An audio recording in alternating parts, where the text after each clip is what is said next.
All right, hello everyone, and peace of Christ to all of you. I hope my voice coming good and clear for all of you. Please invite your friends. And today I decided to come earlier than what we supposed to do. We said we want to have 50,000 for the previous video, but I noticed many people they are unhappy with this. So I like to make people upset, but anyway, not the good ones. Today our topic is about the most documented prophet. One of you, he told me there's a Muslim, he made a video saying that there is no documentation about Jesus. But we Muslims, we documented everything about our prophet. And I wish this potato would dare to call me so we can laugh about the documentation of their prophet. The funny is that if we ask the person what is the date today, he will say 2023, and they are talking about documentation. The whole documentation in history is written now by the date of Jesus, you idiot. So in the same time, when a Muslim he says that Prophet Isa, peace be upon him, is not documented, are you insulting your God or insulting who? Because why your God did not want to document Isa? You don't care for Isa? I mean, isn't it Isa right now in heaven and your prophet is dead?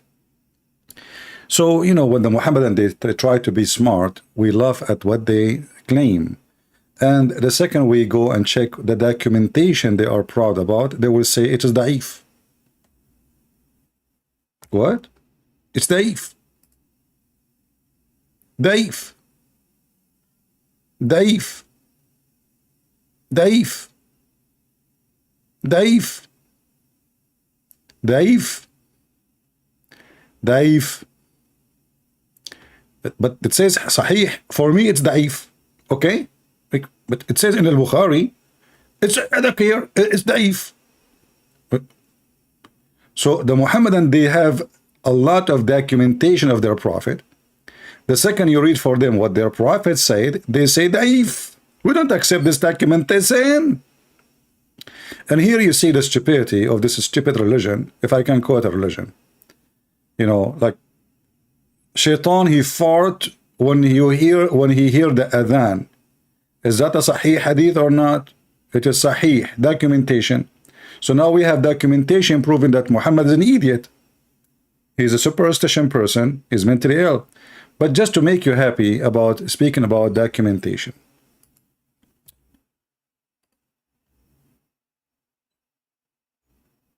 Let me open the Hadith website.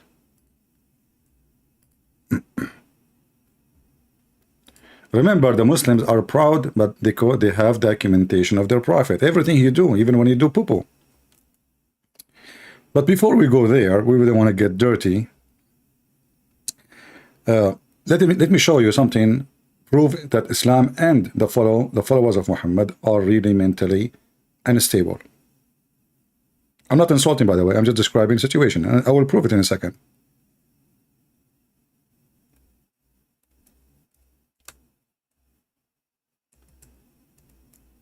I'm opening the Hadith website.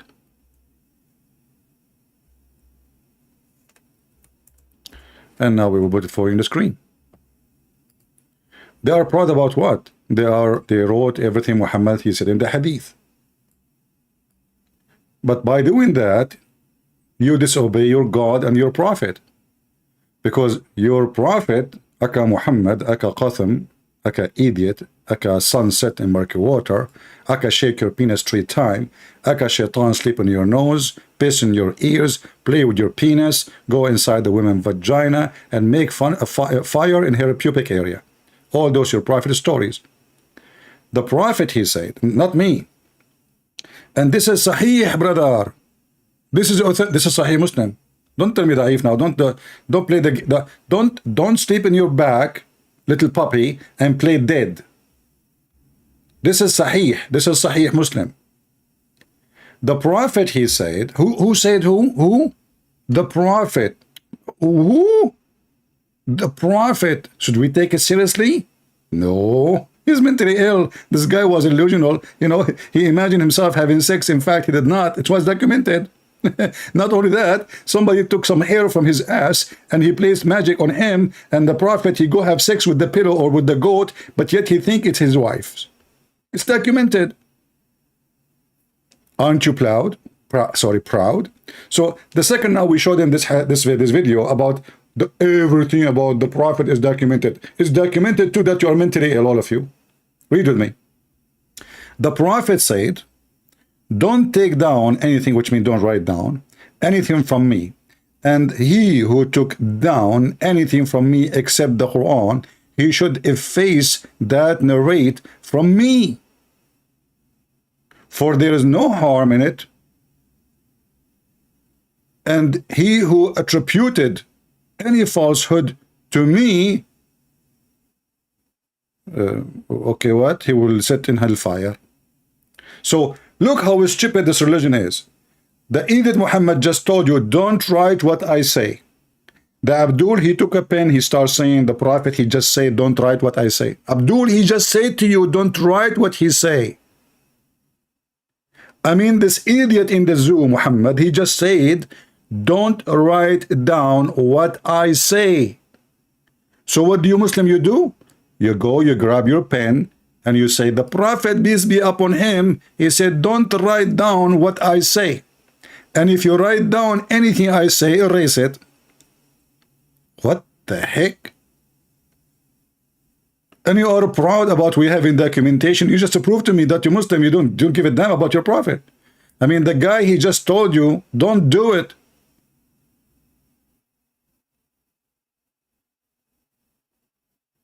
By the way, my Skype is open. If you are a Muslim and you are so excited, I will be so happy to make you flat tire. I have the needle, which will make every Muslim flat tire. You want to try it? If you don't believe me, just give me a call. My Skype is open.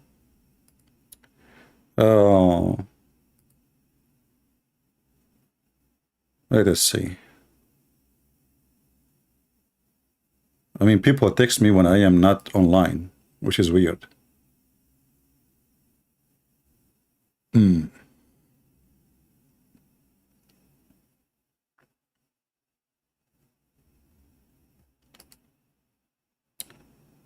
First, I want to say thank you. People, they send me a message, says to me, thank you. That's what I'm waiting for. I want to ask you a reference. I spend hours here just to get people sending me messages, saying they send their. So why I spend hours here and show in the screen? So what I was doing? Don't send me those messages. This is proof that you have a low IQ. So what we have in front of us on the screen? Anytime you see anything in my videos in the screen, you can, even if it's in Arabic, by the way, you can use your Google phone, your search engine, open the camera, click search, and you can find the exact text as a page. Then you can go and you can translate the page.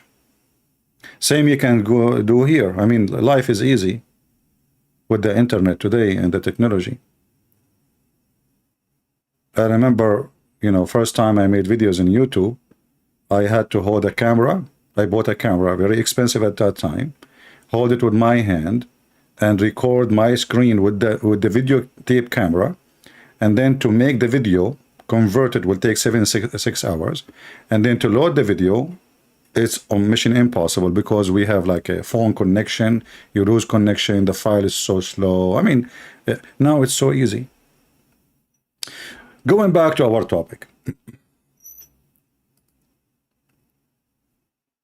So the Prophet of Allah is very much documented. You know, just to give you an idea how much the Prophet of Allah was documented, Abu Huraira is the most famous reporter for the hadith, the father of the cat. Abu Huraira, I mean the father of the cats.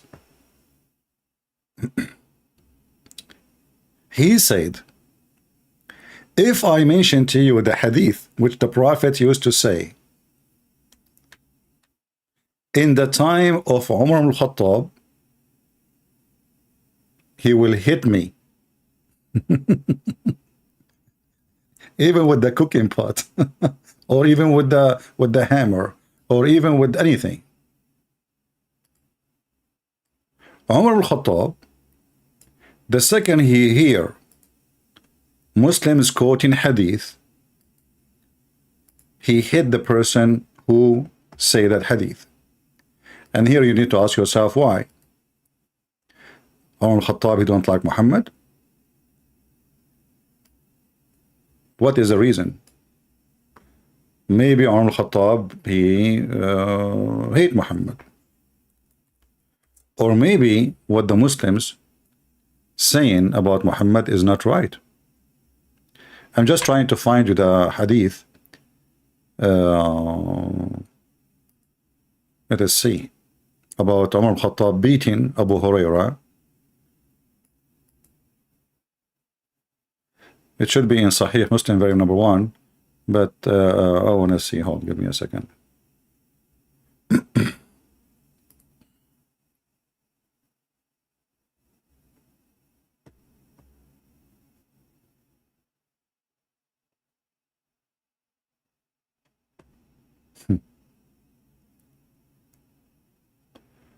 Okay, let's see.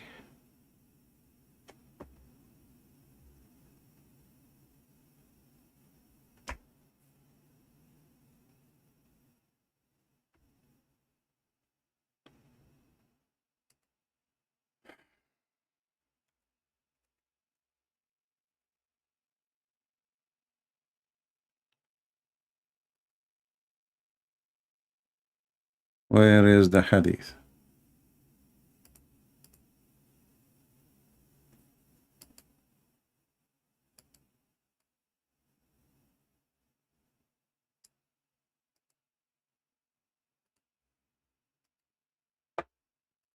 My screen is off, I know, don't worry.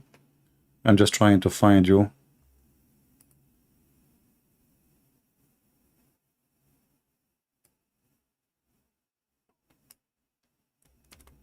The authentic hadith.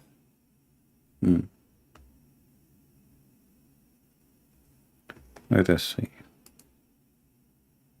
If I could not find it in English, I will show it in Arabic.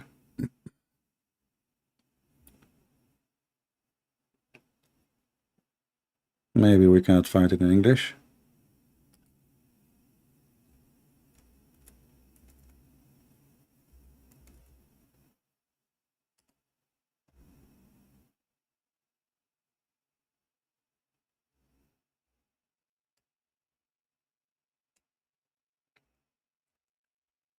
All right, maybe we have to use the Arabic. What we can do.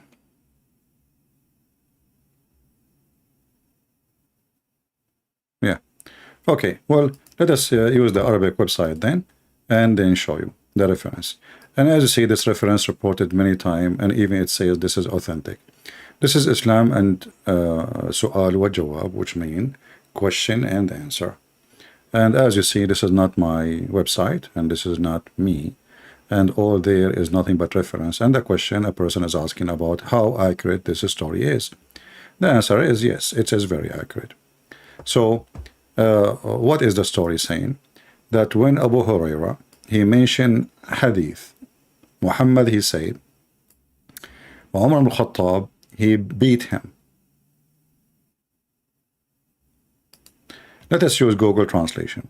But let us first highlight where we can find it. I will post the link for you. Here it says, when you see this number in this line, number 2, 1181, it says here that, you know, when he mentioned the hadith, he hit him for mentioning that hadith. The same story is appearing here again. And this is in Musnad Ahmad 15715. And this is in the book of At-Tabarani. And this is a book of At-Tabarani, Al-Mu'jam al-Kabir, very number 7, verse 1, page number 149.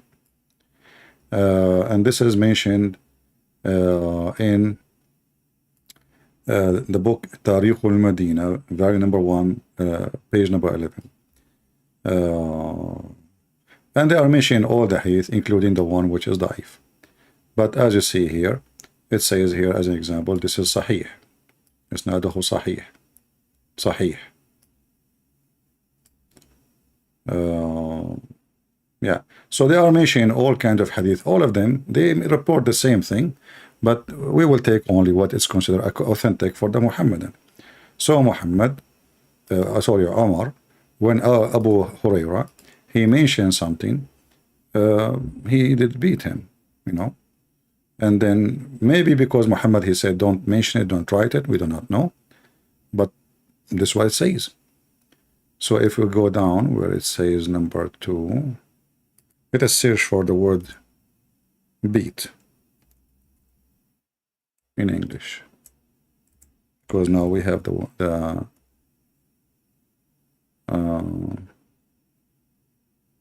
it doesn't show really in the English translation. I'm not sure why.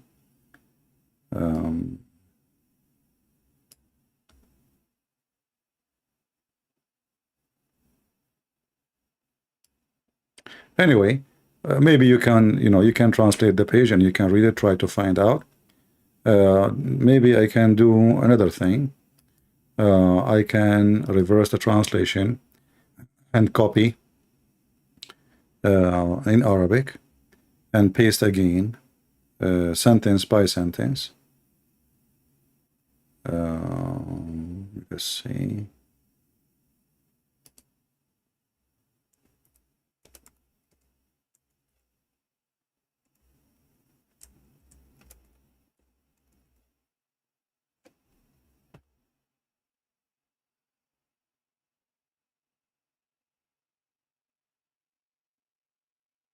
Okay. I will take one line at a time. And just to show you, give you an idea,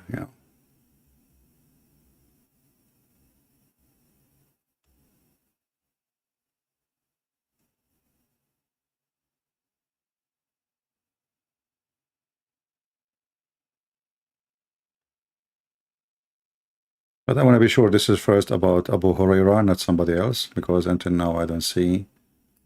Let us see where it says Huraira.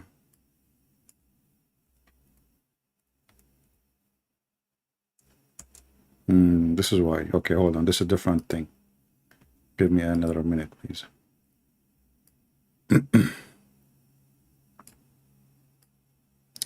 We want the hadith which mention Abu Huraira specifically.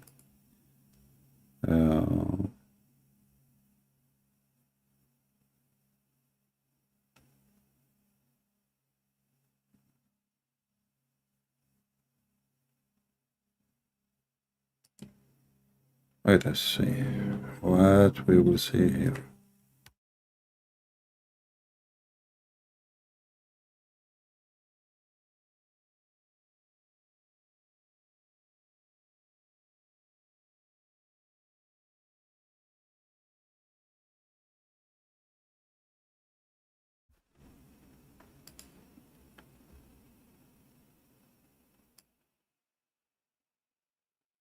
I'm just trying to find this hadith. Give me a second. I know that you guys maybe you don't like to wait long, but sometimes we have difficulty to find what we are looking for.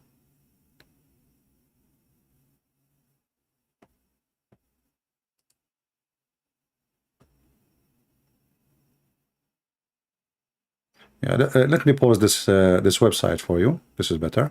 I found an official website. All right. Let me put it for you on the screen. And I will give you the link. So all of you, you can open it and you can do Google translation. And this is the question here. Did Omar forbid Abu Huraira from reporting hadith? This is fatwa number 49213. And here there is the report, one of the report, and let us see what is going to say. Let me post the link for you, guys, just not to waste our time. I will post it in the chat, and you can use Google Translation if you like to do so. So here it says, when Muhammad, when Abu Hurairah, he report, there's many stories here about how he did beat him. As an example here, he did beat him between his breast,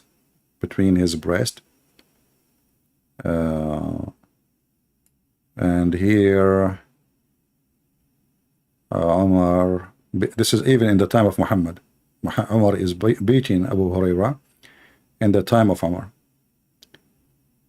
Let's see.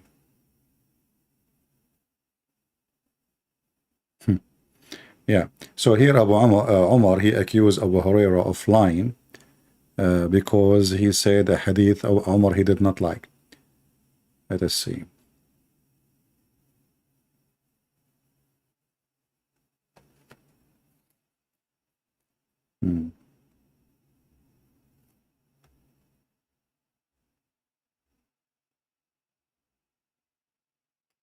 Yeah, this is one of the stories. There's many stories. Let us see here. I don't know why it's not translating. I click translate. It's not working. Try again. Translate the full page. There we go. So the question here, as you see, is it true that Umar he prevented Abu Hurairah from narrating hadith? The whole point is that the Muslims, they disobey their prophet when they claim that they documented what their prophet is saying. However, we as Christians, we are so proud of the Muslims for doing what they do. As an example, when Muhammad he said this is documented, proving that Muhammad is a fraud. And this is Al-Bukhari and Muslim. Muhammad he claimed that there is no disease can be transmitted. This is a lie. Muhammad saying, whoever say to you that a disease can be transmitted from a person to a person, that is a lie. All right? The hadith in front of you, this is Sahih al-Bukhari. This is authentic. This is authentic. This is authentic. This is authentic. This is authentic. Even here it says Sahih, authentic. Read with me carefully. The Prophet saying, there is no infection and no evil. Actually, this is false translation. He did not say there is no infection. He says there is no transmission of disease. You see how they lie? I mean, look, it's the same hadith. Look, here they are saying no infection. The same exact sentence. Look here what they say. There is no transmission of disease. Do you see how they lie? It's exactly the same words.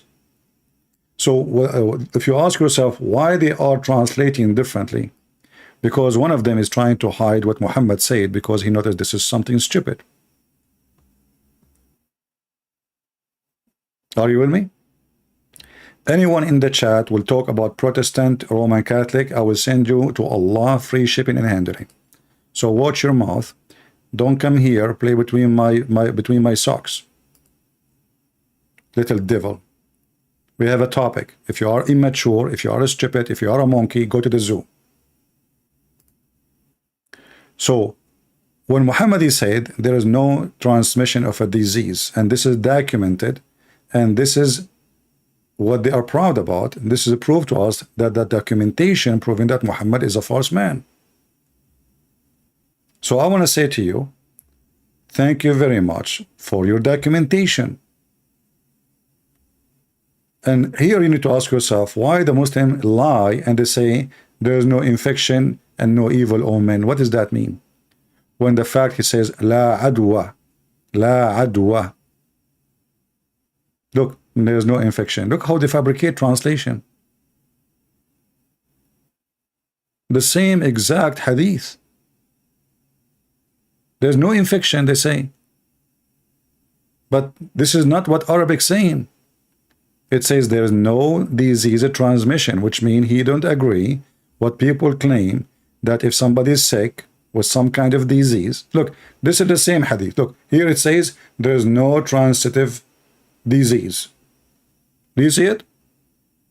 You go up, the same hadith, they say there's no infection. They lie in order to duct tape their prophet. Let us see different hadith. This is a hadith about a Jewish man schooling Muhammad about monotheism, and Muhammad, he followed the Jewish man, not Allah. The Jewish man, he accused Muhammad and the Muhammadan in his time, in the front of his face, that he is associating pagan gods with God. What Muhammad he did, he agreed.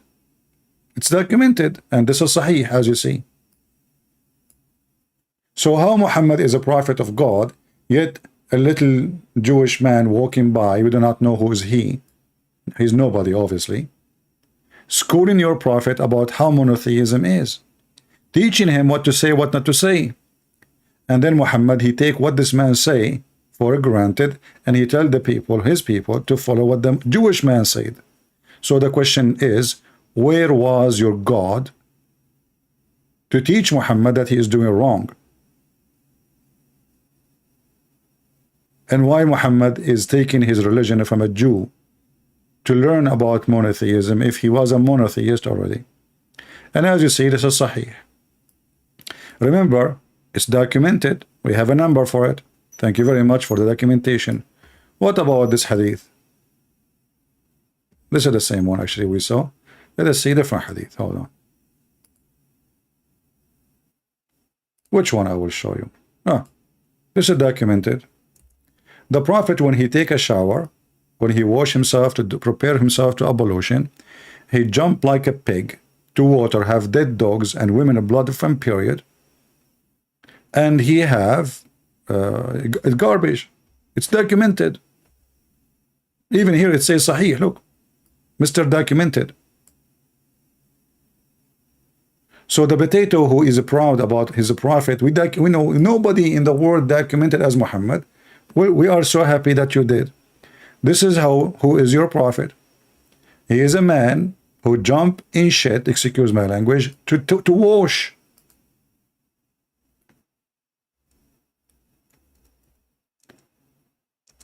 Even sewage is cleaner than this.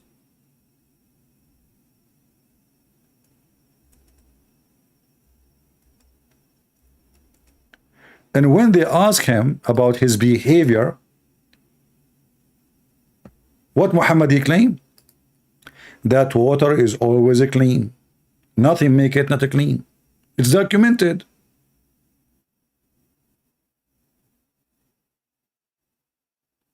It is documented. Aren't you the one who is proud about your prophet life is documented? We are proud about it too. Do you see it? Is that da'if? No. It says Hassan here. Hassan mean good. This one is the same. This is Hassan. The name of the grandson of Muhammad, Hassan, which mean good. Hey, this is Sahih. This is Sahih. Do you see it? This is Sahih. This is Sahih. It's documented. It is documented that your prophet, he says stupid things. I mean, I don't know how low I should go. As an example, your prophet, he claimed that he have the power of 30 men in sex. In different hadith, it says 40 men. How? Because Allah, he gave him a dish of shish kebab, he ate it, he got the power of 40 men. Let me see if I can find the hadith in English.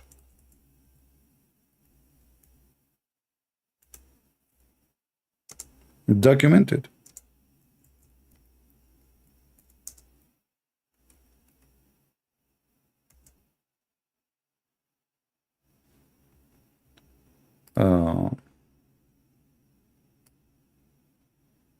Let us see.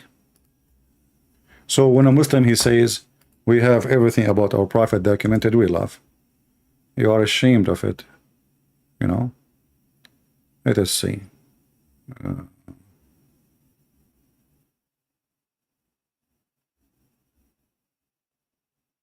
Here we go. Look at this. Look at this. This is Al-Bukhari. The Prophet, excuse my language, he F all his wives in 1 hour.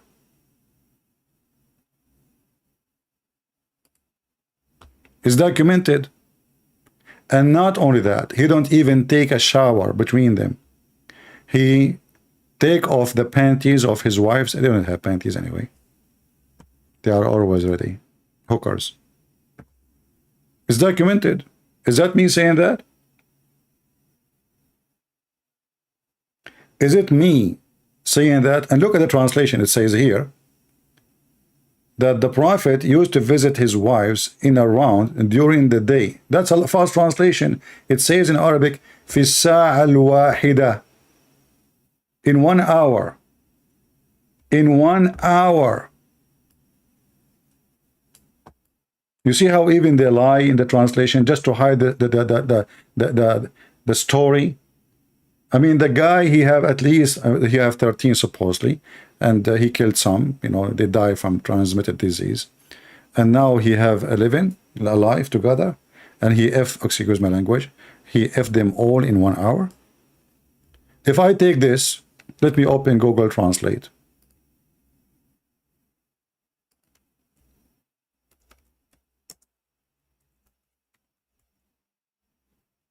I will take it as it is, just to show you how they lie. This is why you cannot. You cannot trust Muhammadans.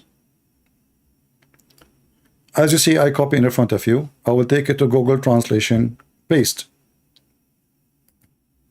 Translation in English. The Prophet, may Allah praise on him, he used, the translation here is coming visit, you know. No, this is about having sex. Visit his wives in 1 hour at the night or in the day. Like, doesn't matter if it's night or you know. And at that time he have 11. The companion, he said, can he really, do he have the strength to do that? The answer, yes, he have the strength of 30 men, brother. 30 men. It's documented. 30 men, but the Prophet, he cannot have sex, as other hadith says. He can't have babies. Even there is a chapter in the Quran speaking about his penis. It's documented. It is documented that Muhammad, he was bewitched.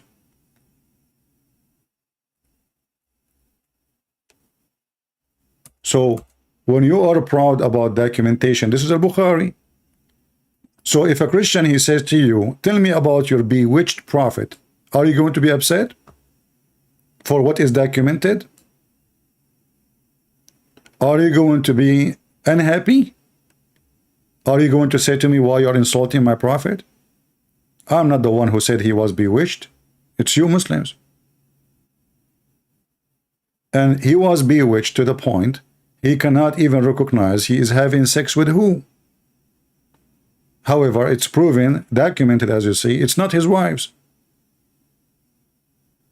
Aisha, she said, documented, the Prophet continued for such and such period, documented, imagining that he had sexual intercourse, documented, with his wives, documented, and in fact he did not, documented.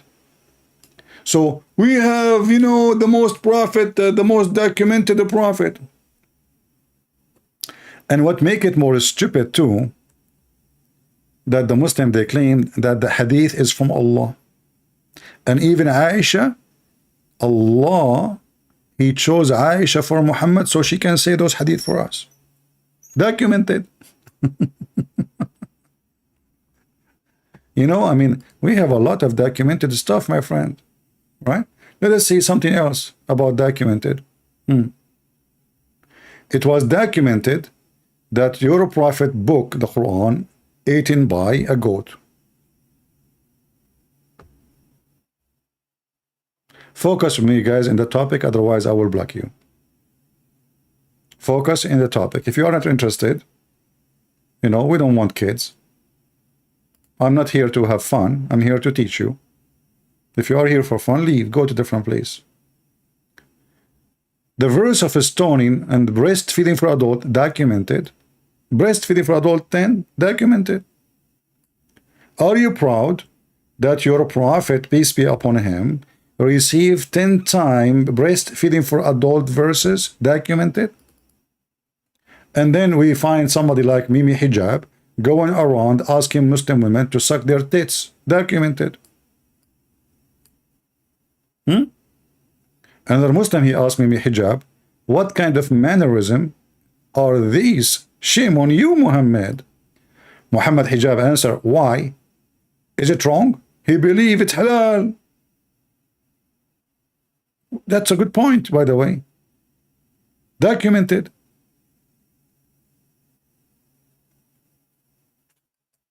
So when one of you, he sent me, saying to me, this Muslim, he says documented, I want to ask the person who sent me this question. I mean, are you an idiot?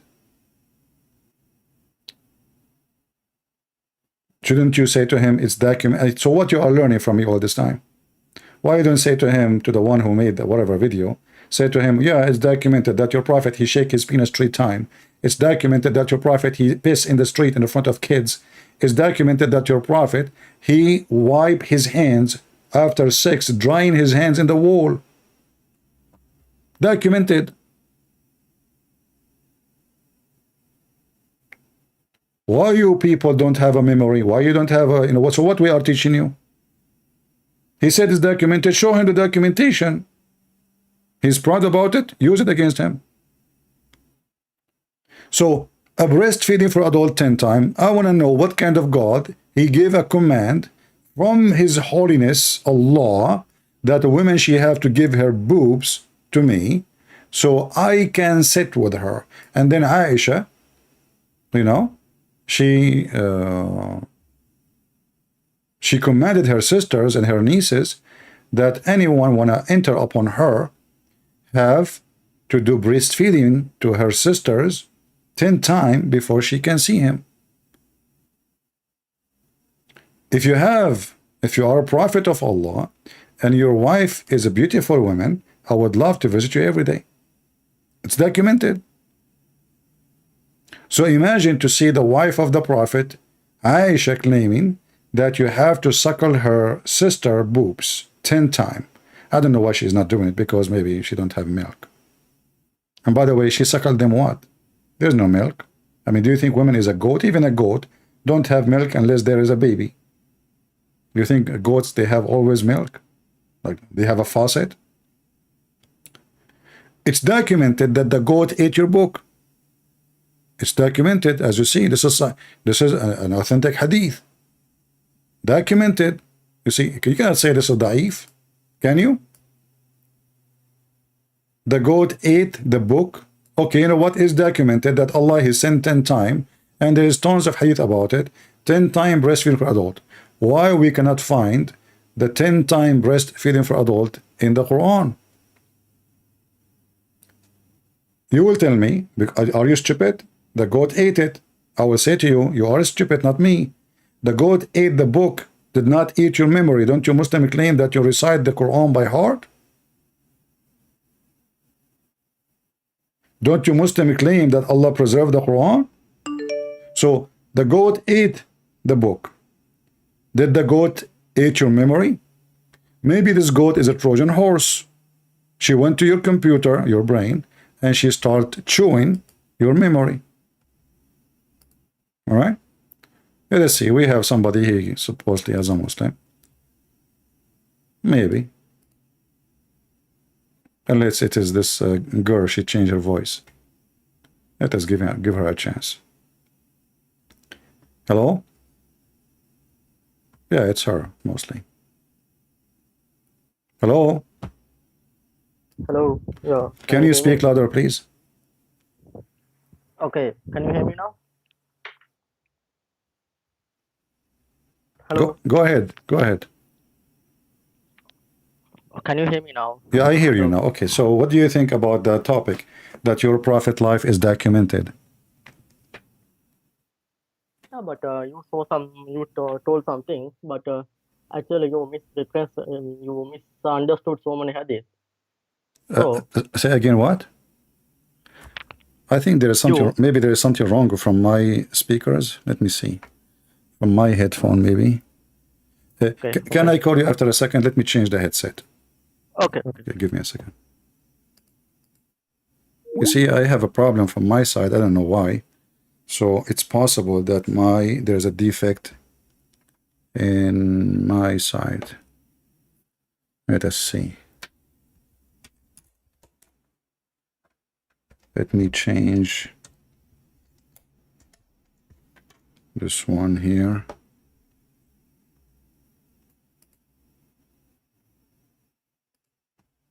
Let me do a test.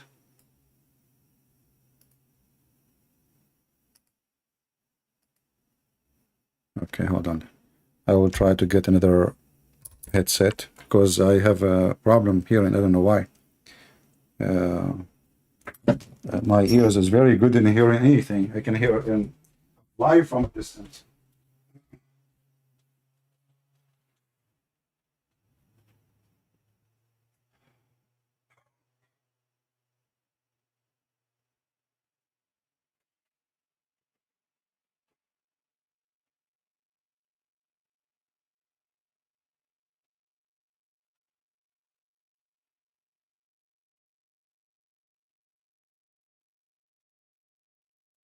I bought a set of those. Those are headset like for phone.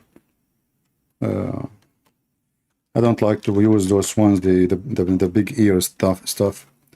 Let me see. I still have two here. Let's take one off from this container.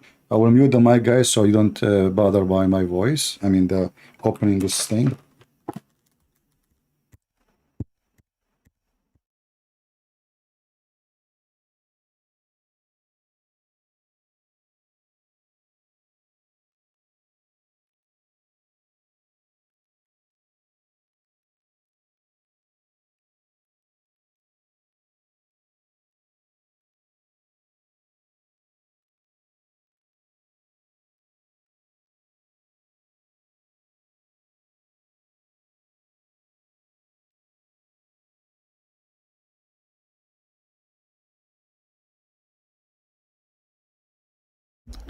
All right, we open it.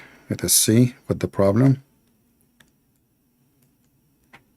Or maybe from my, I have a connection here, so it might be the problem too. So we will see, we will find out. Just give me a minute to see what the problem. What is the problem?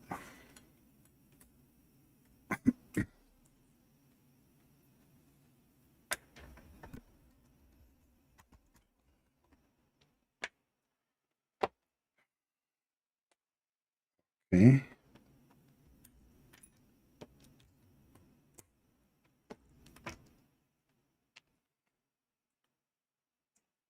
Let me see if I will hear with this headset.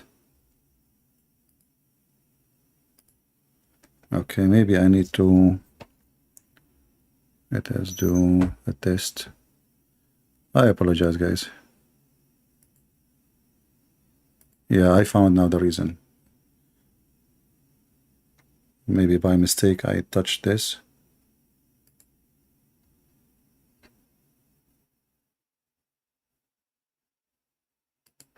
All right, let us call this guy. I think now we are fine. Yeah, it turned to be is not the headset really. This is like a cheap ones, they are not really expensive. Let's call him.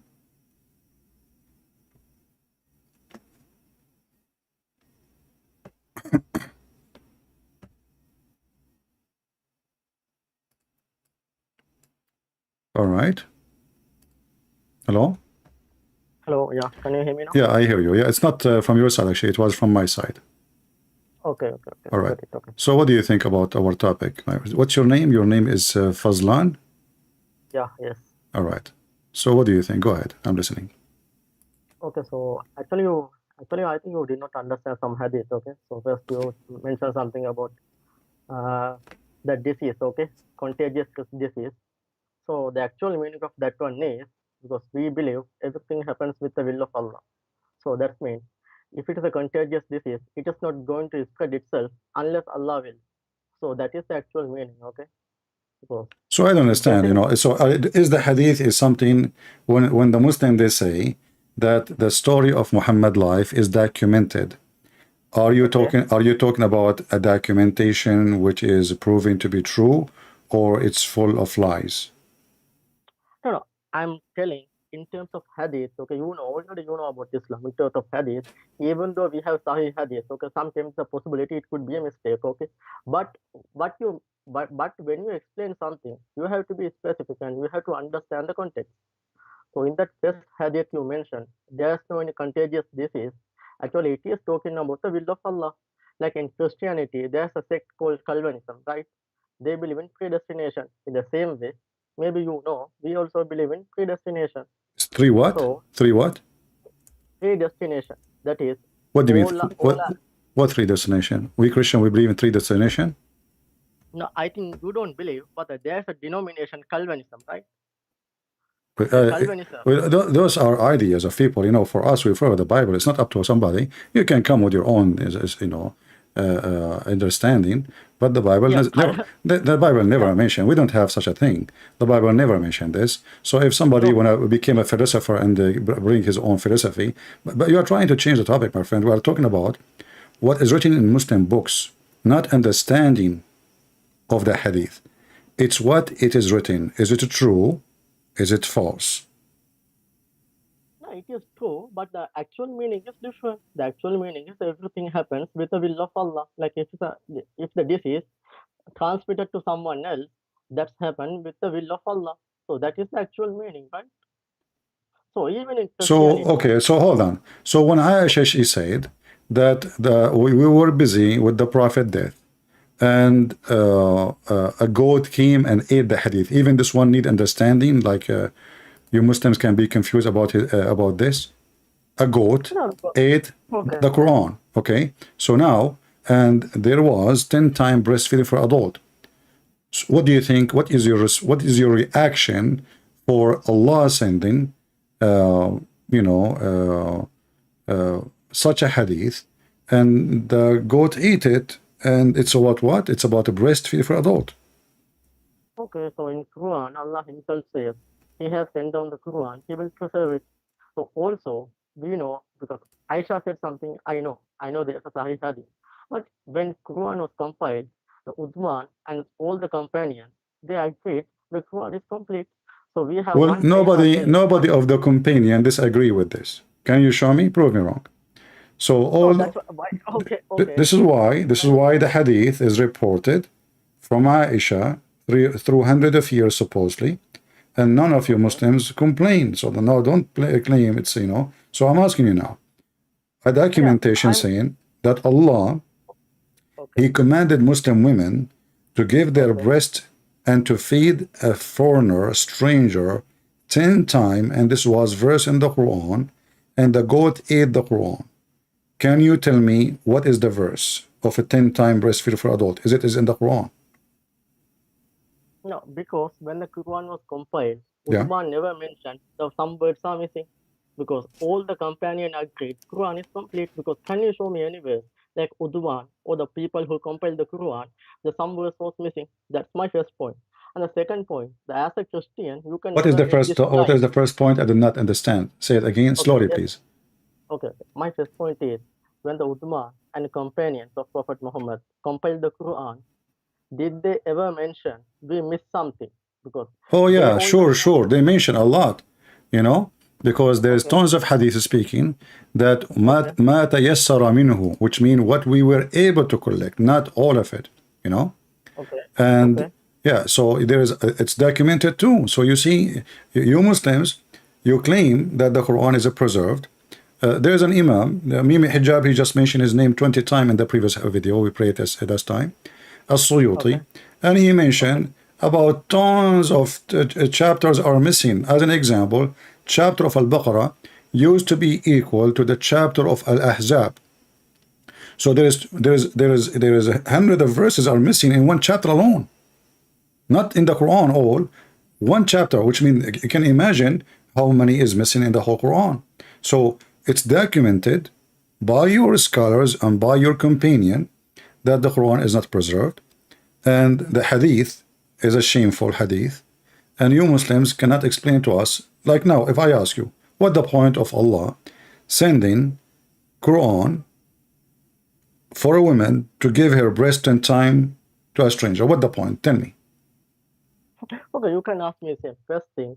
In the Bible, you think Bible is preserved. So Bible is corrupted as well. This point. The Bible is what? Bible is what? Bible also corrupted. You don't have the Okay, complete Bible. you see, okay, I will go with you. I will go with you. First of all, when a Muslim, he said the Bible is corrupted, are you saying to me your prophet is a liar? Because the Quran says that Muhammad, he confirmed the Bible, which is between our hands. Is that correct? No, so many hadith. This is not Quran, this is not hadith. You see, here we go, you play the hadith now. Oh, this is hadith, is not hadith says. No, the hadith never say that, and this is Quran. So the Quran says, as an example, chapter 2, verse number 89, that Allah, he said to Muhammad that he confirmed what is between our hands. And what is between our hands is the Torah and the gospel. No, can you show me the verse? Because I just told you the verse, chapter 2, verse number 89. Okay, when Quran talks about the Injil and Torah, it is talking about the original Injil and Torah. Because what you have in the Bible, it is eyewitness. No. Why you jump in? You know, like in the speed of light. I just showed you from the Quran that your book confirm our book. You throw a rock at me, saying to me, "Well, your Bible is corrupted." Secondly, when a Muslim he say your Bible is corrupted, isn't it supposedly the Bible is the Bible of Allah? I am telling, if the Bible is corrupted, is the Bible of Allah or not? Is Allah who is the one who sent the Injil? Okay, so when you claim that the Bible is corrupted, you are insulting your God, saying to us your God cannot protect his book, correct? No, it is not about the protection or the capability. Okay, when somebody corrupt the Bible, did he corrupt the Bible according to Allah will or to his will? Can I do something against Allah will? Okay, so are you saying to me now, everybody heard you, that nobody can do something against the will of Allah? So are you saying to me it was the will of Allah to corrupt the Bible? No, because in Islam it is... How no? Hold on. How no? You just said no. I said to you, can I do something myself against the will of Allah? You said no. Then I ask you, listen carefully. Then I ask you, can somebody corrupt the Bible against the will of Allah? You said no. So the Bible is corrupted according to the will of Allah. So the one who wanted the Bible to be corrupt is Allah. That's what you are saying to me. No, I think that is not an improper logic, because according to Islam, whatever evil, it is come from the man. The evil deed, not... It's what? That means the evil deed, okay? Something good... No. You see, hold on. If I wanna... This is the book of Allah. This is not an evil deed. Yeah, I'm telling Can I corrupt the Quran? No, because in Quran... Okay, hold on. No, before we continue. So, I cannot corrupt the Quran. Why? Go ahead. Because in Quran it is mentioned, Allah will protect the Quran. Allah explicitly mentioned... I challenge you to show me the verse where it says Allah will protect the Quran. Because I don't have the verse in my head. I have to go... My friend, I will give you 10,000 years.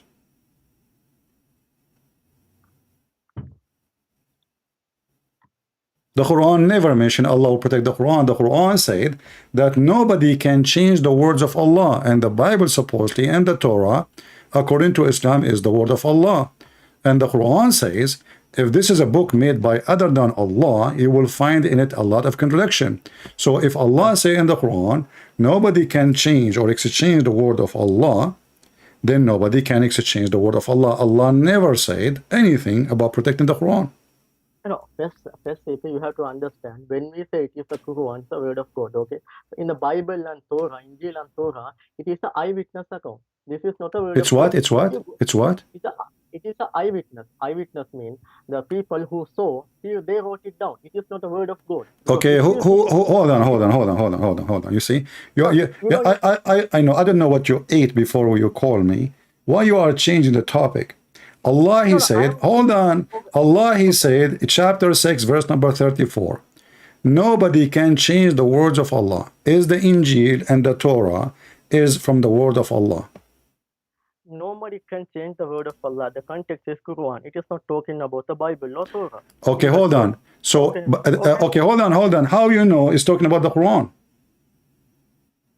Because already it is mentioned in the Quran, the Torah and Injil were corrupted, because it is clearly mentioned that even in the early Islam, like Ibn Abbas had that opinion, the Torah and Injil were Who have opinion? Ibn Abbas. Okay, Ibn Abbas. Okay, hold on, guys. Ibn Abbas have opinion. I say to you, show me what your prophet said. Show me what the Quran said. You say to me, Ibn Abbas. Okay, hold on. Do you have a book of Ibn Abbas? No, CP. It is in the Quran itself. No, listen. You mentioned to me opinion of Ibn Abbas. I did not hear it yet. We want to hear it, no problem. But do you have a book of Ibn Abbas?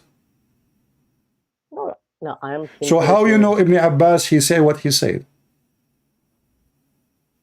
You are the one who's changing the topic. So why can't we stick to one topic? No, we are in the topic. You are the one who mentioned Ibn Abbas, not me. So I'm asking you, Ibn Abbas said, where you get what Ibn Abbas said from? It is from his tafsir.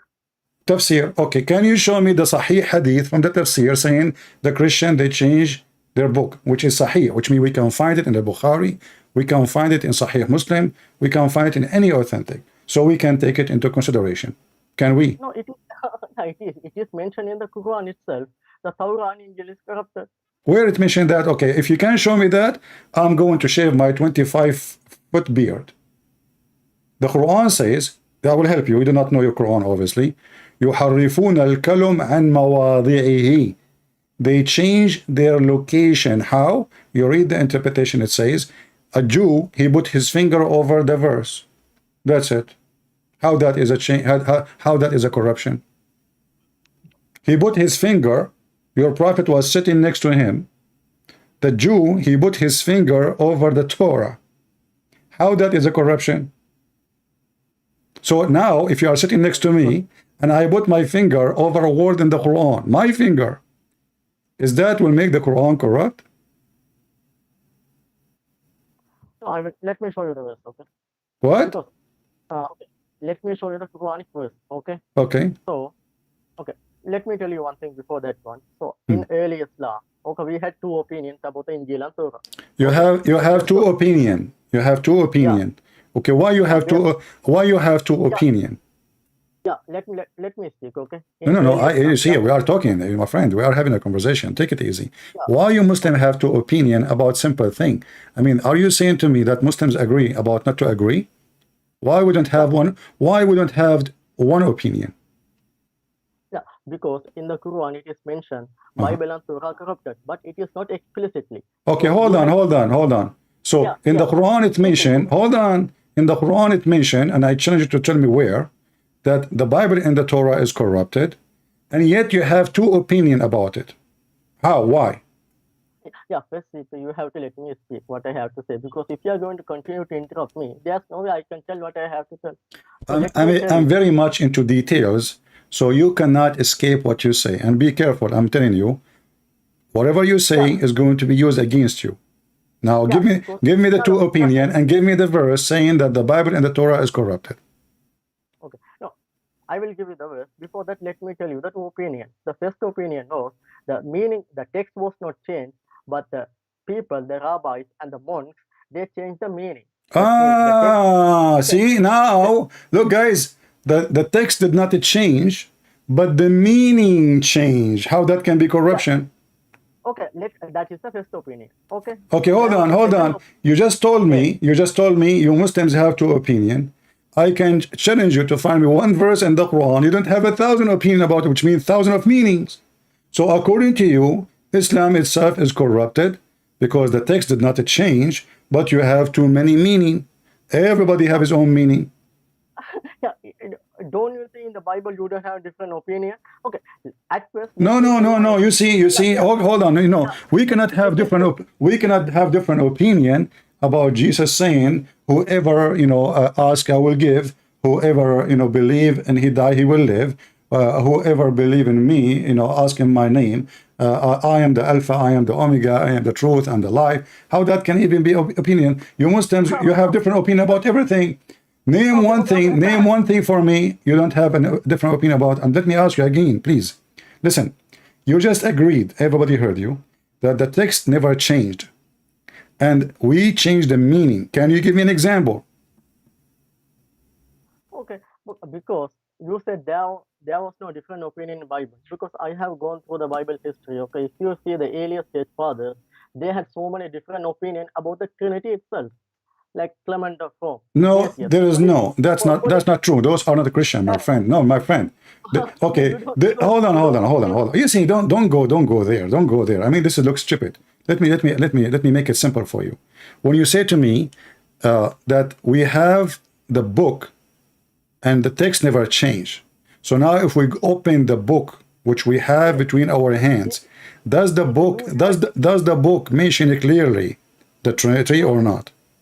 Yeah, let me tell you the second point, because you never let me speak. This is the point. No, because I will not let you jump like a horse from place to place. No, when you say something, you have to prove it. And look what you just did. You just agreed. In the beginning, you said that the Torah and the Bible is corrupted. Now you said no, they are not corrupted as text. They are changed as meaning. Okay, I will go with you. Hold on, I will go with you. Hold on, I will go with you. So when the God, hold on, my friend. I want you to explain to me one verse. Jesus, he said, I am from above, you are from below.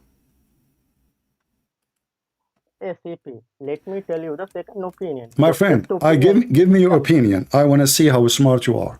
Jesus said, I am from above, you are from below. Okay. What does that mean? You tell, what does that mean? Huh? It means many things.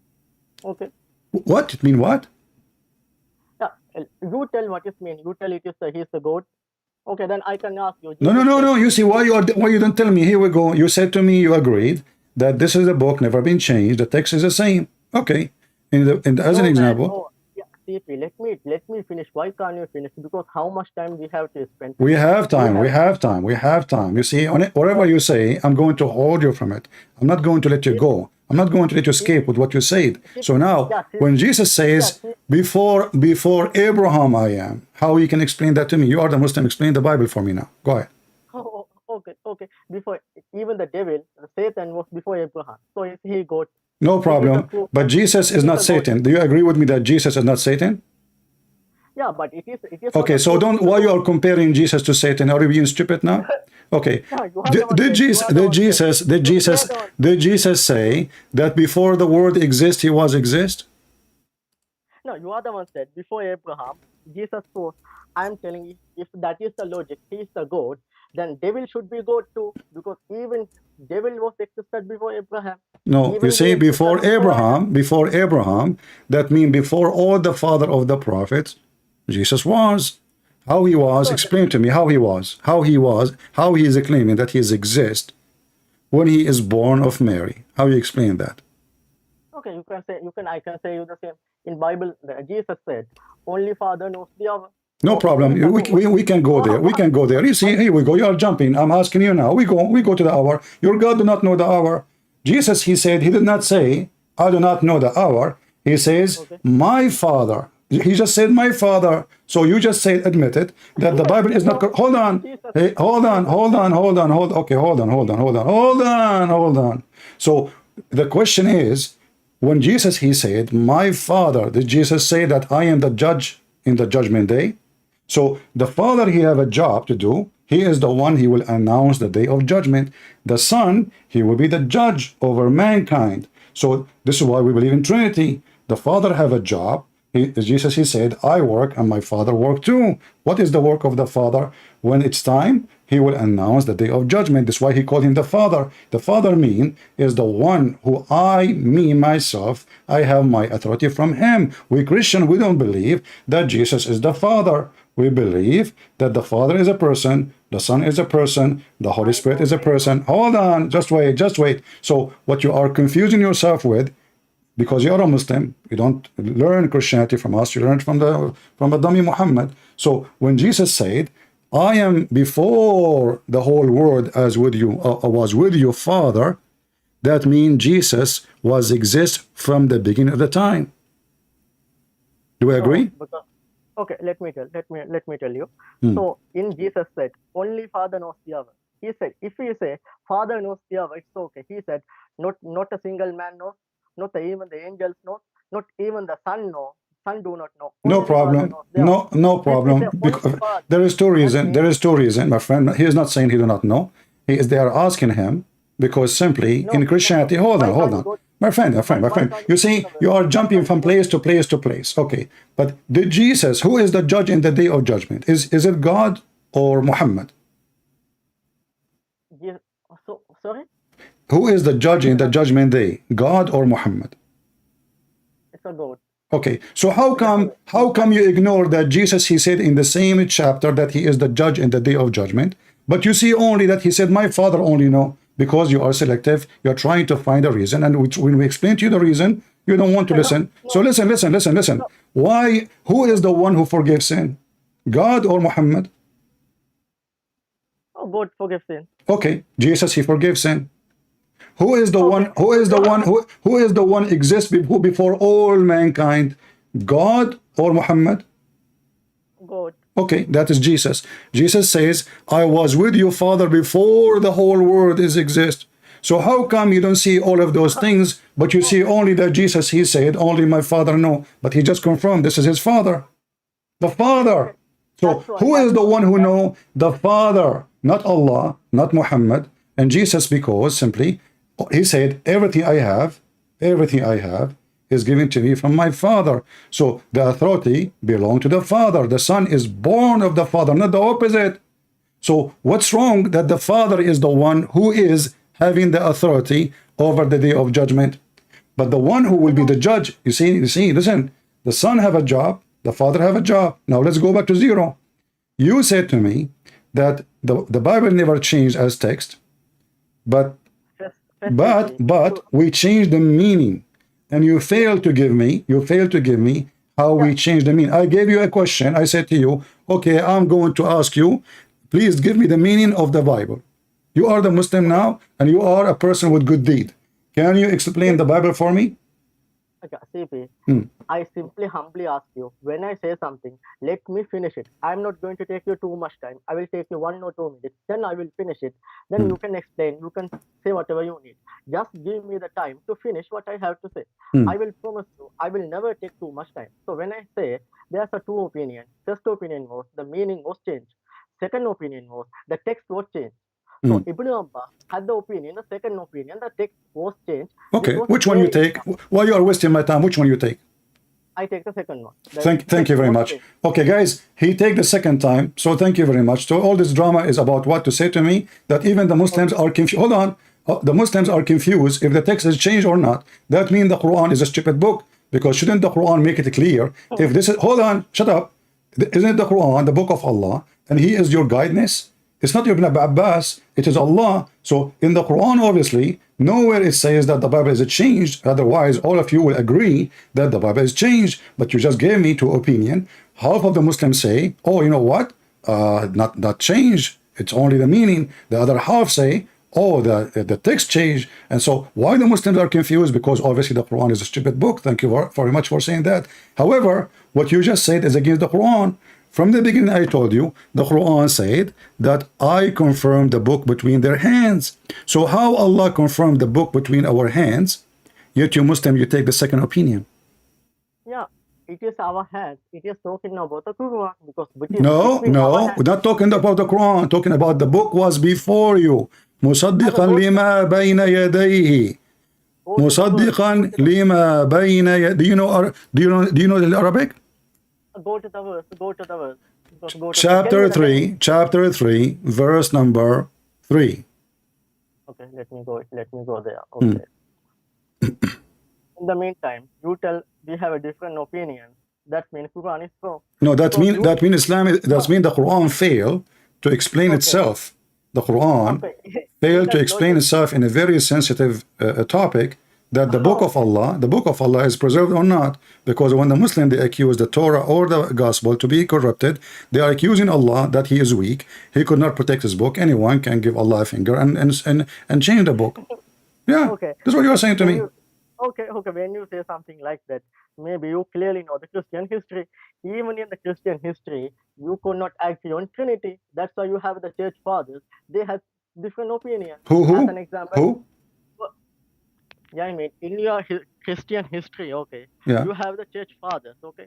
Yeah. In the early church fathers, until the Council of Nicaea in 381, Yeah. they could not agree on Trinity. No, So this you is have this is stupid of you to say, No, because okay. because that cancel is not about the Trinity. That cancel is about if Jesus was exist from the beginning or not. If he is exist with the Father, hold on. If he is exist or later he was born, that it was. So all of them they agree that Jesus is God. Hold on. All of them, both party who they are debating, they agree about Jesus being God. Is that correct? So that's why you have. So you see, you're being stupid now. So even when debate, they are not debating. And secondly, you see, hold on, no, those are, for us, if somebody go out of the line of the teaching of Jesus, we don't call him a Christian. We call them heretic. We call them a cult, like Muhammad. As an example, Muhammad, he made satanic verses saying that his God told him that I will give you women, go and sleep with this and this and this. What does this have to do with God? If Muhammad is from God, he will not even get such a verse. Now, read for me chapter 3, verse number 3. Because listen, you just destroyed your religion. You Muslims, you believe against your Quran. You are insulting your God, making fun of him, and I love it. Okay. Now the thing is, you do not. My friend, don't waste my time. Not the thing, not my thing, not your thing. Let us go to the Quran. Which one is more accurate, me or you or the Quran? No, let's see. Okay, even if in the Christian history, okay, you have the first the Clement of Rome. Then my friend, we don't have. This is not a Christian history. This is not a. That's false.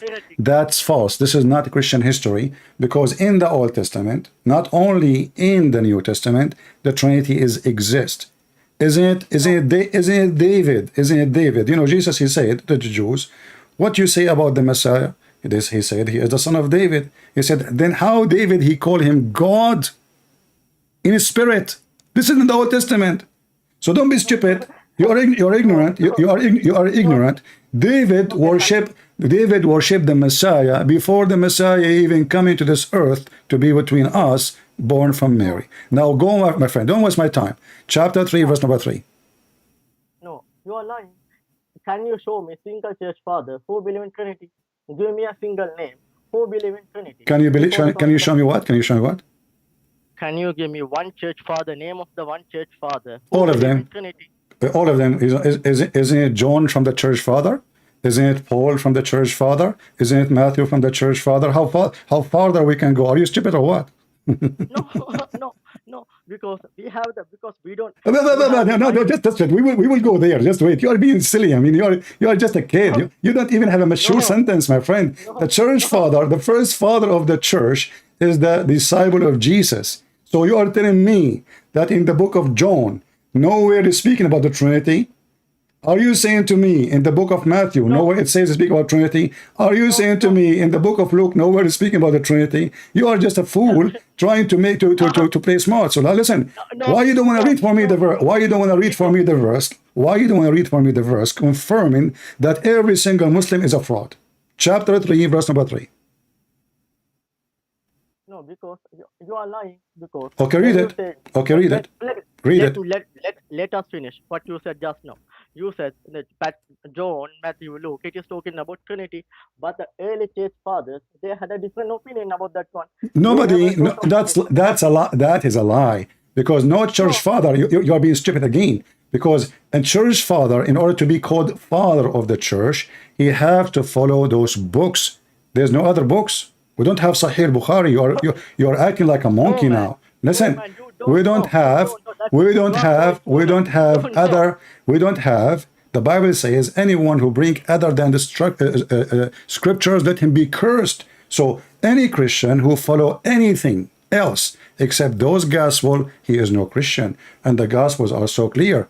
The gospel confirm the gospel confirm that Jesus is God? Yes or no? No. Okay, so No. okay, so hold on. You just said the gospel never said that Jesus said, I am God. Is that correct? Yeah. Okay. After we read this verse, I'm going to show you a list of verses, and I challenge you. I will show you one verse now. Also Bible says he is a man. So how are you going to reconcile? Because Bible some verses say he's a goat. Okay, according to your argument. Some verses say he's a man. So in what? that He is that's not- God. He is a God. Your God is a man. No, he's not a man. Okay, Because in we the will go. Old- Okay, we will Old go. Let us Testament- finish this verse, my friend. Old We will go. We will show how Jesus can be man and God in the same time, and how God, Allah, the God of Islam, cannot be God because he's a man. He cannot do what God can do. So Jesus, when he is a man, he can forgive sin. He can make the blind see. He can walk in water. He can resurrect people from death. Even he is a creator. Is that correct? No. What do you mean no? This is the- Jesus did not. Jesus is not the creator. CP, shall we do one thing? No. When you have- Answer me. have- You said no. I said Jesus is the creator. You said no. Are you sure? Yes. So there is nowhere in your religion teach that Jesus create life. No. No. Cannot do it because if he does something, it is with the permission of God. Because if you say Jesus resurrected dead, So even the prophet hold on. One by one. Don't speak fast. I can understand you. Okay. Right now, as I know, there's birds flying in the sky created by Jesus. Is that correct? It is done with the permission of God. Like if you Hold on. Now it is by permission of God. How you can prove to me and why God, he gave permission to Jesus, not to Muhammad. Secondly, now we have, by permission or not, we have two creator. We have Jesus who have a permission of God to be creator. This is what you just said. Everybody is laughing. And we have Allah as a creator. So now we have two creators. No, if you give the permission, that's when he is not God. Does the If he Quran is a say? God- if he is a God, why he need to take permission in the first place? Do you think? First of all, did Allah give me permission now to laugh at him? No, you are going out of the topic. You are using a stupid logic. No, you keep saying permission. How you can prove to me that your God gave Jesus the permission? We have approved that Jesus, he do what nobody can do, only God. Can you prove to me that your God can do anything and he can give a permission to do anything? Because in the Quran, it is clearly mentioned he resurrected dead. He gave birth. But the Quran is a word of a man. He claimed to be a prophet. He never met Jesus. He never saw Jesus. So how we can trust him? Same time, did the Quran says that Allah is the best of the creators? Yeah. Okay. How? So you are the one who said you follow the Quran, and the Quran says Allah is the best of the creators. So even the Quran admit there's many creators. No. What do you mean no? When he said- What do you mean no? How Allah can be the best of the creators if he's the only creator? No, because when he says he's the best of the creator, because in the human creates so many things, but Allah is the best. That's false. That's false. Because the Quran defined what is a creator is. He said, you worship someone, he cannot even create a fly. The Quran says that. So the one who can create a fly is a creator, not the one who made a bicycle. Bicycle is an idea, is not a creation. You are just being dumb now, like the rest of the Muhammadan. So Jesus, he did not make a bicycle, my friend. He made mud, he shaped the mud, he breathed into the mud, and this is exactly what your God did to create Adam, correct?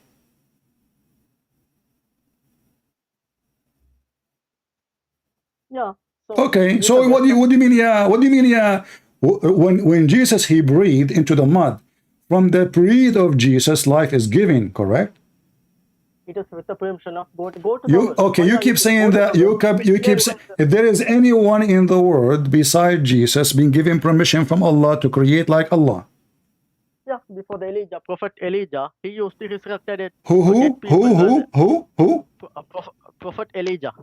Prophet Elijah, he create people? Yeah, no, he created because he resurrected dead people.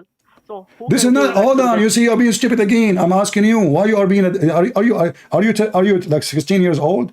I'm asking you if there is anyone in Islam. First of all, Elijah did not create anybody. You are just being dumb again. You are like Mimi Hijab. He says Elijah means God is with us. So listen carefully. If there is anyone beside Jesus, the Messiah, he can create from the mud a bird by breathing into the mud in Islam. If there's anyone else. Yeah, anyone can do with the permission of God. No, I'm asking you. You see, you're just being plain stupid in purpose, so you won't answer. If there is anyone, don't tell me anyone. I'm asking you, if there is anyone beside the Messiah in Islam did what Jesus did by breathing into the mud, he made a living creature. No. Then shut up and explain to me why. As long hold on. So now we have Jesus and we have Allah, and both of them, according to Islam, is unique. What is unique about them? Only two. No. If it is unique, then Jesus should be able to do on his own. Jesus will be about what? Jesus will be what? He should be able to do without the permission. He asked for permission. That's okay. Where Jesus he asked for permission? Can you show me? Go to the verse. He created birth with the permission of God. Okay, this is what the Quran is saying. The Quran is saying Allah. Okay, hold on. So now, okay, I will go with you. Just to show, everybody is dying laughing at what you are saying. So Allah gave Jesus. Hold on. Allah gave Jesus a permission to create. Is that because he is son? This is his son? No. So why? Okay, so I'm asking you. So I'm asking you, for the sake of the shin of Allah, can you tell me why Allah gave Jesus permission to do something only God can do? No, it is the will of Allah, because if you say Prophet Elijah also did the same. Elijah did not do what Jesus did. You are stupid, and nowhere in the Quran is mentioned that. See, again now you are saying, hold on. You are saying now that your book is a book of lies. Nowhere in the Quran it says that Elijah he can do what Jesus did, and he did anything like Jesus. So now you are accusing that the Quran is lying about Elijah and going and taking the Bible against the Quran, claiming that Elijah he can do as Jesus, which is not true, because nowhere it says that Elijah can create. Yeah, but what Elijah did, only God can do. Because what you are, I'm asking you a question. Why Allah gave Jesus only, according to you, the permission to create? It is the will of God. We do not know. So you cannot explain the will of Allah? Of course, sometimes we can, sometimes we can't. Okay, so you Muslims saying to me, you are saying to me, we cannot explain to you why Allah gave one of his unique feature to be God, because only God can create. But look what happened now. If Jesus cannot do those things, Christian will not believe that Jesus is God. Why I believe Jesus is God? Not only because he don't have sin, not because only he speak wisdom, but because he can do what nobody can do. Only God can do. So Jesus is a creator. Well, he is God. Jesus resurrect people from death. Well, he is God. I cannot, you cannot, he cannot, nobody can do. Now you can claim as much as you wish that Allah gave Jesus a permission, and we laugh. If Allah can give Jesus a permission, hold on, listen. Can Allah give himself a permission to resurrect people from death? Yeah. So why he did not resurrect Muhammad? Yeah. CP, I don't think you don't have even the basic common sense to debate. No, you see, I'm asking you a very simple question. How come Jesus can walk in the street, even according to your stories, your Muslim stories? Jesus, he commanded Noah to come from the dust. Noah himself, he go back in time to the first man, the son of the first man, and he command him, hey Noah, come back from the dust. Tell me what happened. How come Jesus can command the sand and bring Noah from the grave, which is a man who died long time ago, but your prophet cannot do that, and your God cannot do that? Where it is said? In the Quran it is said he can bring Noah. This is your story. You see, our topic is about documentation. The Muslim documented what Muhammad said. This is what Muhammad said. So are you saying to me now Muhammad is a liar?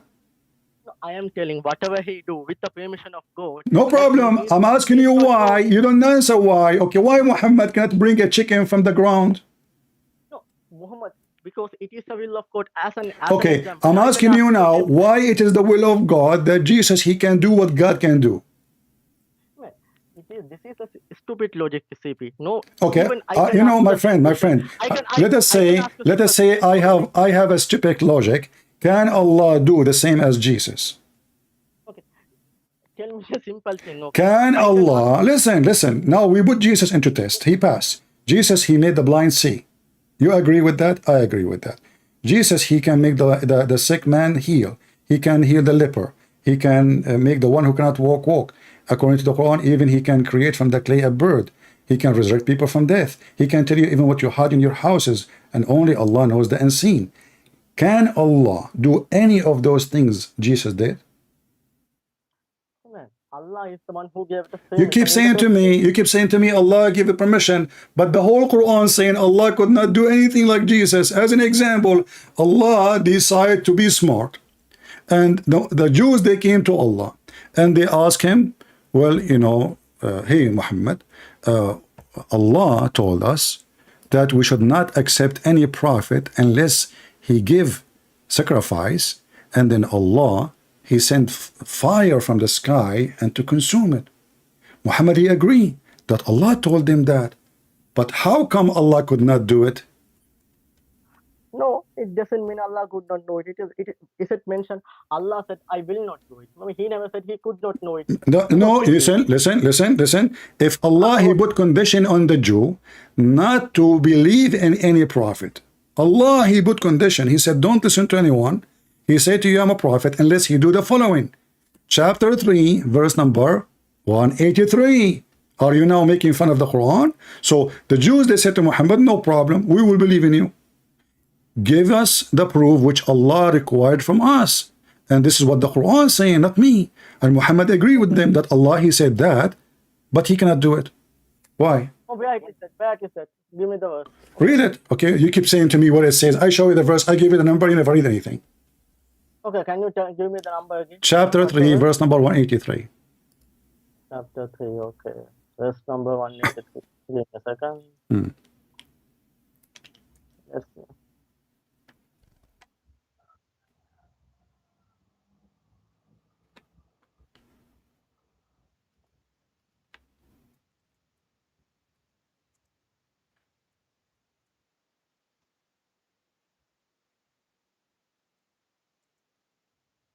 Some Quran, those verses are missing, by the way. So I don't know what kind of Quran you have. No, it is not there, yeah. Okay, let me go to a different version. Okay, I hope you have the right. Do you have the Quran of Zakir Naik? Okay, read for us. 183. Very simple test. They are not asking him to do anything. Just put a goat, make a slaughter, make a lamb, put it in the ground, and God will send fire if you are a prophet. And this is what Allah, he told them not to do except any prophet. Unless he do this. No, it is not mentioned. What? I have gone. Okay, what is the version you are using? What's the verse? 159, right? Chapter 3, verse 183. 183. Oh, 183. Okay. Oh, just not. Let me go to another verse. Okay.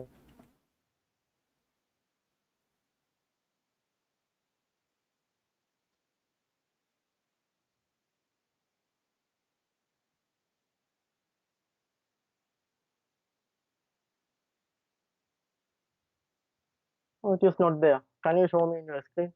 You could not find the verse? I told you the Quran you have is messed up. You could not find it, right? Are you sure you are opening the Quran, not yellow pages? Chapter 3, verse 183. What the problem? No, it is. No, it does not mention anything what you said. Okay, Now, why you don't read it for us? Guys, it doesn't mention anything like I said. Prove me wrong, here we go. You have hundreds of people listening. Let them laugh at me. Go ahead, read it and tell me how it did not mention what I said.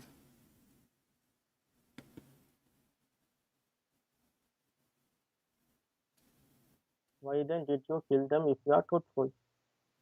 What? Oh. Don't talk to yourself. Read it. People want to. You have a nice. You are the Muslims are the best one. Actually, the Quran, by the way, is so beautiful when you read it. Read so look and we laugh. So does it say that the Jews, they say to Muhammad, Allah told us, he took our promise, mithaq, ahd, that we will not accept any prophet unless he give a sacrifice, which is a lamb, and he make an offering to Allah, not to the pagan god. No, haram, haram. Allah is not pagan. Yeah, make a sacrifice, and this Allah condition that we will not believe in you unless you do that. Look how easy it is.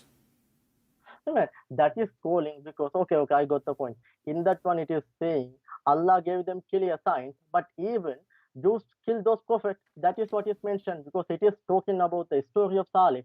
In that one, God gave them a camel, and even the clear sign gave them, they killed that camel. Okay, so now you make it more horrible. Can you give me one prophet the Jews they killed from the Quran?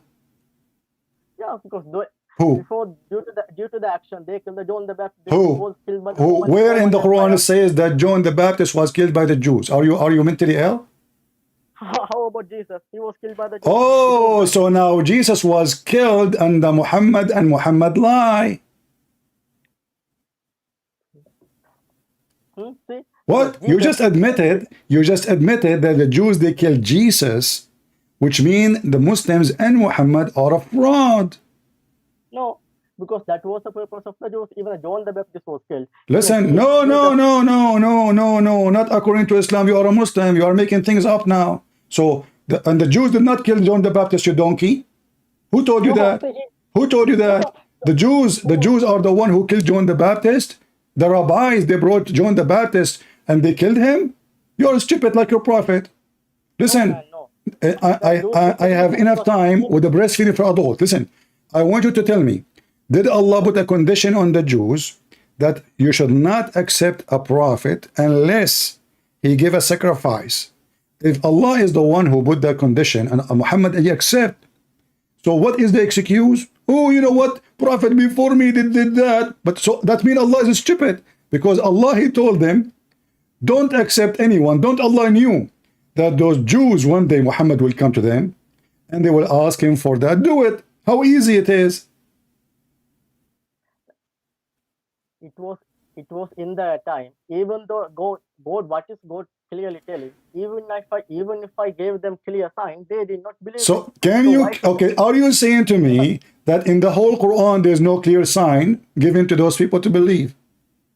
No, there are so many signs. There are so many miracles of Prophet. Okay, give me one so we can laugh. Challenge to you. Oh, no. Because your arguments are so stupid. Okay? No. You see, the question is, how come Jesus he can do all those things, and now we prove that Muhammad is in this ability, he can do nothing. He's a false man. I can claim that I'm sent by God, and then I can, like Mirza Ghulam, he claimed to be the Messiah. Second day, a bunch of a Christian, they brought him, many people cannot walk, blind men, blind women, and they said, okay, if you are the Messiah, do what the Messiah do. He closed his door and he hid like a rat. So your prophet is the same. Your prophet cannot do anything. So I'm asking you now, can your prophet do any miracle? No, of course, there are so many miracles. Give me one. That water came from his hand. There was an incident. What? The people are going the water, because in the story of Moses, where we can find this story. It is in the Hadith. Okay, so you are saying to me that in the Quran, Allah, he said he never gave any sign to Muhammad.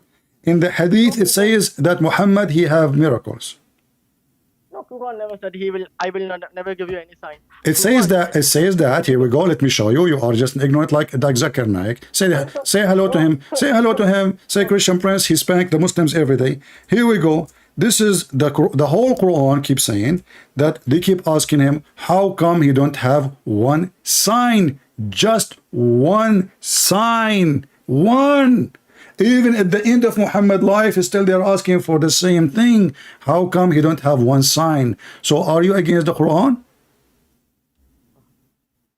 Are you against the Quran? Are you against the Quran? Are you against the Quran?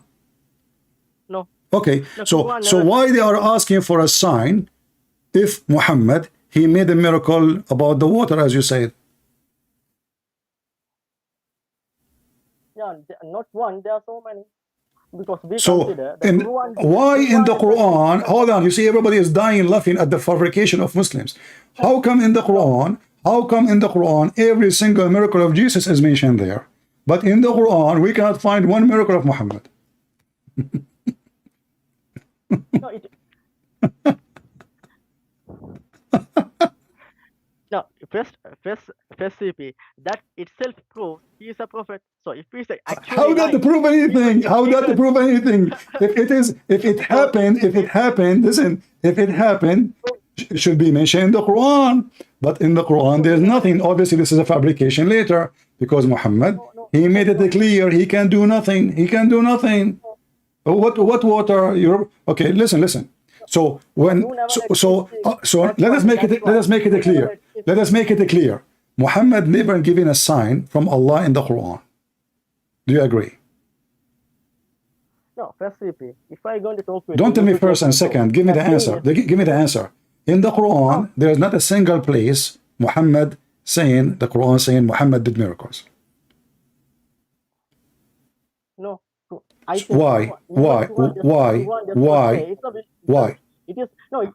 Okay, I can ask you the same question. Why did Jesus say, "Father is greater than me"? Why he said? For very simple, because he's greater than him. He's the Father. Are you stupid or what? That's why he called him the Father. Who is a hold on. Don't be stupid. But Jesus, he came to us as the Bible says, Jesus, he humbled himself, so he took the image of a man. So he come to us. This is why the Father is greater, because now Jesus is speaking to us as a man. He humbled himself. Jesus, shut up. The Bible says that he is the visible image of the invisible God. This is what the Bible says. You said to me, nowhere in the Bible it says, the church father, they say that Jesus is God. He is the visible image of the invisible God. When one of the disciples of Jesus said, why don't you show us the Father? And that's it. Jesus says to him, I am with you all the time, and you do not know me. The one who saw me, he saw the Father, which means the one who saw me, he saw God. Shut up. Now listen, you are trying to change the topic. How come in the Quran, Allah could not do the same as Jesus? Forget about Muhammad now. Forget about Muhammad. You see, Muhammad is an idiot. We laugh at him. He's busy with Aisha, 6 years old. But I'm now focusing on Allah. You see, when we talk about Jesus can create, you said to me, Allah gave him permission. In order to believe in that, Allah should be able to create. Did Allah create anything? There's no point talking to you if you don't give me enough time. Are you going to hang up? Are you going to hang up and run? Can Allah create? If there is any proof, that Allah can create like Jesus. No, Allah can do anything. It doesn't say Allah. Okay, here we go. Allah, he said in the Quran, Allah in the Quran, he said, hold on. In the Quran, Allah, he said, how can I have a son if I don't have a girlfriend? No, it is Allah says it is not fitting for him. It doesn't say I cannot. No, he did not say that. He did not say that. He said, how can I have a son if I don't have a girlfriend? Sahiba. What is the problem? He don't have a girlfriend. So can Allah have a son? No. Why? Because he don't have a girlfriend. He did not say what it's not fitting for him. What does that mean? This is stupid. No, listen. In another verse, it says, if Allah, he want to have a son, he will. So you're stupid. You do not know your book, obviously. He said he can, but it is not fitting for him. Okay, no. Hold on. Not fitting for me. But here we have different verse saying that he cannot have a son. You see, the one he is saying, okay, when I say, each time I give you a verse, you never read it. Give me the verse. Is that a habit in you Muslims? Are you illiterate like your prophet? They keep giving you verses. After verses, you never read one. Chapter 6, verse 101.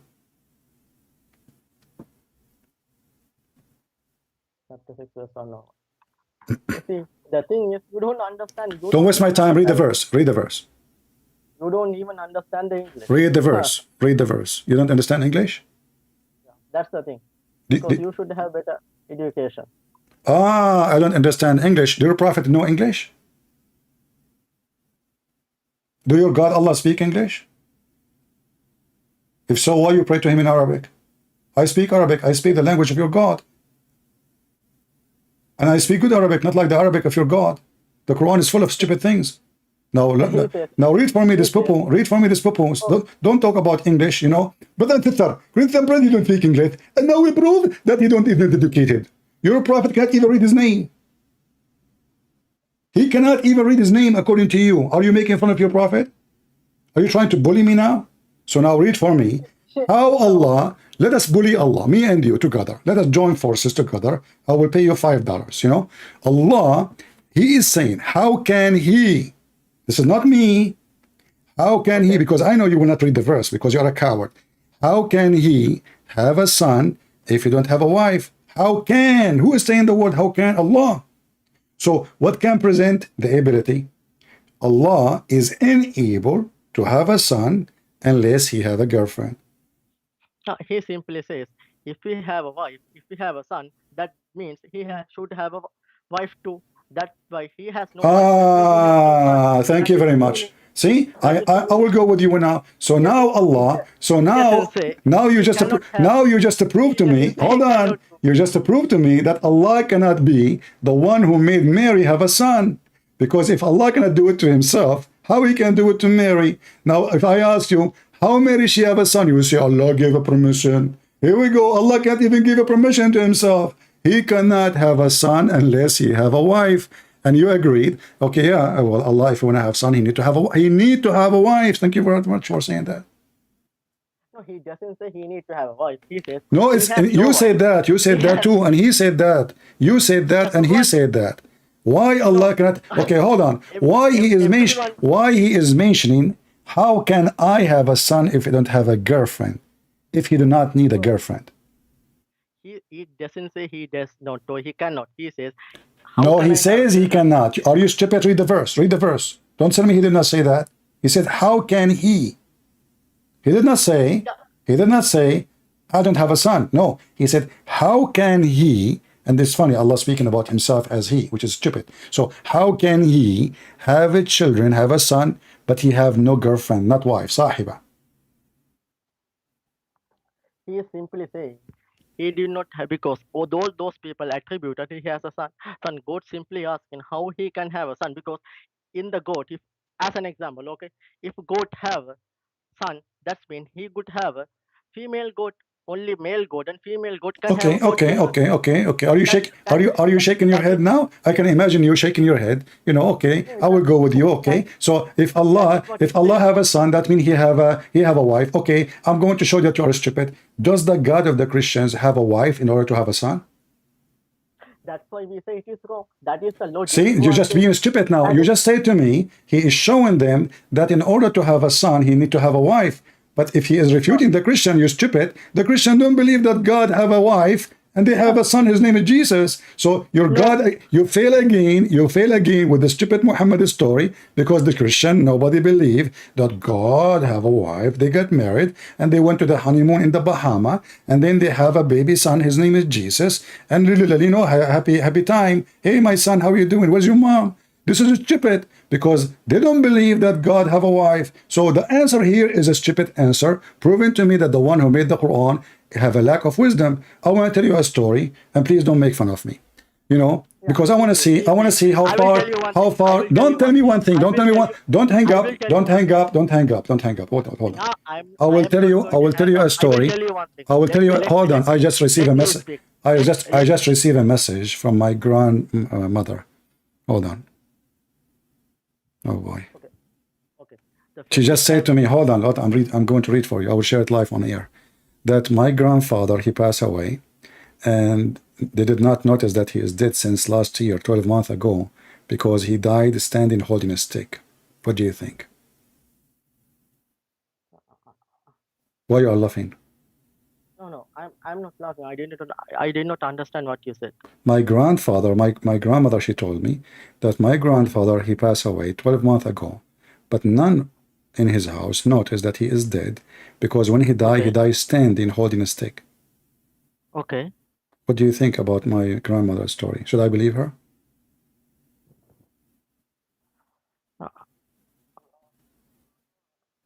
Because simply I'm telling you, when you say something, don't change the topic, please. You are hurting my feeling now. I'm talking about my grandfather, please. Should I believe her that my grandfather, he died 12 months ago, and nobody noticed that he is dead because he was holding a stick standing? She come to the room, she speak to him, he didn't answer. She did not notice still, because he's standing for 12 months. Shall I believe in her story? No, you cannot. You cannot. That story in the Quran, you idiot. Huh? This is story in the Quran. Everybody heard you saying, no, you cannot believe it. So now you just buried your prophet. Your prophet is a fraud. He is a liar. He said Jesus gave him permission from Allah. Here we go. You should not believe this story, but this is a story is in the Quran. Nobody noticed that he is dead. Hold on. Nobody noticed he is dead until the termite, they ate his stick and he fell down. And you are saying, no, you should not believe in it. Everybody heard you. It's recorded. You cannot take it back. It is recorded. Open the Quran. No, open the Quran with me and let everybody laugh at the false prophet who claimed he's to be prophet. He bring us fiction stories. Even you as a Muslim, you refuse to believe in it. No, because CP, the thing is, you never let me speak. That's why it is like you are winning. You never let me speak. If you give me at least... I let you speak, you said no, everybody heard it. I tell you the story. I repeat the story 3 times. I told you it's sensitive. You hurt my feeling, and you think thank you very much. You did not hurt my feeling very much, but you hurt my feeling very much at the end because you accused my grandmother that she is lying when she said to me, my grandfather died for last 12 months and nobody noticed. And I asked you, should I believe her? You said no. That is a miracle. Okay, even in the Bible, it's a miracle. It's a miracle. Hold on. A second ago, it was not a miracle. Why it's not a miracle about my grandfather? Maybe God want him to stand like this. And how it can be a miracle? A person is dead. It depends. Hold on. Don't tell me depend. A second ago, it was a false story. A second after, it's a true story. Listen, if a man is dead, let us say it's a miracle. I want to go with you. Can a termite destroy the miracle of Allah?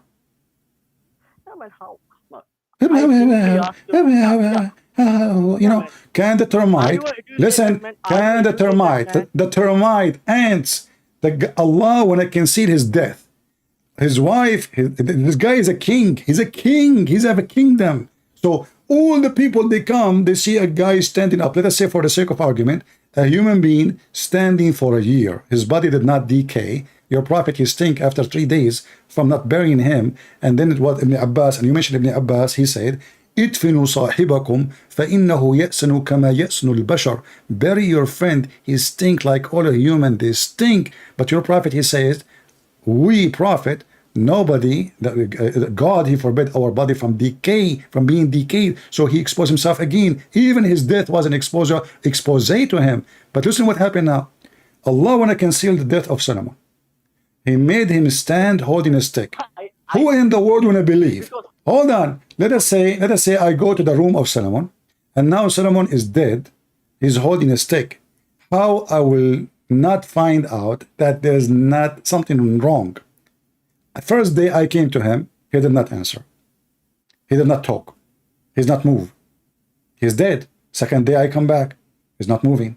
He's not talking. He's not answering. Third day, fourth day, 1 year, and nobody noticed that the guy is dead until the termite, they ate his stick. Do you have termite at home? Yeah, first, you should give me enough time so I can come up with a reply, because you never let me speak.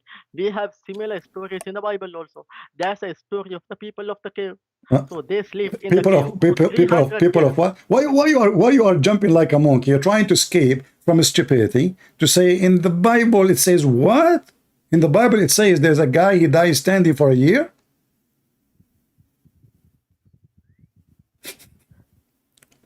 You never let me speak. You have the same kind of stories in the Bible also. No, hold on. Okay, hold on. If we have the same story in the Bible, you can mention one, so we can laugh together in the same time. How you okay? Mention to me a story from the Bible so we can laugh. Okay, we can laugh. Okay, in the Bible in the Jacob. Okay, Jacob wrestled with God and he defeated the God. Thank you very much. So okay, hold on. Can you defeat God? Okay, what if I show you that you're a prophet? He is a stupid man. He took the story and it's in the Quran. No, go show me in the Bible. No, hold on. You see, in the Bible, it's speaking about Jacob. The struggle here is not about fighting boxing like Muhammad Ali or an idiot, but you're a prophet. He took the name of Israel for Jacob in the Quran, which means he agreed with the story, because this is what Israel mean. No, that means what Israel mean? Can you tell me what Israel mean? People call him Israel. That's why he took the name. It doesn't mean Prophet actually. No, not people, you donkey. Not people call him. Allah called him. The Quran in front of you. Are you a donkey or what? Yo, that's why the people Okay, call him. So why? No, not the people call him. Not the people call him. Allah called him Israel. Can you tell me why? Israel mean? Israel mean, shut up. Israel mean, this is you can open the dictionary, the one who struggled and wrestled with God. You just made fun of the story. You are making fun of the Quran. Okay, so why in the Quran, your God, Allah saying, well, yeah, he struggled and he wrestled with God. His name is Israel. It is the Bible. In the Bible, my friend, why the name? Okay, in the Bible it says, because he struggled with God, God told him, from now on, I call you Israel. Now, why your God called him Israel? Why your God did not call him Jacob no more? He called him Israel. Can you give me the answer? Because people identify him as Israel. Okay, so are you saying to me that the Jews, they say that Jacob, he struggled with God, so we will call him Israel. Allah, he liked the name, he took it too. Because if you need to identify someone, if, as an example, if your name is stupid, then only I can go. Listen. People are dying laughing at you. Now, let me ask you. You mentioned that is it possible to challenge God, like to struggle with God, to refuse God command, or to fight God? Correct? Yeah, that's mean. Okay. It is illogical. If Allah, okay, my friend, I love it what you just said. You just said it's illogical. So it's logical that Shaitan, he go inside your anus if you don't say the prayer before you enter the bathroom. It's logical Shaitan go around your penis when if you don't have a prayer before intercourse. It's logical that Shaitan sleep in your nose, piss in your ears, and jump in your mouth. It's logical that Shaitan, he will make fire in your wife, a pubic, if you don't say a prayer before she having sex. It's logical that Shaitan, he fart when you pray to Allah. It's logical that when you go to heaven, you will be an endless, your penis will be endless and your wife vagina will be endless too. It's logical that in heaven, your prophet will have the power of 4,000 men in boom boom. It's logical that in heaven, your wife, she will have an ass of 1 mile. It's logical that in heaven, your wife, she will be see-through, which is an x-ray, disgusting, stupid. It's logical that you will have 80,000 little boys to serve you and they are naked. It's logical that every woman, she have 70 maid, and the 70 maid, they have 70 maid, and the 70 maid may have 70 maid. You end with billions of women for sex. Shut up. It's logical that you will have a tent. It's logical to have a tent in heaven. It's the distance between it. It's from Damascus all the way to Yemen. It's logical that your prophet, a bunch of black men, they did ride him like a donkey all day long. Is that logical? No, you don't. I told you, because these are metaphor figurative speech. And second thing, you don't understand the English. Okay, my friend, I don't understand English. I don't learn Islam by English. I speak Arabic. Do you understand Arabic? That's you don't. Do you know Arabic? Do you know Arabic? You keep making fun of me. You keep making fun of me in my English. Do you know Arabic? No, I tell you, you don't know Arabic also. Do you know Arabic? Okay, speak to me in Arabic. Guys, I do not know Arabic. Here we go. English, you don't have any common sense because you are interpreting in a completely different way. It is because our friend, let us go back to zero. Let us go back to zero. You see, I challenge you to show me one thing Allah can do like Jesus. You fail. Can Allah do anything like Jesus? No, man. How time I'll tell you how. Prove. Very simple. Jesus, according to the Quran, he did all those miracles. Did Allah did any miracles? Hey, man. Who created Jesus according to the Quran? According to the Quran, okay. According to me, I created Muhammad. Here we go. Talk is cheap. Talk is cheap. Talk is cheap. Okay, how Allah he can create Jesus? I will go with you. Who is the one according to the Quran who created Jesus? It is Allah created. Allah created Jesus. The Quran says no. No, it is Allah created the Jesus. No, according to Muslims, the one who created Jesus, according to Muslim, the one who created Jesus is Jibreel. Yeah, Jibreel is the one he blew, but if he did. Hold on. So who is the one? Okay, hold on. Who is the one who can only create? Why Allah did not give permission to Jibreel? Man, it is the will of God, man. You cannot ask this stupid question. I can Okay, ask you so the we same. cannot Why ask, Jesus said, but you but can ask I about can my ask God, but you cannot ask your God. You see how you stupid your logic? So we cannot yeah, ask same, because it's your God. Okay, now I'm asking you, please. I'm not yeah, asking Allah. same, Allah does not same exist. We cannot I ask can him. ask Listen, listen, listen, same listen, question listen, I listen. can ask you. Listen, listen, Are you listen, listen, listen, listen. If Allah is the one who created the human being, who is the one who created the human being? Is it Allah or Muhammad? Yeah, Allah. Okay, how Allah, he says, he created a human being from a sperm and the sperm became a dead blood. Hey man, you are going out of the topic. Okay, No, we go are to the not. topic. Because if Allah is the one You who are the, create, you are the, if Allah is the one who create, he should know what he created and how he created. But speaking stupid does not make you the creator. What kind of God he say that Allah created from a semen and the semen become a thick dead blood? How Allah get it wrong? How Allah get that wrong? oh no man, you are talking about the science now, right? The first thing, CP, you Each don't time I understand the give you a interpretation. verse, you never read it, you never answer, and you change the topic.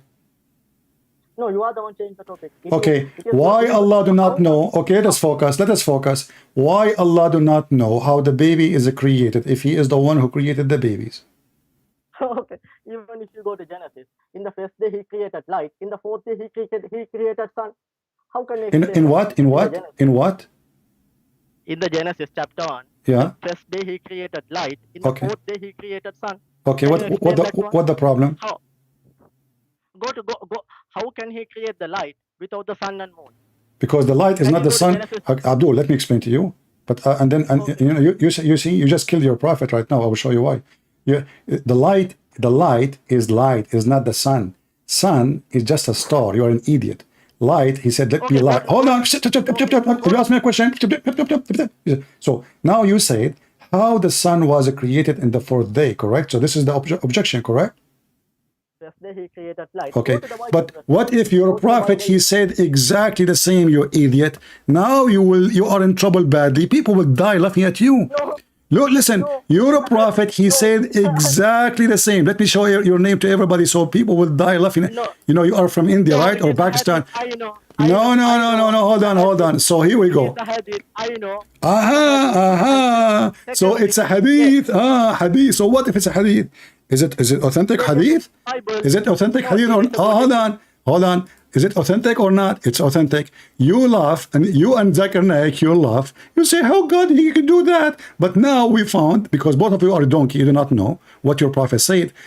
Your prophet, he said exactly, he changed a little bit the story, but he said that Allah created, hold on, Allah created the light in Wednesday. Okay, let me talk. You never let me Read talk. the hadith. Read the hadith. I know, CP, I know the hadith. Okay, No, you do why not don't know the you go? hadith. Okay, give me which book the hadith is located. Okay. No, I don't remember the book. Okay, but I Which know. just give me the name, man. Okay, CP, If you know the hadith, listen, you are a liar. This is the thing. You are a liar. You never heard this hadith before. This is why you made fun of what the Bible is saying. Because if you I know, have heard. you will not mention it. Okay, tell me the name of the book. Okay, can you give me 2 minutes? So Can you tell me the name of the book? book, which is the hadith is there? What is the name of the book? I know. I do not know the book. I know it is even. Swear by the shin of Allah that you heard this hadith before. Yeah, I have heard this. I have seen this. Swear by the shin of Allah. Swear by the shin of Allah that you heard this hadith before. Amen. What? In that hadith, I know what Muslim scholars. So why you don't want to swear? Okay, so now we have a problem. You made fun that how that can be true because he created the light in the beginning and then he created the sun. Well, your prophet is saying that there is no sun for the first 4 days, yet there is trees. There's trees. There's a trees. Okay, hold on. How many? Because each time I give you something to read, you refuse to read. No, man. Why can't you let me speak? Why can't you let me reply? You made fun about God said, let be light. Man, I ask you why. He said, you said, because, Can you let well, me he speak? created the Why sun can't you let me speak? in the fourth day. So you are speaking. Stop talking about not speaking. Each time I give you something, you refuse to read, and you jump to speak about the Bible, and then I get you busted, and then we go back. And that's what you did now, the same as before. So now, are you making fun of your prophet if what he said in the hadith? Do you accept this hadith?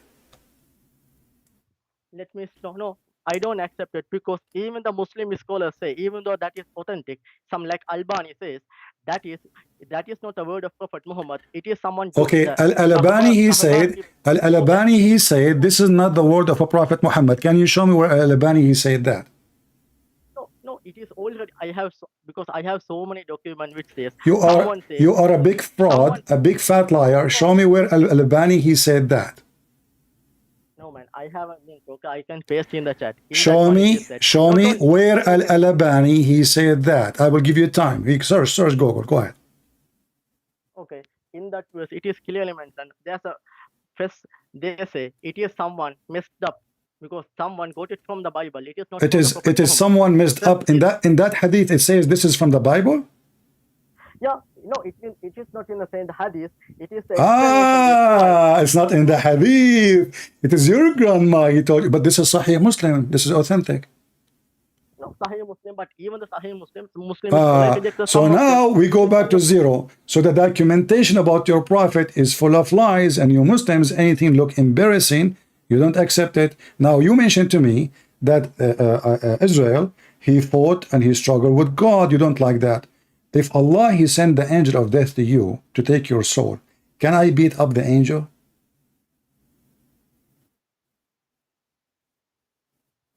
It depends who I am.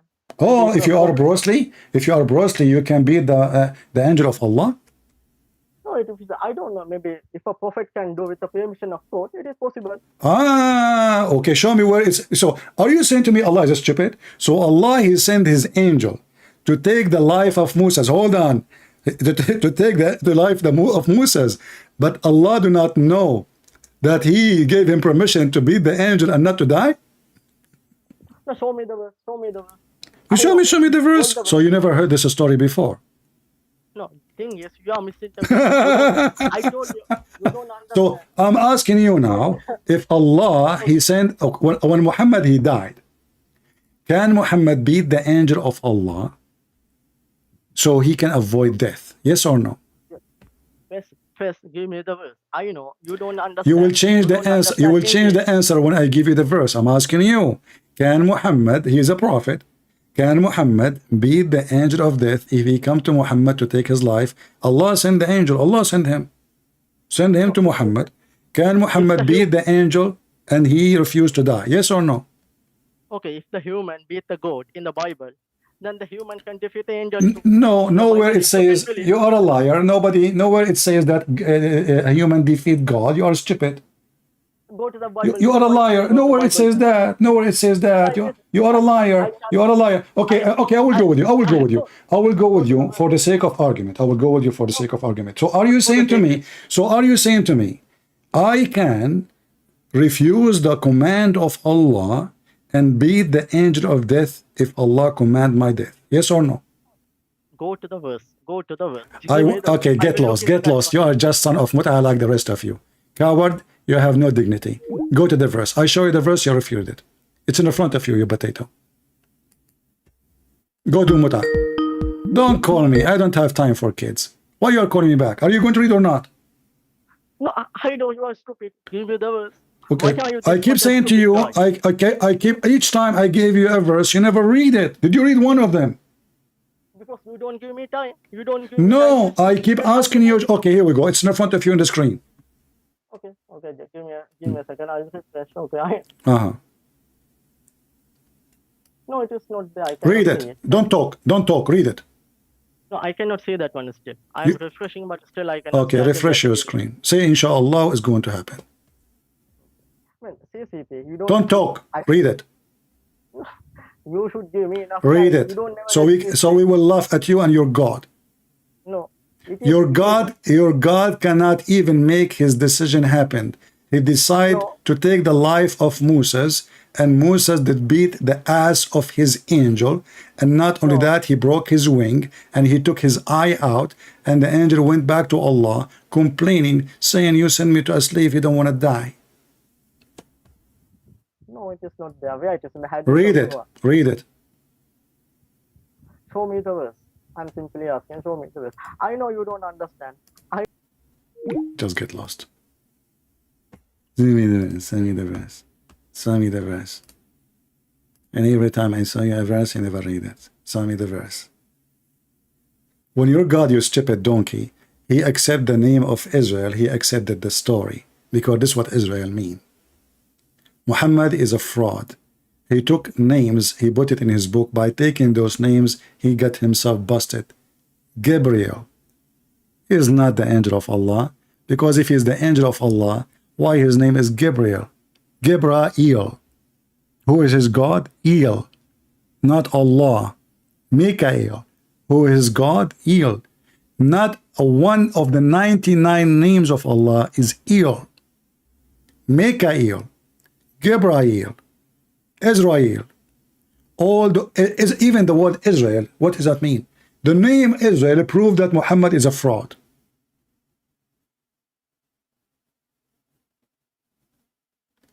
The word Yahya proved that Islam is a fraud. What Yahya mean? This is a name taken from the name of Yahweh. But all of us, we knew that the Muslim, they have 99 names of Allah. Not a single one of them is Yahweh.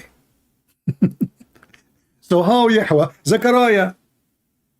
What Zechariah is? Zechariah is two words connected together. The stupid Muhammad, the thief Muhammad, he moved from the city of the pagan, Mecca. He moved and he lived between the Jews. And there, when he lived with the Jews, he learned about those stories. First time Muhammad, he saw the Jews ever in doing practice of religion. He saw them fasting when he came to Medina. He said, why you are fasting?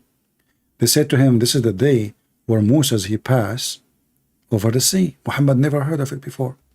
How a prophet of God do not know what Moses did? He said, really? Well, you know what? We are more close to Moses from you. And he commanded the people to fast it. Just because the Jews, they said, but what if they are lying? What if they are not telling the truth? Fraud. If we ask Muslim what Moses mean, they do not know. Okay, what Isa mean? They do not know. What Yahya mean? They do not know. What Al-Masih mean? They do not know. Imagine in one of the interpretation, they claim that the Messiah, his name is Al-Masih because he have a flat feet. They don't even know how to say his name correctly. John became Yahya. If we read the Quran, in the whole Quran, how we will know who is Israel? Suddenly the Quran say Israel. Okay, who is Israel? Shouldn't you tell me introduction? There's nowhere it says, because this is a book of theft. Who is Israel? Children of Israel, suddenly. Okay, who is Israel first?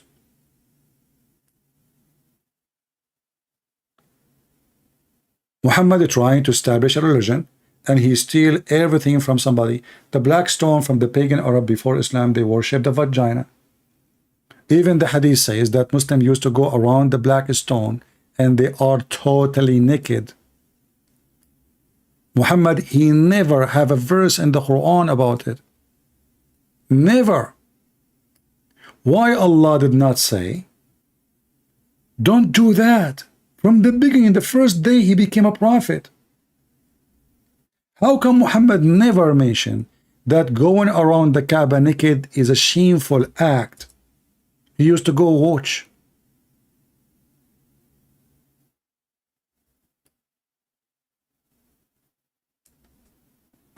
He watch.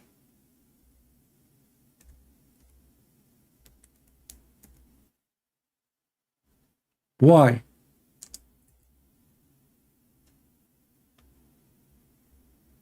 And by the way, until now they are naked, practicing the same as the Arab. They practice.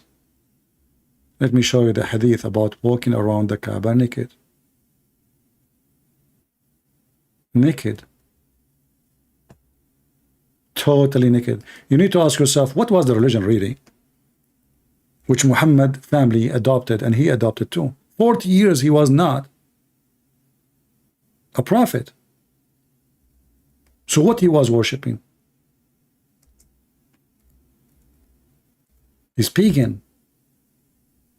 We have even the ketchup boy, we have his recording saying clearly that Muhammad never was Abrahamic. Never was Abrahamic. They lie. They say Muhammad was Abrahamic.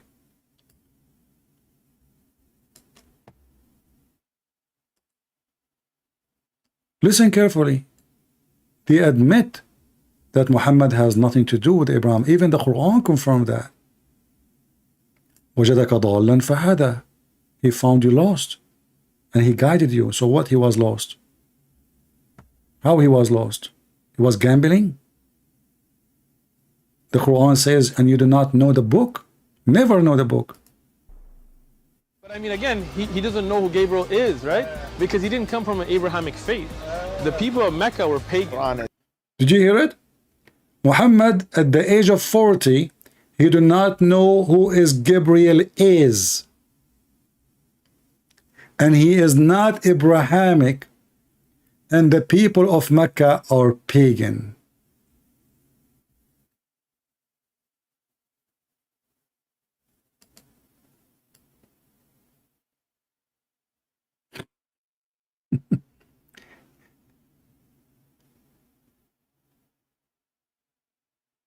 What a stupid religion.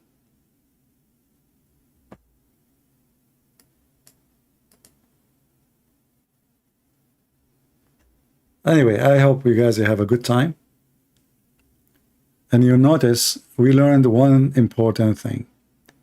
The Muslims, they cannot avoid that Jesus can do what nobody can do. And even their God cannot do anything. Their God do not know how the baby is created. Their God, he think the sun set in murky water. Their God think that women have a sperm coming from their ribs, which is true. I mean, women, they have big testicles in their chest. You know, if you don't believe me, you know, go check your wife. You know, she have big, huge, your testicles look so small compared to them. I feel sorry for you, man. His God. Otherwise, how he knew those things? And when the stupid, he start making fun of the Bible, he just, each time he says something, he shoot he's a prophet.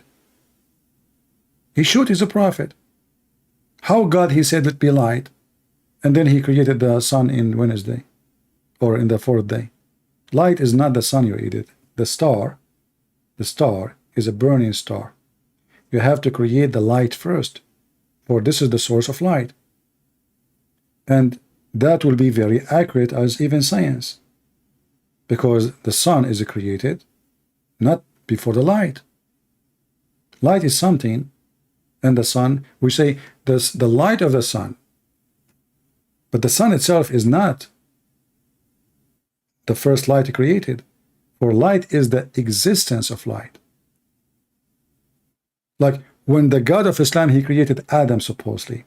What he created first? Mud. So did he create Adam by saying to him, be, and he was? The Quran says yes. He said, let be, and he was. But then we read in different verses, we find that Allah, he brought mud, he brought clay, he mixed it together, he used his hands, and then he let Adam even stand for 40 years to dry him out. 40 years Adam in the process of a drying. Look, Allah don't have a stove. At that time it was ice time. 40 years to dry Adam, and then after 40 years Allah, he breathed into Adam. And not only that, when Allah, he breathed into Adam, Adam was not finished. To the point Adam, he said to Allah, finish me before the sun set. And I find it very laughable that this Abdul, he says it's not logical. A Muslim talking about logic. Can you believe it? It is logical that Muhammad, he go and have shower with dead dogs and women of blood from period and garbage, and this is to do ablution. Obviously, you have a mental illness. There's no human being. And not only that, when they ask him why you are doing that, he says, oh, yeah, okay, you know what? Water is always clean, okay? Water is always clean. Is it? Even if we have dead dogs and women blood from period and stinking garbage in it? This is the one we will take him to be our teacher? And why you Muslims don't do that? Why you Muslims don't do? I want every Muslim to follow the steps of Muhammad. Put dead dogs in your bathtub, garbage, women blood from period, and do ablution. Your prophet was so filthy to the point that even dogs used to piss in the house of Allah, in the middle of the holy house of Allah, holy house. I like it, holy, huh? And the Muslim, they never sprinkle water or clean. This is how clean the companion and the prophet. Jesus, when he saw the Jews in the outskirt of the yard, you know, the temple have many yards. They are not even in the yard. They are outside. He flipped their tables and he said to them, you made the house of my father a bazaar? Muhammad, dogs get in. They lift their legs up, they piss, and this is where the Muslim, they put their head down to pray. Not only that, even men, they go inside the mosque, standing, grab their penis, and they start pissing during the prayer. And Muhammad even forbid them from talking to the man to stop him. This is Muhammad, and this is religion. And then those potatoes, they want to say to us, look how easy to hijack the miracles of Jesus. Allah gave a permission to Jesus. Who in the world want to believe in such garbage? If Allah gave Jesus permission, Allah should be able to do what Jesus did. The whole Quran in front of us. Allah is in total disability. He cannot even understand how the baby is made. Allah, he thinks the sun set in murky water. Allah, he claimed that Zulqarnain, he found where the sun set and he found where the sun rise. Allah, he claimed in the Quran that there is a prophet, his name is Zulqarnain, which means Alexander the Great. He built a dam between the human being and Gog and Magog. And go watch the video of Yasser Qadhi and see how it is stupid to believe in Islam. Even the Muslims are leaving Islam because of those stupid stories. Gog and Magog. Oh, bring me copper and iron. And those people who do not speak the language, they said to him, build for us a bridge, a dam, and we will pay you. I mean, the guy, he just occupied them, and you want to pay him? Alexander the Great become a contractor? Hey guys, I'm going, sorry, I have to make a phone call. I'm going to call Elon Musk. I want him to build a wall for me. The guy, he just occupied their land. He have the biggest army in the world. And they say to him, build for us a dam and we will pay you. They will pay him what? He owned them already. Hey, Alexander, hello? Can you wash my dishes? Oh, sure, sure. You know, I heard that you are good, you know, like big shot king, you know. I want to build a house. A fence. Can you build a fence for us? Oh, yeah, you know, where is the fence? How much you pay me? Come on, you know, I mean, you know, your wages is so nothing, you know. You are just Alexander the Great. And we will pay you. And then he built for them a dam. And until now, we cannot find the dam, damn you, Muhammad. Who is the stupid one to believe in such a garbage?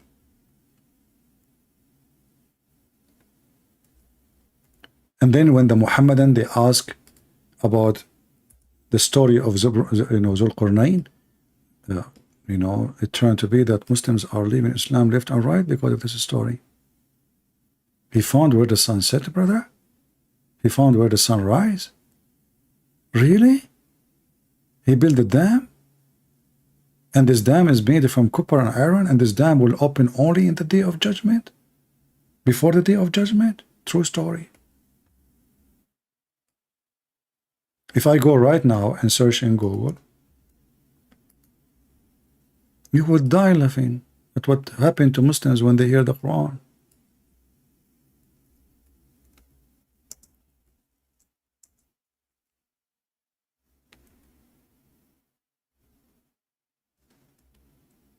Let me see.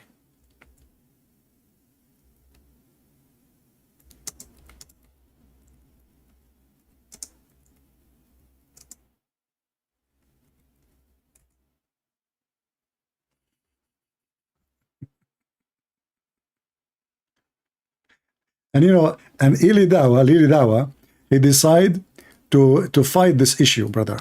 Okay? So, you know, he said, Ili Dawa, okay, you know what? We can solve the problem. Why we need to be logical? Before I start, I want to let you... Yeah, okay, let us see. Before we start, yeah, he's selling zucchini. Channel. Yajuj and Majuj. Allah subhanahu wa ta'ala talks about them in the Quran. And they are mentioned specifically in a hadith, brothers and sisters. Now, one thing that a lot of people make a mistake, which I've seen, you know, people of knowledge, is that they try to comprehend and understand who is Yajuj and Majuj? Where are they? How could they stay in a cave for so long and dig, and just when they're about to come out? And obviously there's issues, some say there's issues with that narration, etc. Some parts of it, you know, are not authentic, whatever it may be. I'm not trying to get into that, okay? You know, and then Dhul Qarnayn, and you know, there's so many speculations, etc. And a lot of people come and they're like, some people even get into doubt with this matter. Some individuals even leave Islam, and I'm like, no way. And now you will stop them. How? Tell us how. what's the issue here? What? Let me tell you guys the crux of the matter, because there are a lot of people and a lot of individuals who've tried to make people understand this and even push the narrative of these certain ex-Muslims, you know, that, you know, people are leaving Islam because of this, apparently, yeah? Which I just heard one individual, and most of his reasons, you know, like, you know, there's one individual, he left Islam because he have a girlfriend and he like her, she have big breasts and she have nice nipples, so he said to himself, I'm not going to follow Muhammad because she have her nice nipples. I mean, they try to frame everybody. I mean, there's millions are leaving Islam because of the story. What happened to the individual? Okay, this is the same potato. He's saying in different video, Trinity is not logical. In this video, he's saying why we need to be logical. Muslims. couldn't have intimacy with a lot of girls or something along those lines. Okay, I don't think it was this issue at all. Yeah. Yeah. And this guy, he left Islam because he want to have intimacy. He just made a video about have secret wife. You know what?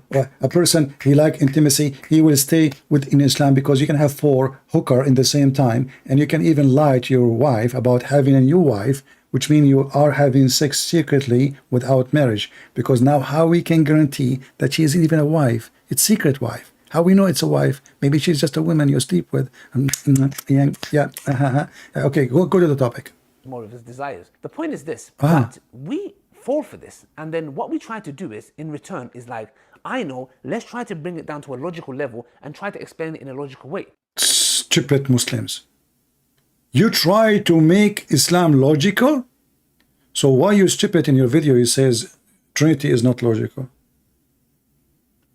The second we asked him about their religion, you should not be logical.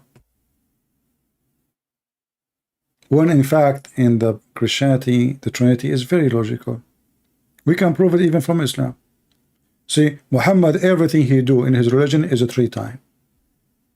Any Muslim can explain why? They cannot. Even when he say Assalamu alaikum, he say 3 times. Even when he do ablution, you know, like he wash his hand 3 times, his ear 3 times, his nose 3 times, his mouth 3 times. Why 3 times? They can't answer. Allah, he made Zechariah fast from, you know, from talking for 3 times. Mary the same, you know, 3 days, sorry. So a Muslim, if he divorces his wife 3 times, he cannot get her back unless she go and F somebody else.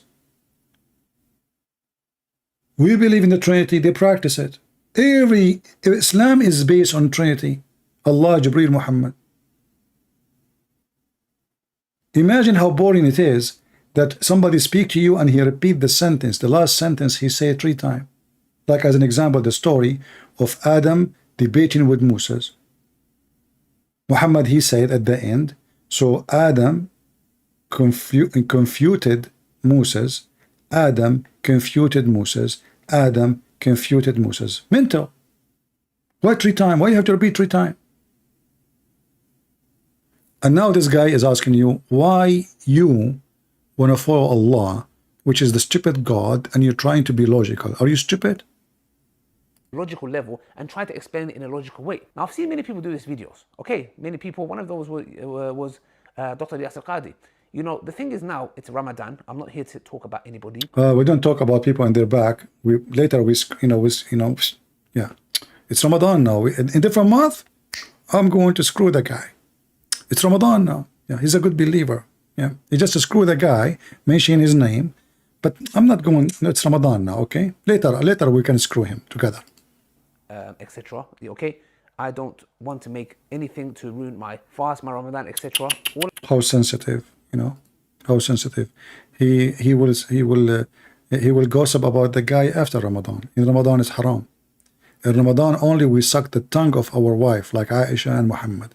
The guy is fasting, yet he is sucking her tongue. Look like her tongue is not included in the fast.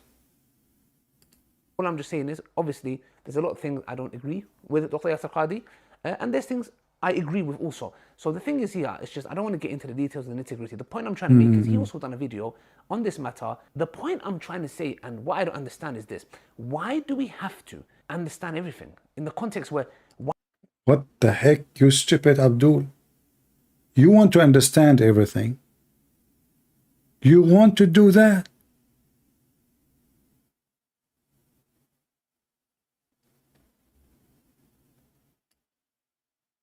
Look at this face. I understood not to understand. Why you are doing that? Why we are trying to understand everything? Why? What's wrong with you? Okay, the story doesn't make sense. We cannot find the dam. And how those people will stay behind the dam, and they are 1 to 1,000, which means if we are now 7 billions, they are 7 trillions, yet we cannot find one individual. And they are not under the ground, they are behind the dam between 2 mountains. And now we have satellites, and we can see everything. And you are trying to understand everything. Are you stupid? Are you? Why does it always have to be logical? Why? The same guy, he says, Trinity is not logical. The same guy, he said, well, God cannot be inside his creation. In different video, he says Allah is inside his creation. So this is why we laugh at this religion and we find it hilarious and stupid. We show the guy that, okay, is the Bible corrupted or not corrupted? Is it against the will of Allah or by the will of Allah? They cannot answer. Oh, Allah did not say he will protect the Bible. He said he will protect the Quran. Okay, show me the verse. And then, is the Bible corrupted? There is 2 opinions. Which one you take? The second one. So why the Quran says confirming what is between their hands? No answer. Read the verse. You don't want to read it. Oh, I cannot see it. We jump to the second topic. I don't debate Muslims. Because you cannot debate a liar. You can only get them busted. And this is what I do. I don't debate them. They are stupid liars. They are not, I cannot say even they are professional liars. They are stupid. The story of my grandfather dying standing for a year is funny. The second I said it's in the Quran, it's yeah, it's true. How God created the sun in the 4th day. According to the Quran, actually, Allah created the sun in 1 chapter in the beginning of the creation. In the other chapter, go to chapter 41 and chapter 79 and compare. You will die laughing. 1 chapter says Allah created the mountains and the land and the water and the trees, and then at the end he created the lamps, which is the stars. And the other chapter saying Allah created the sky first, he made the light, the stars, and then he started working in the earth. Very simple. Do we have any other Muslim who is not so stupid so he can call me? I mean, this guy, it's, you know, we had fun. And, you know, now we will make him famous.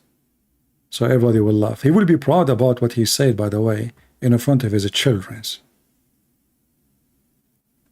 Do we have any Muhammadan? He want to give it a try. Maybe you can play with me.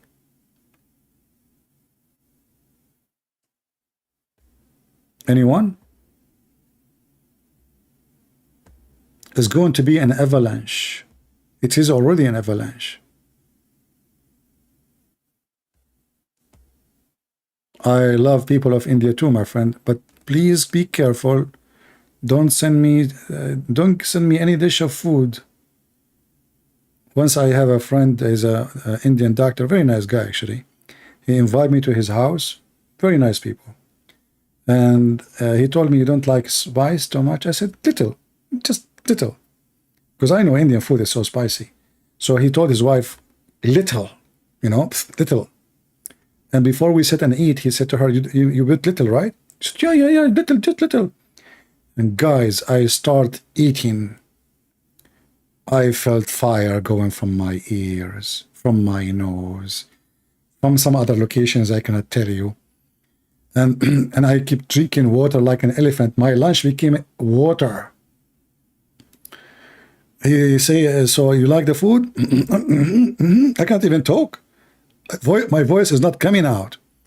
So yeah, it's good to eat little spicy Indian food. Just little. So now if you're an Indian and you invite me to your house, excuse me, I will bring my sandwiches with me. Don't even think about it. Do we have any Muhammadan? Okay, do we have any little Muhammadan?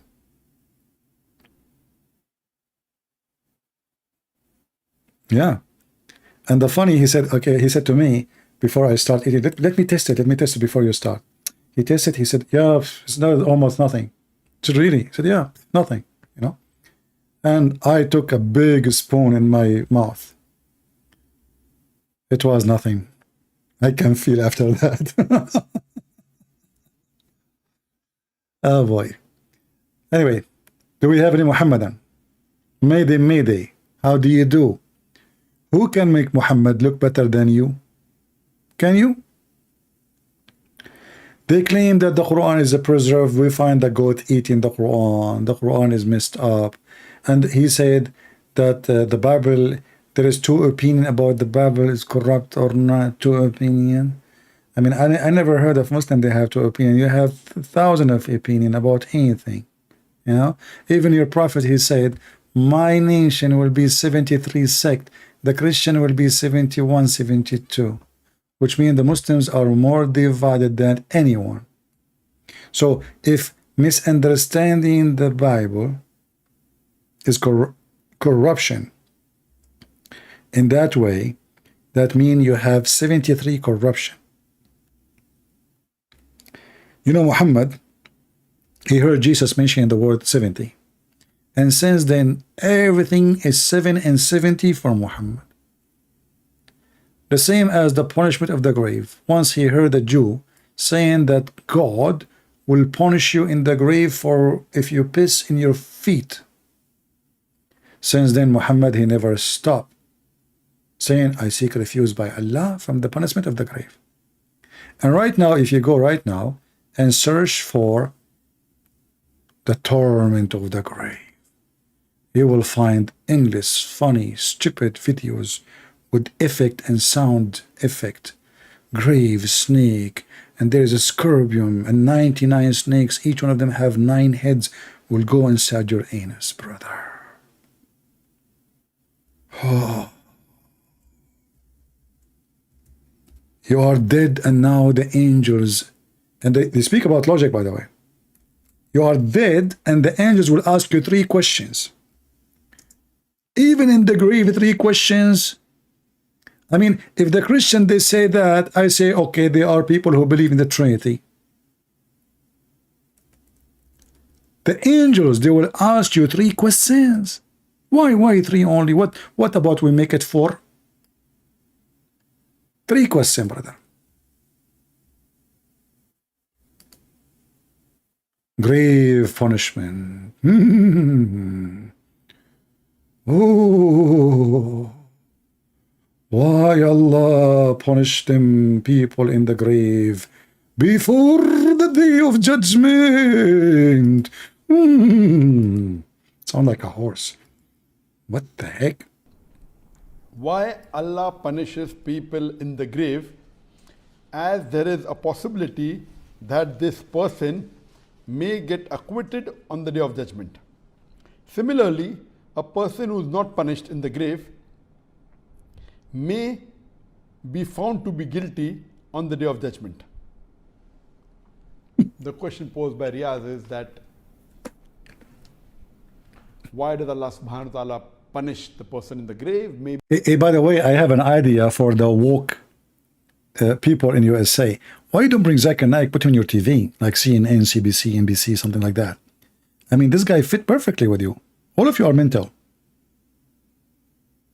I'm sure if you wear a skirt, you will accept him right away. Just put a wig, a skirt, and Assalamu alaikum wa rahmatullah. My name, let me introduce myself. My name is Zakir Naik, and I'm wearing a wig. And today, I'm going to wear a skirt, and it's blue, because I like it blue. Excuse me. Allah, He made the sky blue. I like the skirt, which is the blue. By the way, I'm not going to show you what kind of underwear I'm wearing, because it's haram in Islam to show you, but I can show you, and I can assure you that I have a nice underwear. Thank you very much. And now the first question. Okay, first question. Tell us about the punishment in the grave. Why Allah want to punish people in the grave if it's going to be the judgment day? It's logical. Why Allah will punish people in the grave if it's going to be a punishment in the day of judgment, brother? What the heck was that? 2 punishment? 1 guy? What? Maybe on the day of judgment he'll be acquitted, so won't it be injustice? And maybe you may not punish a person in the grave and he may be held responsible on the day of judgment. So isn't this wrong? Allah subhanahu wa ta'ala says in the glorious Quran, in Surah Imran, in Surah Al-Imran, chapter number 3, verse number 185, that kullu nafsin zaiqatul maut, every soul shall have a taste of death. So how Jesus did not die?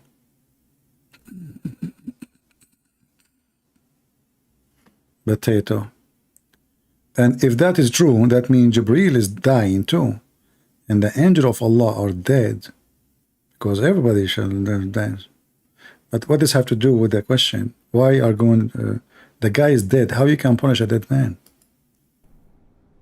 And your final recompense will be on the day of judgment. And anyone... He's trying to collect thoughts like and it looked like he is either did not take his lunch yet, or his wife, she made him wash dishes last night. One who is saved from the fire and is admitted into Jannah, into the garden, has achieved the purpose of this life. For this life is goods and chattels of deception. Here Allah subhanahu wa ta'ala in Surah Al-Imran, chapter number 3, verse number 185 is telling... Potato, you mentioned that already, that every human being would die. The question is, why we are being punished in the grave? us that the final recompense will be on the day of judgment. That means the final hisab kitab, the final tally of the reward and punishment will be on the day of judgment. Don't sleep, please. That means if you have to get a reward, Yeah. you will get part in this dunya, in this world, part in the grave, part in the hereafter. See, like check now, check later, check at the hereafter. So now when you are in the grave, what is the reward in the grave? Let me count for you. Free Wi-Fi. Brand new iPhone 110. Nobody have it yet. You know, The word in the grave? The guy is dead. Anyway, if you hear those stories, you will die laughing. And you know he's trying to find like what he will say. I mean, the question is stupid, and the topic is stupid, and he's stupid too. So they're trying to find the reason. What I will say to this guy? What I'm going to tell him? Punishment of the grave. The fear of punishment of the grave. Has a question similar to question number 9. Oh, they have numbers. Actually, number 10. Munir says, often I remember death and I feel very afraid. I dream that I have died and I wake up very scared. Now, the fear is a human characteristic. Every single person has to be afraid. You have to fear. So, no, I'm a Muslim, I trust Allah, I depend on Allah, and I rely on Allah. Once you see a cobra or a lion charging at you, let's see your dependence on Allah Azza wa Jal. Definitely we all depend on Allah, but there is natural fear that has nothing to do with shirk or associating others with Allah. If I'm in my room and nobody's with me, and I'm afraid to read a letter or open a book or give me a break. Tell us about the punishment of the grave now. who does not have the ability to judge my feelings, yet my fear is far greater than the fear of Allah Azza wa Jal. But natural fear, if your house is on fire, you can't stay in your bedroom and say, I will make dhikr and inshallah. What is the punishment of the grave? Tell us about the punishment of the grave. You to stay away from sins. If it drives you to pray on time in the masjid. What is sin in Islam? Sin is not to pray to Allah, but not to go around and have sex with the children. Not lying to your wife. Not lying to children. Not the wife lying to her husband. This is not sin. Do you know, according to Islam, that if a man, he kiss a woman, touch her, play with her private part, and the woman, she do the same, this is not even sin. It's called al-lamam. Al-lamam. It is not even counted. It doesn't even count as sin at all. I am disappointed. I thought you are going to tell us about the punishment of the grave. Until now, you did not even go to our topic. Then this is a positive fear, because it prevents you from doing what angers Allah Azza wa Jal.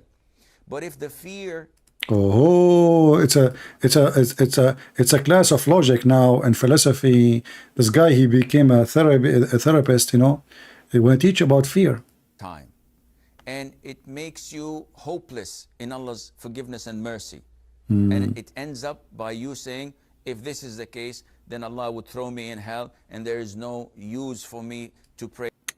Get lost. I click at your video to tell us about the punishment of the grave. Until now, you said nothing about the punishment of the grave. What's wrong with you? Okay.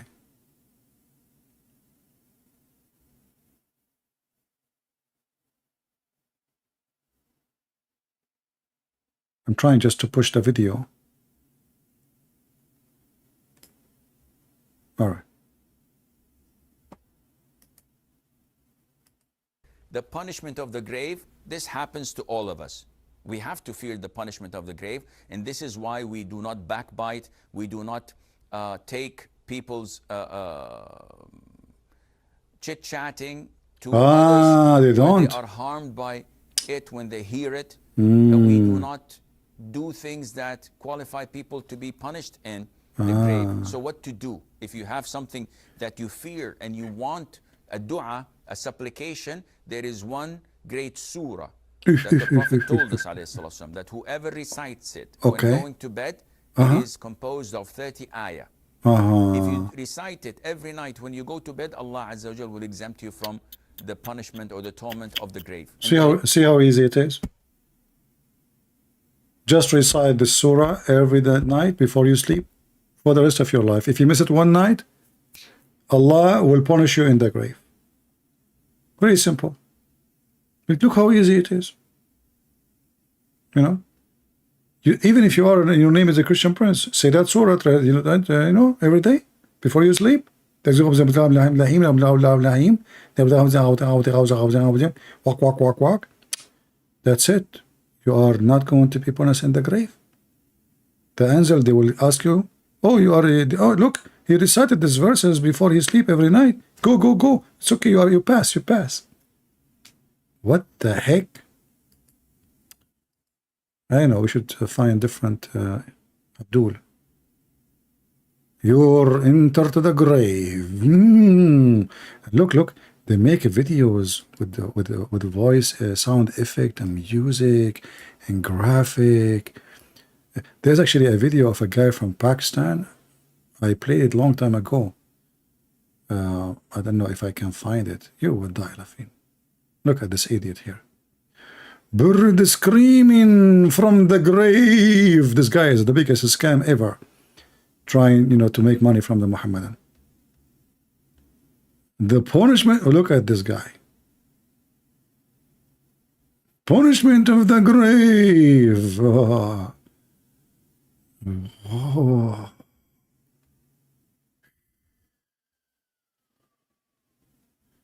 Look, this guy, he just came from the grave. Ooh. I mean, I just typed the word of punishment of the grave. Look what we have. Oh.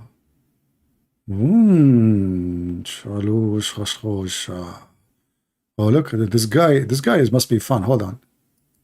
I never play videos of this guy. He must be fun. Two angels, harsh and reprimanding, will then come to him. They will reprimand him and will sit him up and ask, "Who is your Lord?" The believer will reply, "Yeah, my Lord is Allah."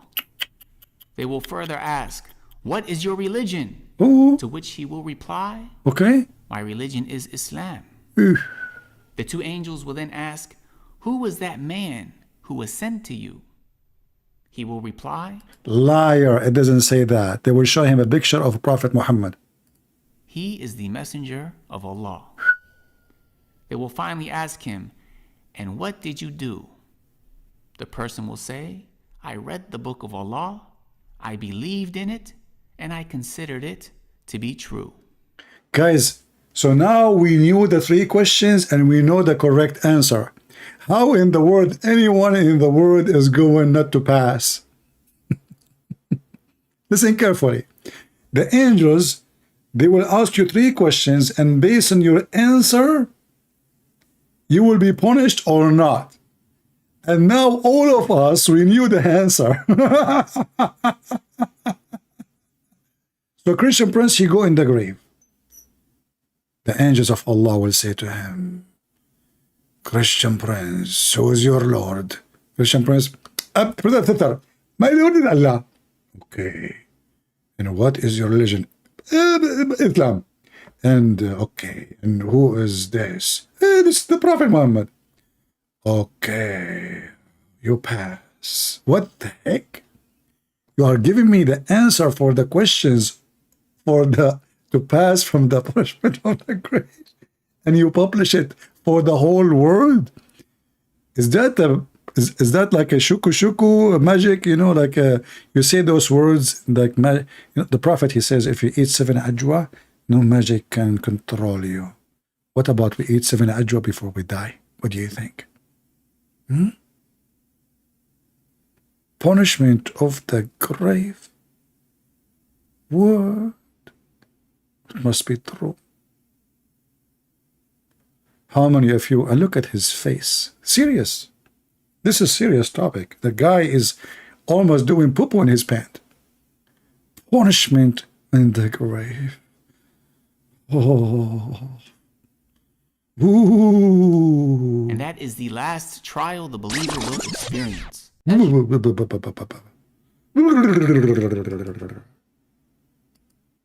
Let us see a different video. Hold on. Someone is more funny. The eternal punishment of the grave.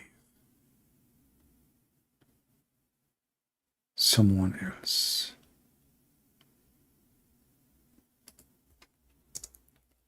Let us see. I wish I can find you that Pakistani boy. I mean, I remember we played this video. We used to die laughing, literally. Hilarious.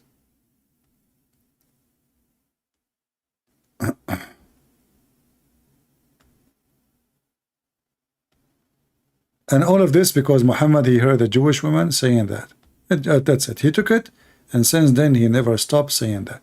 Oh, this is an atheist. He converted to Islam after he learned about the punishment of the grave. Okay, hold on. Let me be sure that this is the video.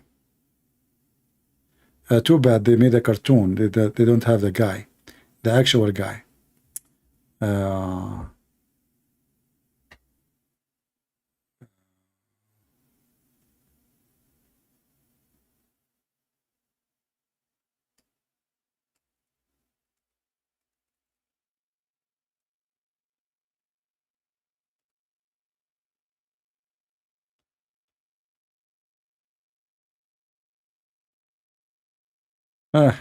I cannot find the video.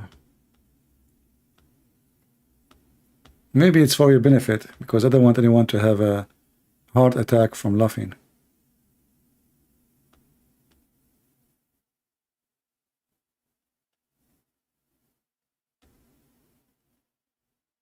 Torment of the grave.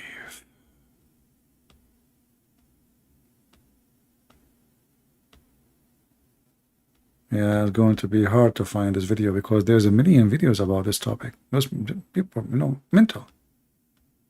Crazy. And Muhammad, he is supplying them with all superstition and stupid stories. And those people, they believe,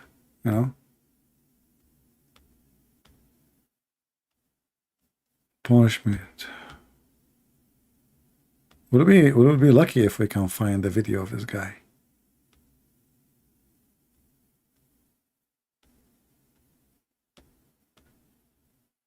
Maybe they deleted his video from YouTube. It wasn't a very old video, so.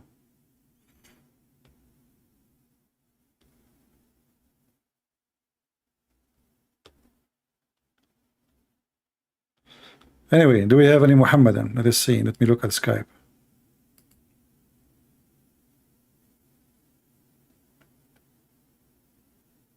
I want to debate you. You are a filthy liar. A Muslim, he want to debate me and calling me filthy liar.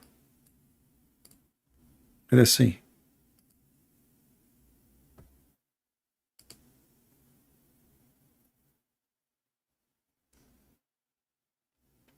Look like he have a bad connection. I can't even call him. Oh no. I found the video.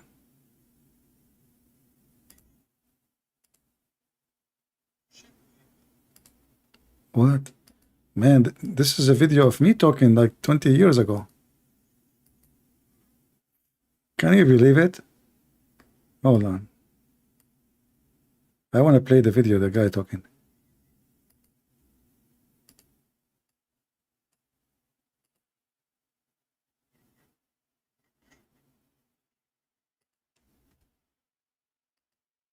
I found a very old video of mine. Like the quality is really bad. And this is the guy. I want to play his video. I don't think so. You tell me. There is this is a true story, by the way, that once in Saudi Arabia, there was a person who once hit a camel. And it is famous about the camel. It's a fact about the camel. If you hit the camel is going to take revenge. Ooh, be careful. So there was this guy in Saudi Arabia. He once hit a camel, and then at night when he was about to sleep, he remembered that, oh man, I hit that camel. And when he was peeking out of the out of his door, he saw the camel standing outside. And he knew that camel is gonna catch me, man.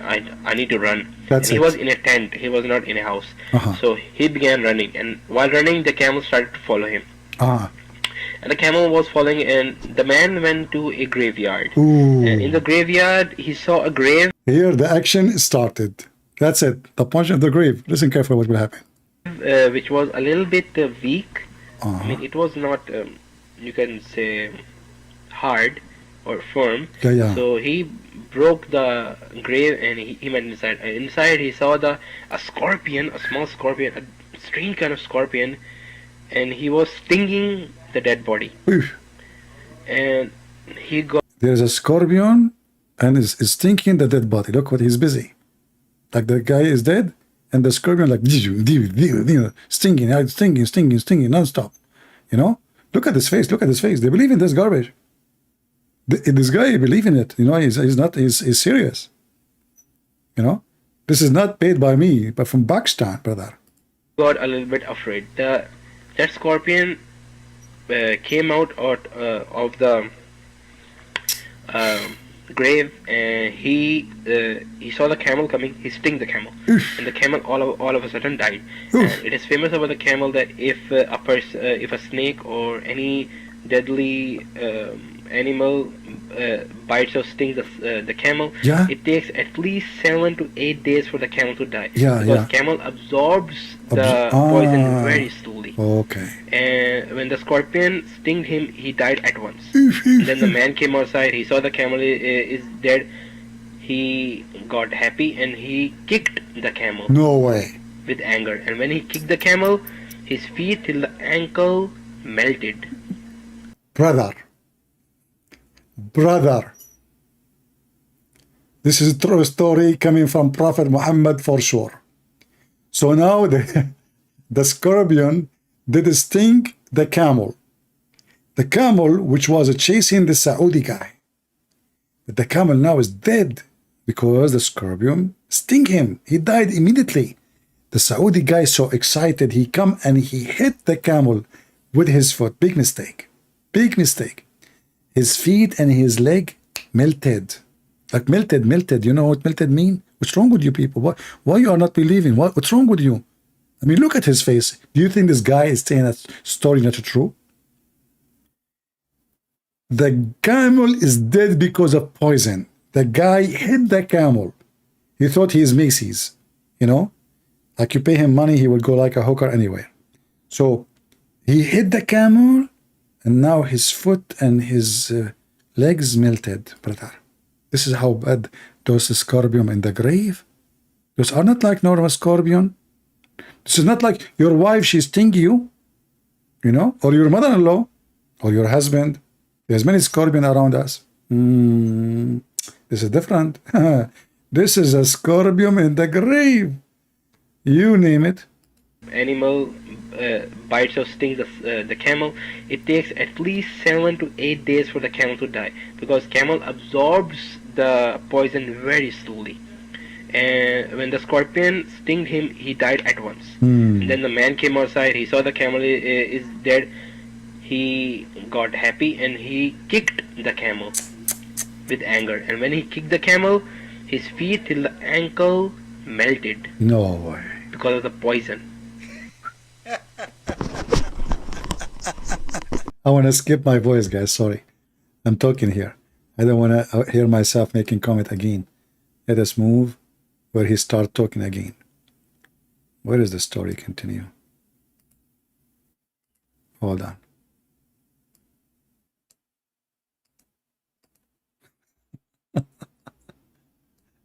Too bad. I wish I can find it.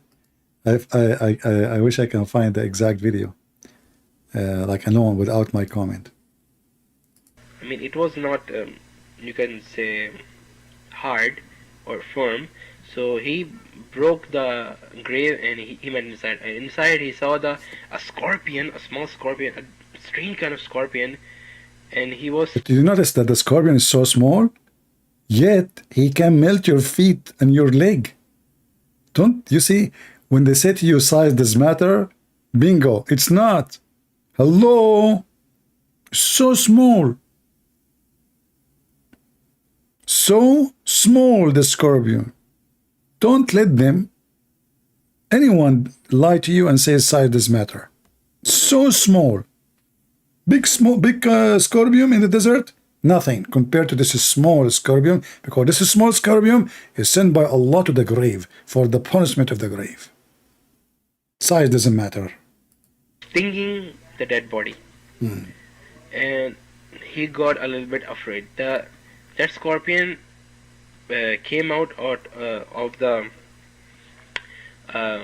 grave, and the camel coming, he sting the camel, and the camel all over. A question, brother, why the scorpion came out of the grave? Do you have any problem? I mean, can you tell us why? Why the scorpion stopped the punishment? I mean, why he is interested now to fight the camel? I thought he have a job in the grave. The scorpion came out of the grave. Look at the story. I don't know who's the director of this movie, but for sure he is an American. Sound like Sylvester Stallone movie. All of a sudden died, and it is famous about the camel that if a snake or any deadly animal bites or stings the camel, it takes at least 7 to 8 days for the camel to die, because camel absorbs the poison very slowly. And when the scorpion stinged him, he died at once. And then the man came outside, he saw the camel is dead, he got happy and he kicked the camel with anger. And when he kicked the camel, his feet till the ankle melted because of the poison. The camel's body became so much poisonous that his feet till the ankle which he hit melted. I saw the pictures myself. Yeah, I saw them. And that kind of scorpion is gonna sting us. Oh man. So please, from here we can see how much horrible will the scene be. And the good thing about the pious person is, if you worship, your worships are going to save you from the snakes and the scorpion from your left hand side. If you give charity. What? Where? From which side? If you worship Allah, it save you from what? Look, we have solution. I mean, it's really horrible, but we have a solution. Listen. Worship. Your worships are going to save you from the snakes and the scorpion from your left hand side.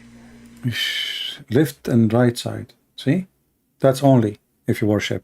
Left and right. Still there's your front, yours back. Hello? If you worship, you're not done. No. Left and right side.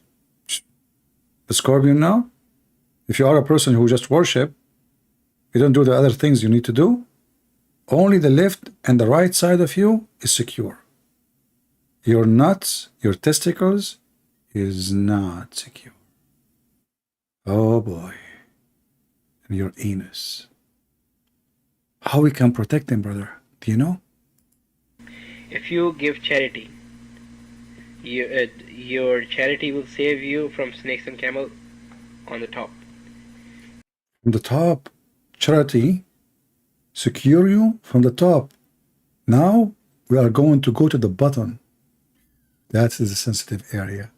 The one I just told you about, your penis and your anus. How we can protect that. Listen carefully. Take notes. If you don't lie. I mean, it's a sensitive topic, you know. Yeah, we are going down. We are going really down now, you know. So your charity will save you from snakes and camel on the top.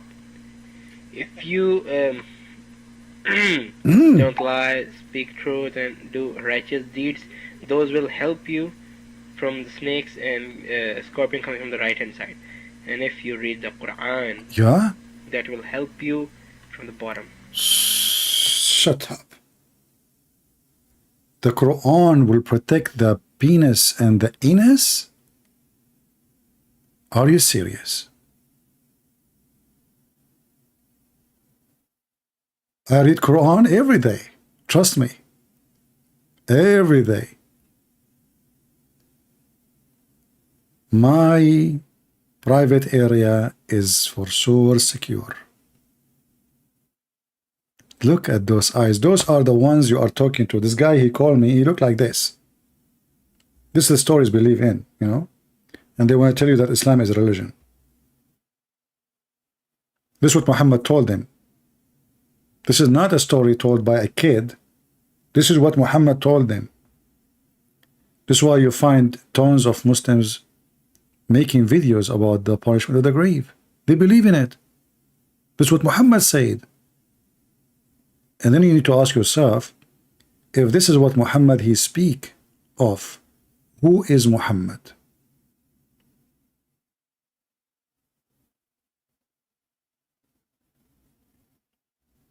If you go right now and see what Jesus say and compare it to Muhammad's stories, you will see how stupid Muhammad is. I mean, if we compare him even to anyone, who in the world want to say such a story unless he is stupid? Brainwash is nothing compared to Islam. Look at this poor kid. He is serious. Islam is based on fear. Muhammad is trying to make them follow him based on fear. If you enter the bathroom without saying a prayer, Shaitan play with your anus. If you don't say a prayer as he say, Shaitan will round, and you have sex with your wife, Shaitan will round himself around your penis and he will do your wife, and your son will come mute. Tons and tons of fiction stories. So Brothers and sisters, who in the world, be honest please, who in the world can come with such a story unless he is a prophet of Allah? Huh? Who? Nobody. Nobody. This is must be from God. How Muhammad he knew those things if he is not the prophet of Allah? Ooh. Muhammad, for sure, he is a true prophet.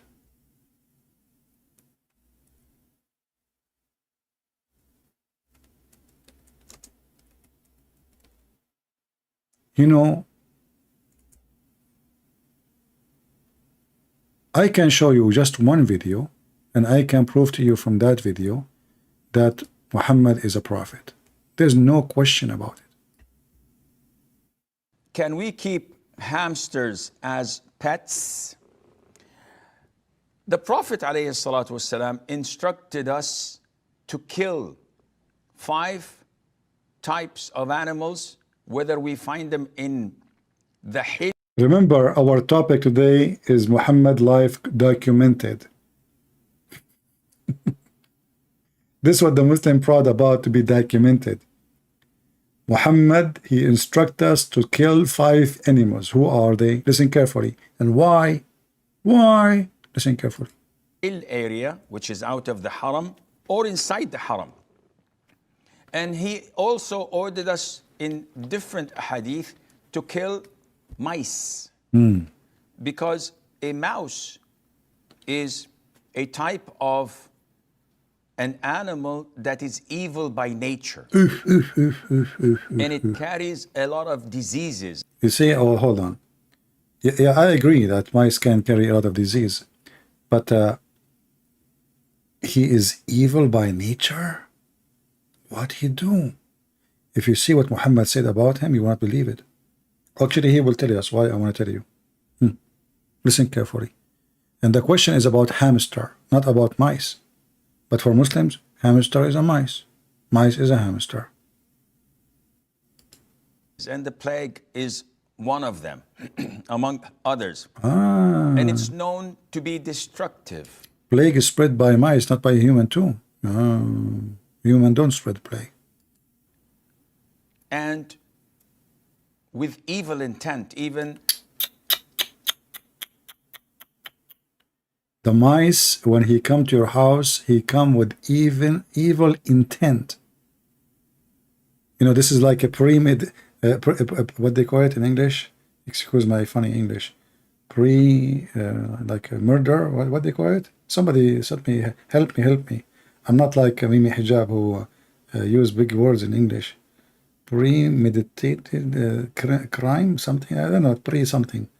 Yeah. So man, this mice, he come to your house and he have a plan. What I will do in this house today. They gather together, those mice, and they make a plan. Yeah, premeditated. Yeah, yeah. I was right about saying it, which is weird. Believe my English is improving. You know, come on, kind of hard. Really, look like Allah is helping me. Okay, go ahead. It may take a piece of thread and get it burnt from, or set it on fire from a candle or fire in the house, and take that thread and burn the whole house with it. Look at this evil mice. She take a matches, you know, from the fireplace, and she go to the curtain. You know, okay, now we go to the kitchen. What an evil mice. I mean, this is why the Muslims, they have fatwa to kill Mickey Mouse. There's a jihad against Mickey Mouse, the cartoon. Yeah. And they reject it in the Middle East and Islamic countries. They are trying to make us love the enemy of Allah and Mickey Mouse. Your kids now, they like mice. Haram. With it. So mice are evil, and we are ordered in Islam to kill them. A hamster, yeah, is very similar to mice. It looks like mice. And as they say, it's about 86 to 90 species of mice that are found there. So a hamster is a rodent, and it falls under the same category of mice, and hence it is not permissible to keep them as pets because of the instruction of the Prophet ﷺ to kill them wherever we find them and to dispose of them. Jihad against the mice. I mean, what you can say? That's it. The Prophet, he said, you know, yeah.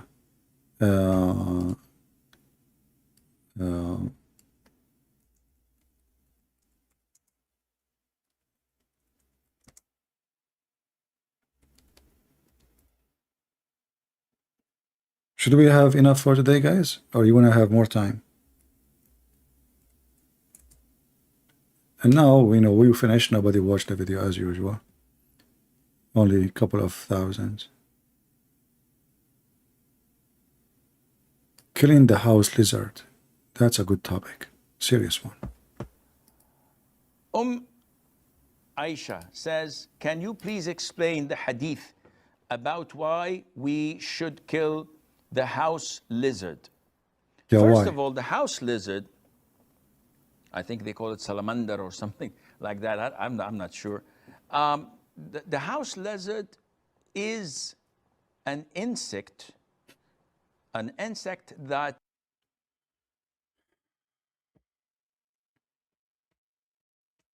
The house lizard is an insect.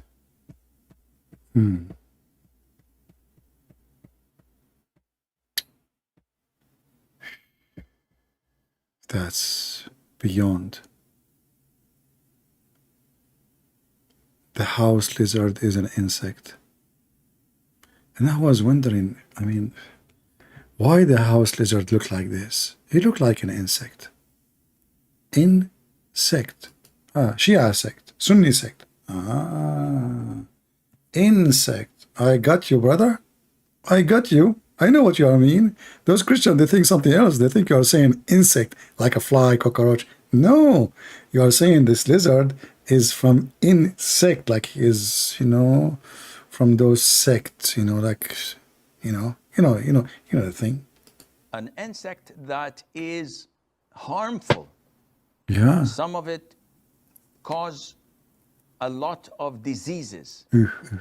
And some say that it intends to walk over the food and the drinks and to poo, where it puts a lot of its illnesses and diseases in people's food. So in general, it is a dangerous creature. Insect, what that creature? Only brings harm to the people in general. And if you notice, that anything that is harmful, Islam tells us to kill. So Islam tells us to kill a wild dog that bites and attacks people. Muhammad, he have a phobia from dogs. He ordered to kill all dogs, not wild dog, you liar. And then when people, they complain, he said, okay, kill all the dogs except the guardian one. It tells us to kill mice because they spread all types of diseases. Plague is one of they are most infamous for. And also they cause fire in houses.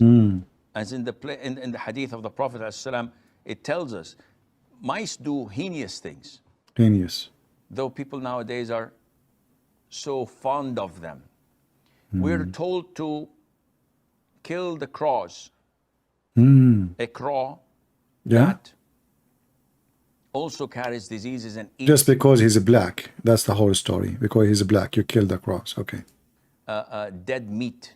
Well, all animals, they eat dead meat, you stupid. What's wrong with you?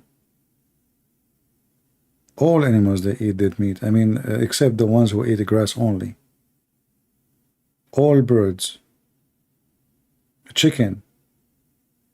Oh, you know, what? Just because it's black, Muhammad, he says, اقتلوا كل أسود بهيم. Kill every pure black. As we know, he's very racist. We're ordered to kill snakes. We're ordered to kill scorpions. He told them to kill the snakes because they are genie. If you have a snake in your home, you stand in the front of the house and you warn the genie to get out. You give him 3 days. If you don't come out of the house, 3 days, then you kill the genie. The snake is a genie. And these, by nature, are harmful for people. So killing them is justifiable and it's a legitimate thing to do. Likewise with the house lizards. And there is a hadith.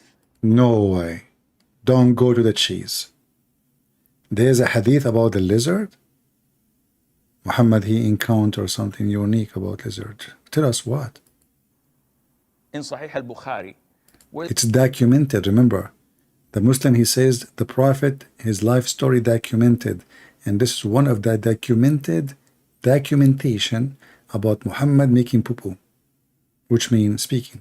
The Prophet told us, alayhi salatu wasalam, that when Prophet Ibrahim, peace be upon him, was thrown by his people in the blazing fire, all the creatures of Allah used to try and put off the fire. All the creatures. What is the name of the cartoon? You see them, all those animals talking to each other, you know? What? So they throw Abraham in the fire now. They want to burn Abraham alive. All the creatures, brothers and sisters. They bring water from the jungle. Even pigs. Even pigs, brother. The giraffe. Elephants. Elephant, they come all the way from India. Ooh, you know. And dogs, cats. I mean, cats, you know. The cats, they will like go in the front of the elephant. They say meow, meow, meow. It's like we, you know, like the ambulance thing, you know. All the creatures in the world, they come to rescue Prophet Abraham. Except the lizard. Now you tell me, you be honest with me. Shouldn't we kill the lizard?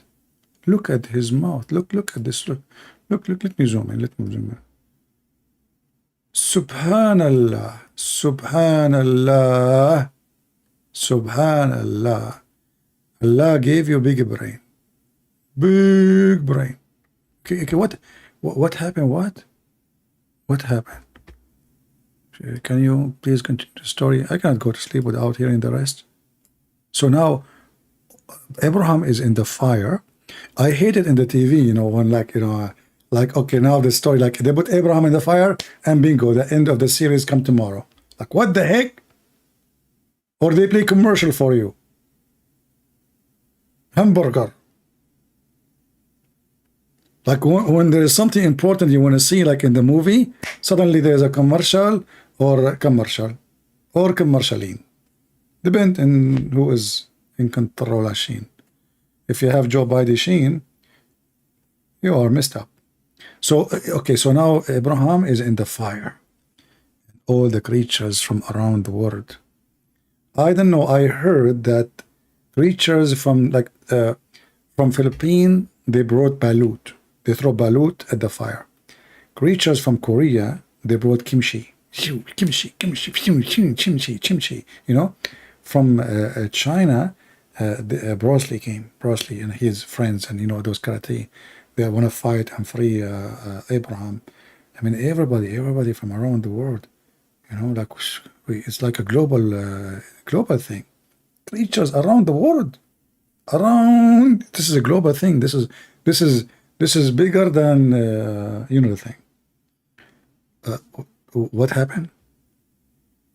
To try and put off the fire. Creatures of Allah, fire. All the creatures of Allah used to try and put off the fire, with the exception of the house lizard. It used to try to blow so that the fire would grow. What And this shows what a filthy, disgusting creature. The lizard. I mean, all the creatures in the world. Not even one exception. Hey guys, do you like my accent? Especially when I say exception. What? All the animals.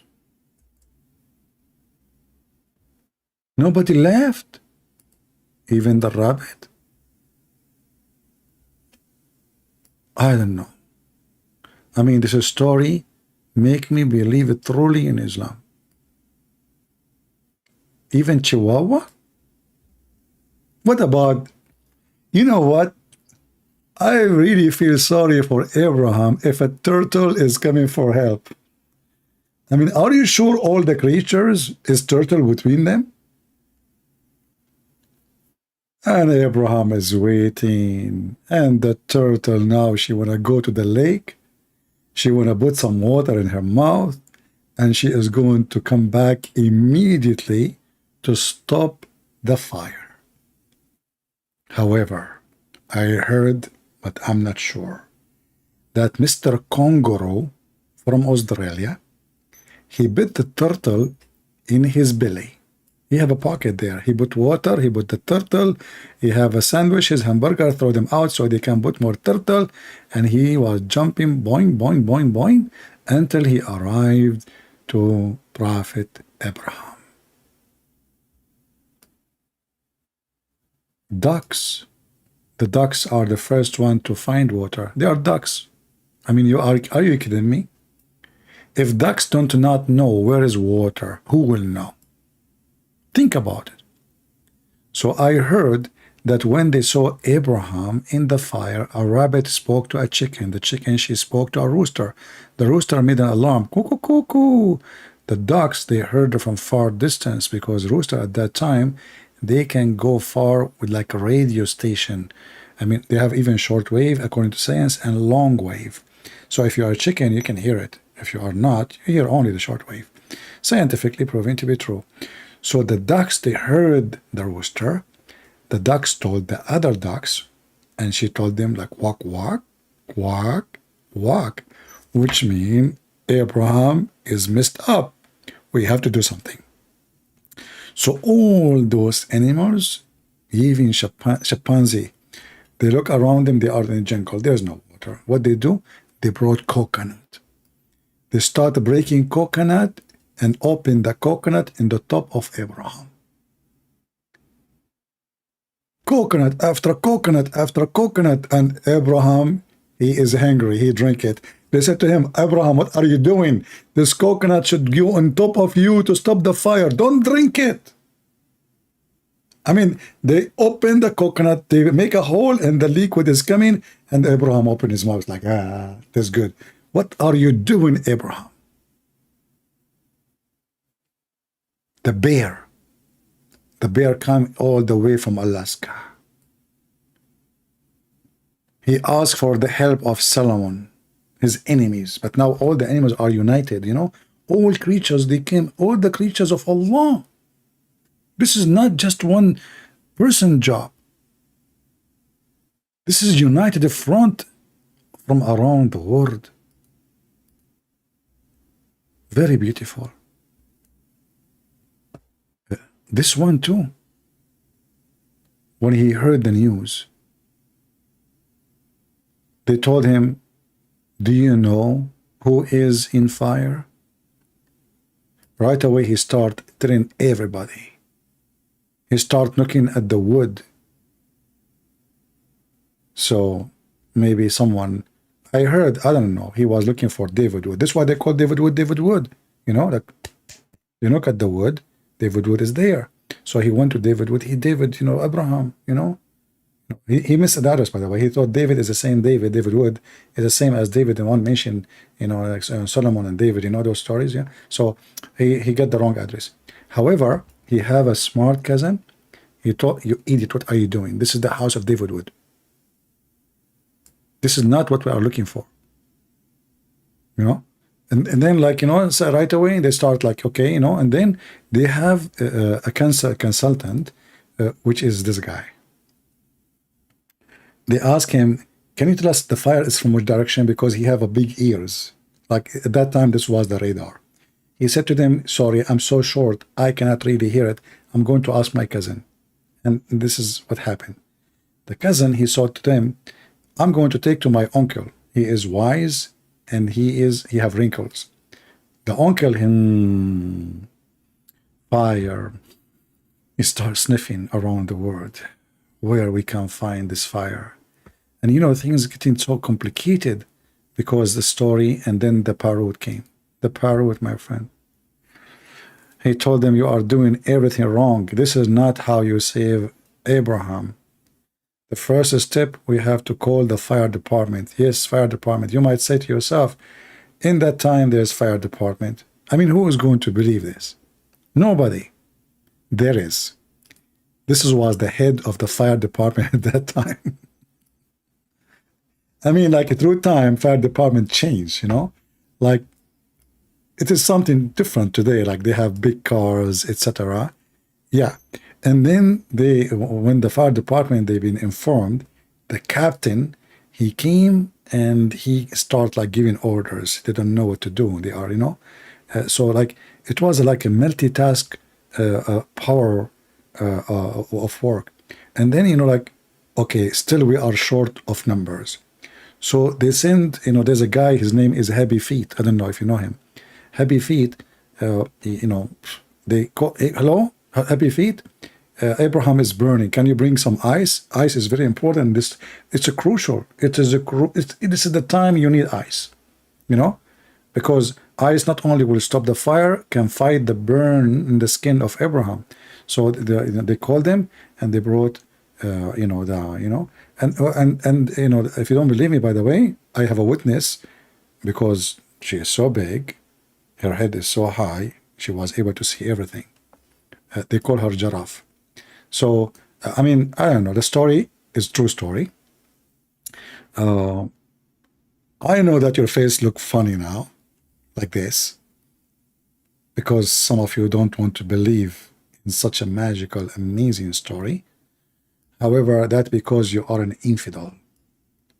If you are really a smart person who have little logic, a little brain, you should accept that this story is a true story.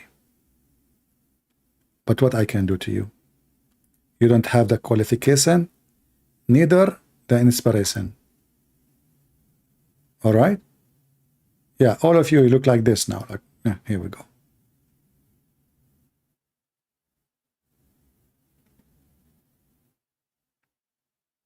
I'm sorry. I mean, this is a true story, and you guys don't want to believe in such an and look like you're standing up like this now. Like what?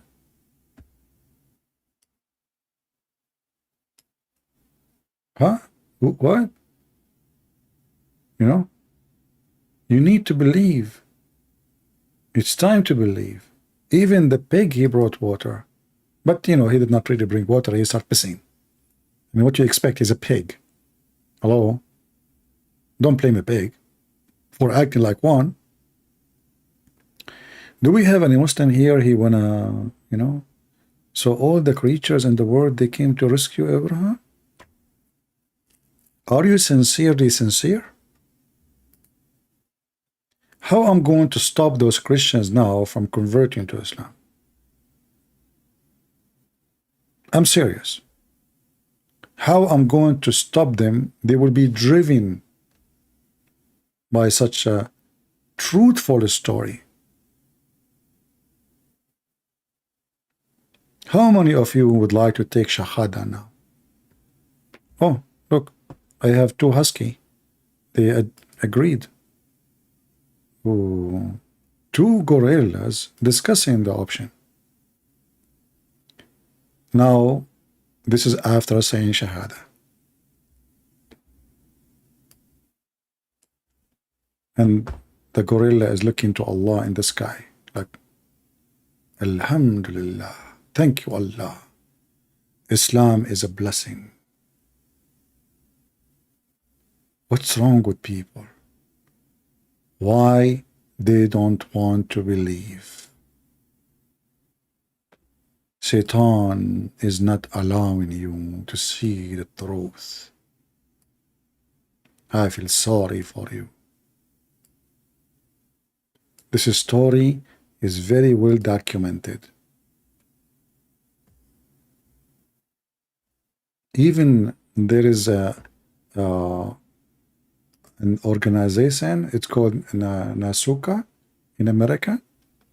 You know, those Nasuka, they do make Pepsi and they send it to the space because, you know, American crazy about Pepsi. You know, they wanna do commercial for the alien.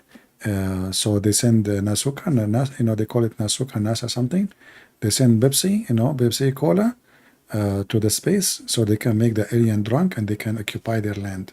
You know, because you drink Pepsi, you go crazy. You know, like I know what happened in Afghanistan. They drink 7-Up and they jump 7 times after that. You know, because the 7 steps and jump. So, brother, what happened in the story? Like, can you finish the story? We're ordered to kill scorpions, and these by nature are harmful for people. So killing them is justifiable and it's a legitimate thing to do. Likewise with the house lizards. And there is a hadith in Sahih al-Bukhari where the Prophet told us, alayhi salatu wasalam, that when Prophet Ibrahim, peace be upon him, was thrown by his people in the blazing fire, all the creatures of Allah used to try and put off the fire, with the exception of the house lizard. It used to try to blow so that the fire would grow. Okay, hold on. I mean, you might think this is not true. But would you please take a second and take a look at the lizard? Why you are not believing? Let us take a look at the lizard so we can understand the situation. I'm trying to help you, by the way.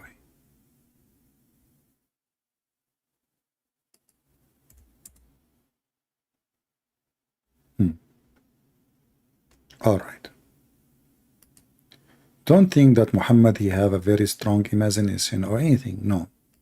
This is true. Little study for the situation, you will know that lizard is dangerous and he is scary. And this is just an example, but not necessarily. Look at him.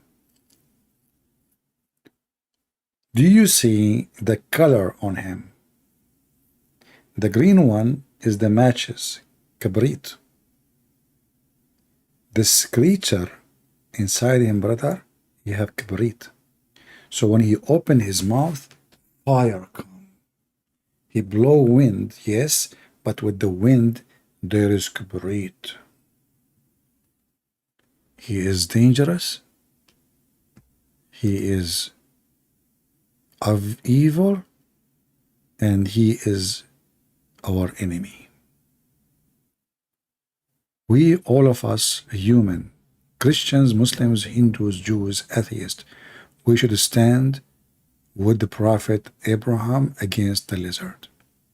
Today, you will be exempt if you are a good person or a bad person. How you know if your wife is a good woman? If she like lizard, divorce her. How you know that your husband is a good man? If he like lizard, divorce him. How you know that, what if both of them don't, they like lizard? Stay married. Okay, that makes sense. And if you look at his legs, look at those dangerous legs. How you can explain that to me? There's a hadith about Muhammad. He saw the legs of the lizard and he decided that they are Jews. If you don't believe me, I can show you the reference. If there is any Muslim here want to tell me how much you are proud about the documented life of Muhammad? This is the documented life of Muhammad. It's not even good for children's. And you are making a video to say to me that we Muslims, we documented everything about the Prophet. Yeah, like, you know, the Prophet, he used 3 rocks to clean his ass. And I want to know why 3 rocks. Isn't it 4 will be cleaner? And Muhammad, he refused, by the way, to use bones to clean his anus. Anyone knows why? Anyone knows why? Muhammad, he cleaned his ass with the 3 rocks. When his companion gave him a bone, he refused. Let us see who of you knows. Who is learning here?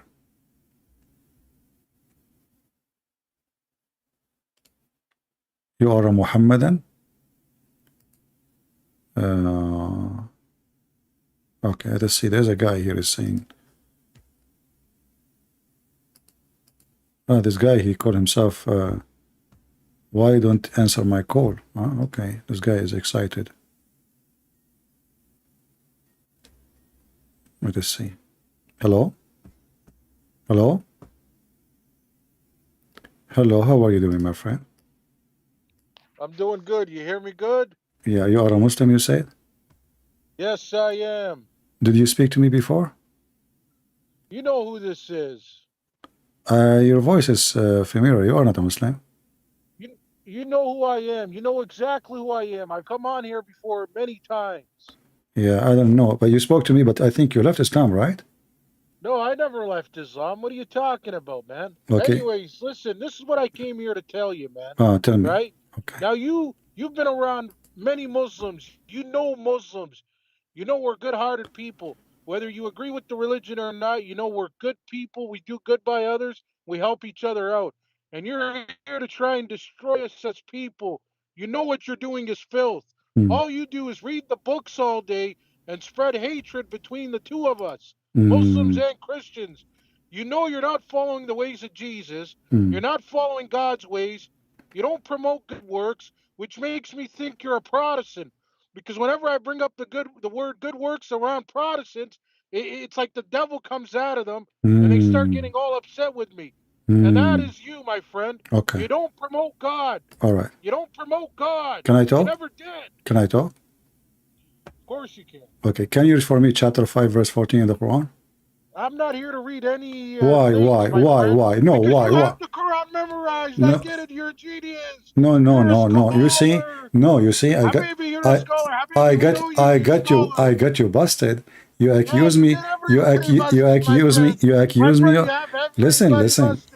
Listen. Don't cry. You accuse me to teach hate, but the Quran says Allah will spread hatred and enmity. Okay, And you okay, said to you live me, in America. You live in America.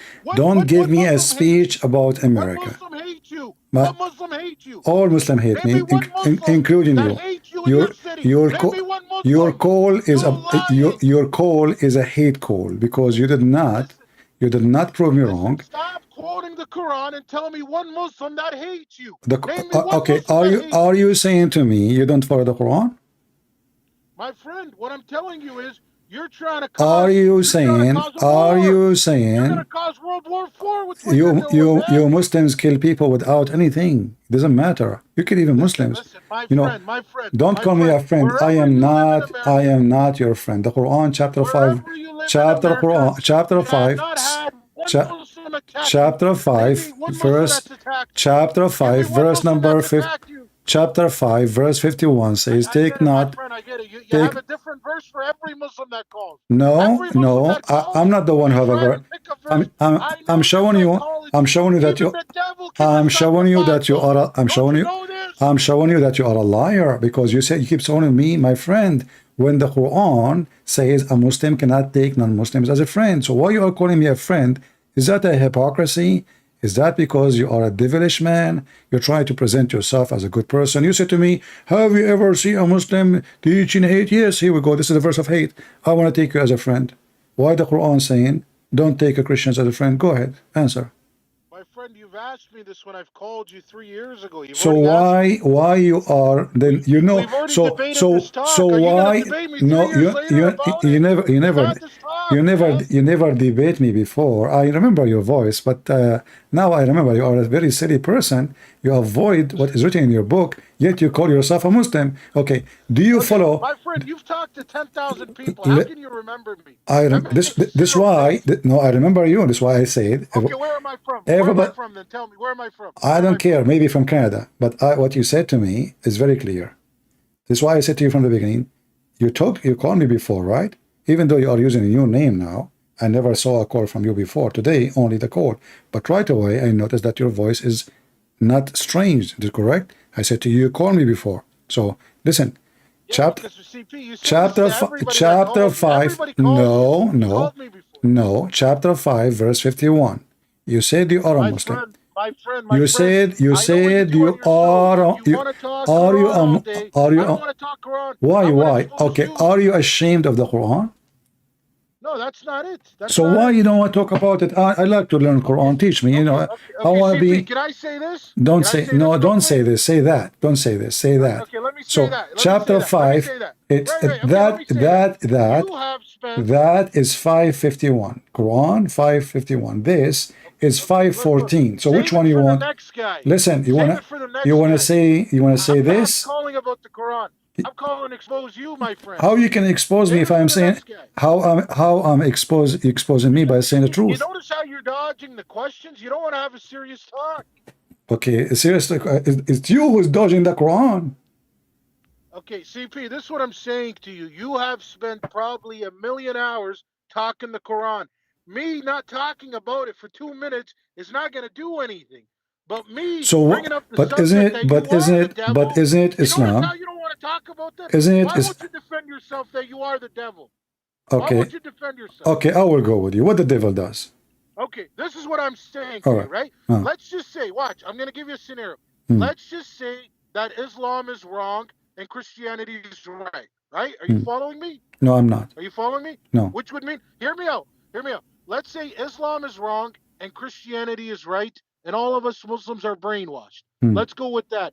That would mean if I go around and every other Muslim goes around and we talk Islam, that means we're brainwashed. We think the religion is good, but we don't know that it's not really good, right? That would mean you need to do your job as far as helping us out and do it and then getting us closer to God, which you are doing. But this is what I'm saying. You and your buddies, you're doing a portion of that, but you're doing majority of hate and war. Okay, you see. What I'm saying? Okay, okay. No, you are talking. You are talking like a teenage. You are not a mature person. How many people? As long you are watching my, as long you are watching. Shut up. As long you are watching my videos for years, have you ever heard me saying I hate Muslims? Never. Have you seen Muslims leaving Islam accepting Jesus? Yes. My friend, So you know you if hate I Muslims. Don't no say you don't hate Muslims. no I You call don't. people donkeys all day. You hate call people donkeys all day. you hate the Christians, and this is in the Quran. I love The- Christians. What are you no, okay, talking that about? means you are the I was Muslim. at a church on Okay, Sunday. Are you crazy? so you Who the hell are you go to talking to, church man? you go to church every I Sunday. was on a church on Sunday. Who you think you're talking to, Okay, bro? hold on. Then that's you are the Muslim because the Quran says, "Take not Christians and Jews as a friends." So you don't. You in order to already be. talked to me Shut about up. the, Shut up. So why you is it every time I shut call you up. ask me this Shut up. question? Shut up. Why you ask Shut me up. this Let me talk. question? Let me talk. Shut up. So in order to be good, according to you, is not to follow the Quran. And this is my point. I'm trying to make Muslims.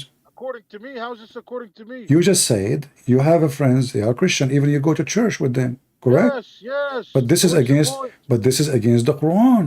So in order to be good according to your understanding is by going against the Quran. And this is exactly what I'm trying to teach the Muslims. So now, thank you very much for leaving Islam, my friend. I'm so happy for you. Do you want me to pray for to Jesus to make to save you? Listen, my friend, Don't call me my this is what friend. I'm trying to So tell you. am I your We have am I your friend or your enemy? okay. Listen. CP, let me tell you this. No, I don't have Whether time. you want to believe it or Blah, blah, blah. You're just a kid.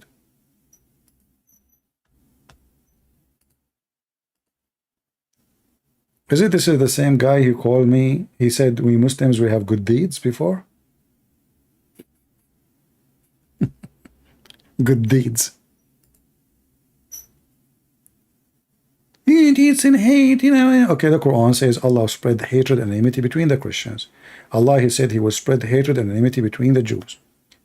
So the second we read for them their book, so we are teaching hate for reading your book, for saying the truth. How that can be? It must be the book of hate then. Thank you very much. I don't have time for kids, my friend. I don't care what you say. And the funny is, you are watching me for many years and you keep coming back. But you don't like what I say.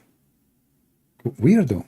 You know, I don't know what kind of hashish you are talking. Okay, my friend, I want you to prove to me that you are what you claim, that you are a good person. I want you to buy a lizard, give him a kiss. Okay? To prove to me that you are not following the hatred of Muhammad. Even a lizard is your enemy. I mean, there is anyone in this world is safer from Islam. Monkeys, you stone them. Lizard, you want to kill them. Even Muhammad, he says, the one who shoot the lizard from the first time, he will get a special reward. Second time, less reward. Third time, the lowest. Lizard, it's a very, actually, lizard, they help a lot in controlling insects. Since when the lizard is an enemy of God? If your God, his enemy is a lizard, who is your God then? Insect? For the only one who will hate such a creature is the insect. Mosquitoes. Lizard eat them. Your God must be a mosquito. From Japan. Like Miss, Toyota, Miss Honda, mosquito. Your enemy is your size. The size of your enemy is your size. So if I am a person, I am Hercules, and I'm going to wage war against lizard, people would die laughing at me. What kind of Hercules you are? I am Samson, and I am Shamshon, I am Charles the Third. He's an idiot. I think Charles the Third. He will run away from a rabbit. I am Prophet of Allah, Muhammad, and I'm going to fight the lizard. Samson. That when Prophet Ibrahim, peace be upon him, was thrown by his people in the blazing fire, all the creatures of Allah used to try and put off the fire, with the exception of the house lizard. it used to try to blow so that the fire would grow. And this shows you that. You know, I heard, I don't know if this is true, like now they are using lizard, like, you know, those people, they go for, like they live off a grid, etc. They bring lizard so they can start fire for them. Because, you know, like in the beginning, you have to blow like, oof, oof, oof. So what do? You go and catch a lizard, all right? You put him next because it's inside them. You know, they cannot resist the temptation. So when you start fire, you bring a lizard, you know, you put him next to the, like some wood you are doing, trying to start the fire with it, and lizard will do the rest. You know, they love it. They are like, this is like, this they're the evil, you know, they love to start fire. So if you go in the wood, like, you know, you want to do camping, you know, let us say you are going to do jihad, you know, going against black dogs, the enemy of Allah, shaitan, black dogs, yeah. And, you know, and you want to start a fire. Like now you killed the dog and now it's time to eat. You want to eat halal food, all right? Like you want to boil some camel piss. I should actually just drink it raw, or not boil. Okay, you want to boil the camel balls. So what do? You need to start a fire. How you do it? Simply you just get a lizard, and the lizard will do his job. You know, lizard, he does what lizard does. Chicken does what a chicken does. You know, I mean, every creature do what this creature does. Just listen. Wisdom. In Sahih al-Bukhari, where the Prophet told us, alayhi salatu wasalam, that when Prophet Ibrahim, peace be upon him, was thrown by his people in the blazing fire. Actually, I heard, I don't know if it's true, that Ibrahim, he have a book in his, like when he died, his wife, she put his book in auction. It says, the book title is My Story with the Lizard. You know, very sad story.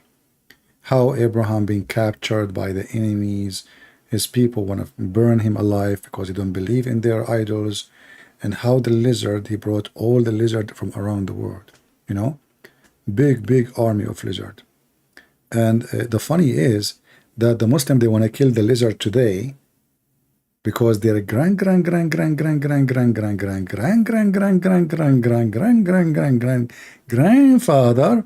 he did blow wind at Abraham. And the Muslim, they say, it is not justice in Islam to pay for the sin of others. I mean, do you see the stupidity of this religion? Brother, it's not right. It's not justice. Everyone will pay for his mistake. Only. You don't pay for the mistake of somebody else. So why you want to kill the lizard today? Let us say, for the sake of a stupid potato, tomato, hummus, that there is a stupid lizard in the time of Abraham. He have a big mouth. He decided to do bad stuff to Abraham. Why you want to kill all the lizard in the world because of that guy? Who is the stupid here?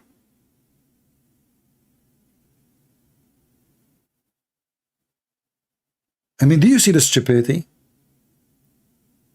And this guy is calling me, is so excited, you know. What a potato you are. Can I please ask something? Is beef off the topic? Okay, give me a question of the topic. We are done anyway. You know, it's already almost 2 a.m. in the morning, and I don't want the lizard to wake up and come to me. Give me the question.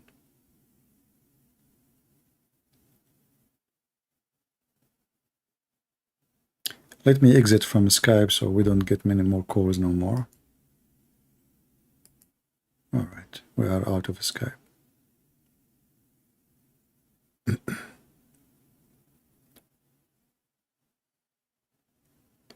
As you see, this is a very stupid religion, if we can call it a religion. And the second we face the Muslims with their own text and their own books, they do their best to escape speaking about it because it's embarrassment. Embarrassment. When a Muslim he speak about Trinity, it doesn't make sense. Sense to who? I mean, a Muslim talking about making sense. You see, if an atheist he come to me and he say something, I will say, okay, you know, an atheist. But a Muslim talking about making sense. And by the way, in graduation, atheist, it turned to be that the Big Bang theory is a fraud. Did you watch the last discovery from the Webb, James Webb? You know, all the drama about the Big Bang theory, and you teach it in school. It turned to be all of it, you know, is nothing but a stupid thing, you know.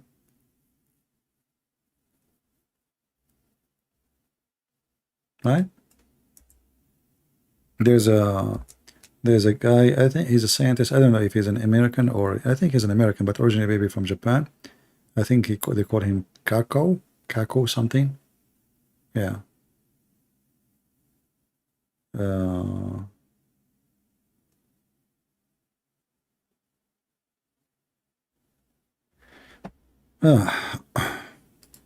Anyway, so this guy, his name, give the question. Surah 5 verse number 2. What about it? Give me the question, my friend. Don't tell me Surah 5 verse number 2. What do you want?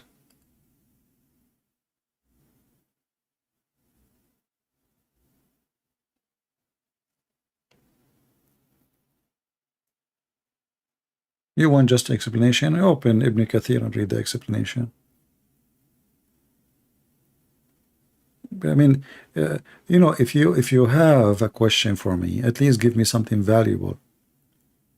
This is not really important. It's just a stupid pagan practice.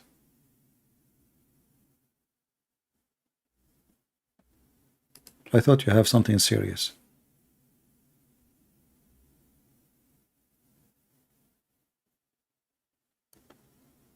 Do we have, actually we cannot take any more Muslim, that's it, we exit Skype.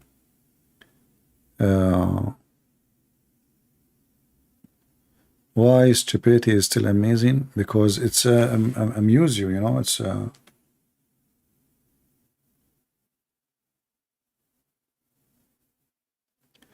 there's a grand mention, it's a pagan thing. Everything in Islam is pagan.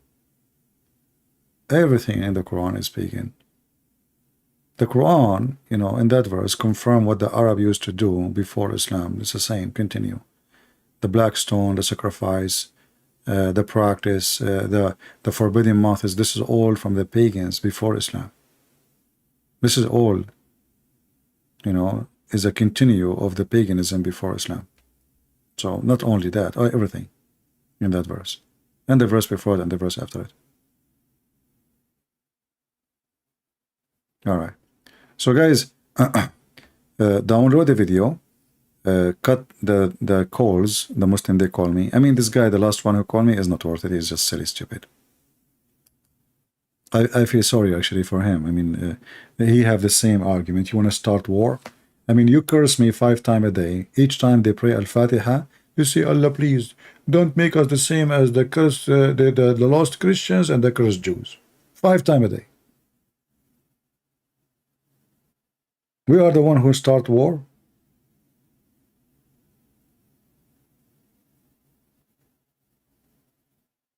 Can you find me one Muslim country is a safe place for any, even for Muslims?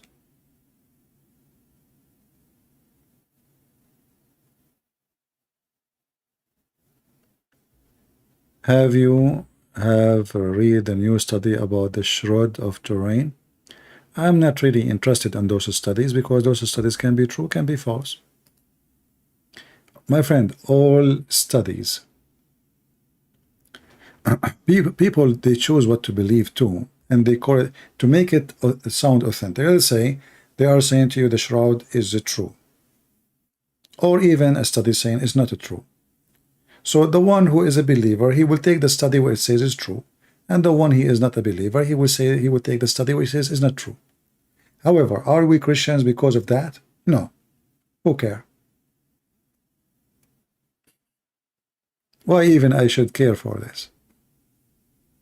We don't believe in Jesus because there is an image of Jesus somewhere. If it exists or not, that will not change anything. And for me, I never and I will never believe in studies, because mostly studies is based on agenda. You know, the decency is very rare, you know, between those who make studies. Very rare. Like, you know, for how long they are teaching your kids about the Big Bang? They don't even agree it's a study. They call it a fact. The fact,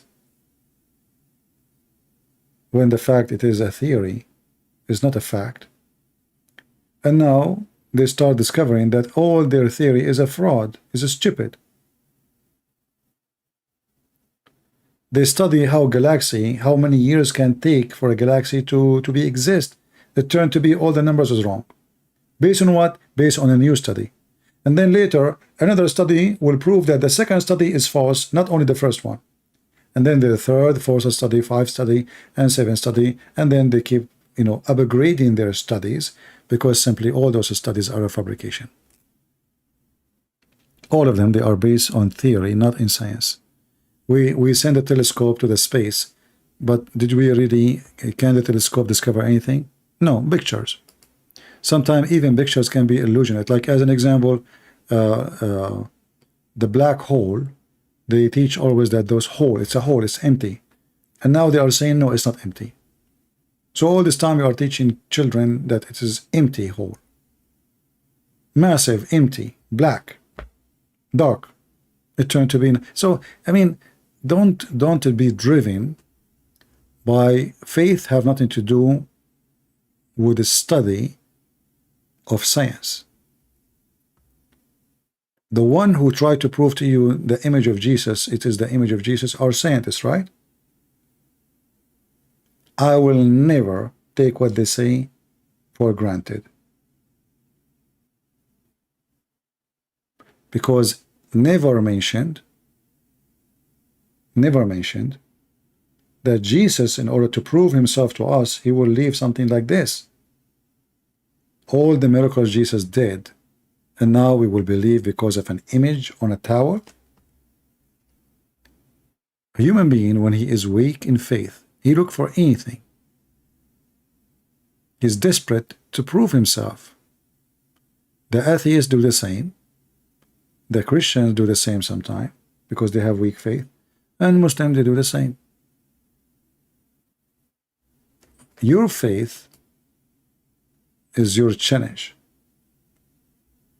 And most of people, they want to see. They don't want to believe without seeing. Even Jesus, he came to this earth, still don't want to believe. And then the one who believe, sometimes because they have paganism in their mind, they want something, literally something in their hand to make them believe. A Christian person, he believes without any of those things. God is good, my friend, for he did good, he said good, and he is good. Not because there is a good scientist trying to prove to me that my belief is true. That's not why we believe. In fact, if you believe in Jesus, you should believe that science does not agree that if you put some mud on the eye of somebody who is blind, you can make him see. Do you need scientists to prove that to you? So if you base your belief in science,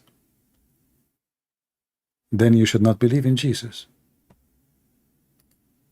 For the miracles of Jesus is totally against science.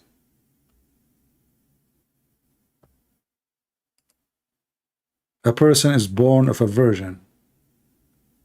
You will believe or you will not believe.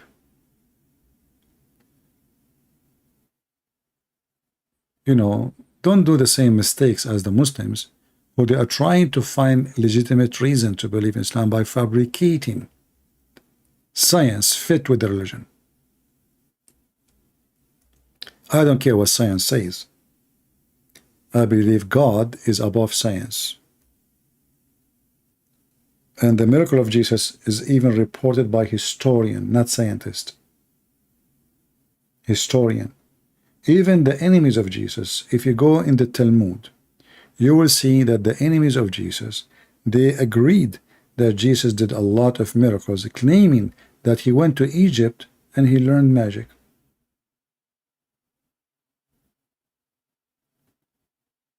Even the enemy of Jesus, in the most hateful book against Christ, the Talmud, they agreed that Jesus did miracle. Historian. You know what this guy, his name, Barat Haraman, whatever his name. Even this guy, he agreed that Jesus did miracles. So how you say you're an atheist? How you deny him? Even he agreeing that he came from the grave. David Wood, he asked him, did the disciple, they saw Jesus after the crucifixion? He said, yeah, they saw something. Those are the enemies of Jesus.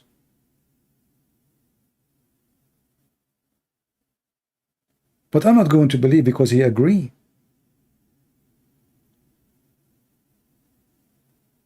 I call him Borat, man, not, he's like a Borat. He's silly and stupid. The second you listen to those people, 2 seconds, you will see how you can you can conquer their argument from their own words.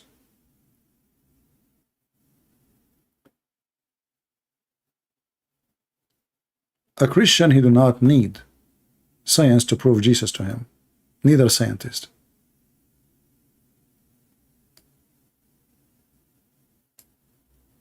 Because God something and science something else. Science actually, the purpose of science when it's come to creation is to make you believe in theories, not in facts. And this theory will live until another theory come and bury the previous one. Remember, scientists before they believed the earth is a flat. Scientists, not like normal people, like the educated ones. Scientists before, like the scientists of the Greek people, they believe in many fiction stuff. Scientists, they are the scientists of their time. Science today is no different. It's based on experiment, and the experiment can be proved to be wrong anytime. Anytime. Our knowledge is very limited, and the more knowledge we have, the more we find that we know nothing. So I believe that science, at the end, not now, is going to prove that God is true. For the only science that exists is the science of God. Let be light, light was. They're trying to understand how light to come to existence. They give you tons of theories. Theories. Don't go by their, agenda.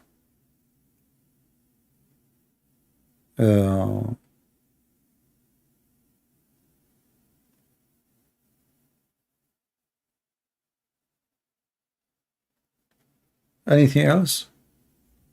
Yeah, so avoid asking me those questions about, the new discovery, about the image of Jesus, etc. I don't care, really. I will not even go to see it, even if it's true.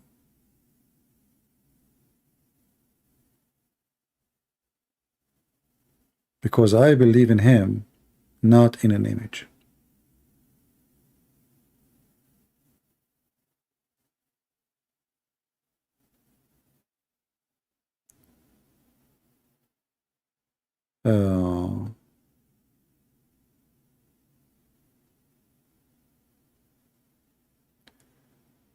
Do you think mankind will live for such long to prove God?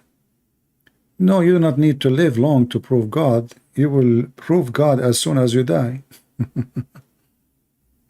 You do not need to live to know God. When you die, you will know God.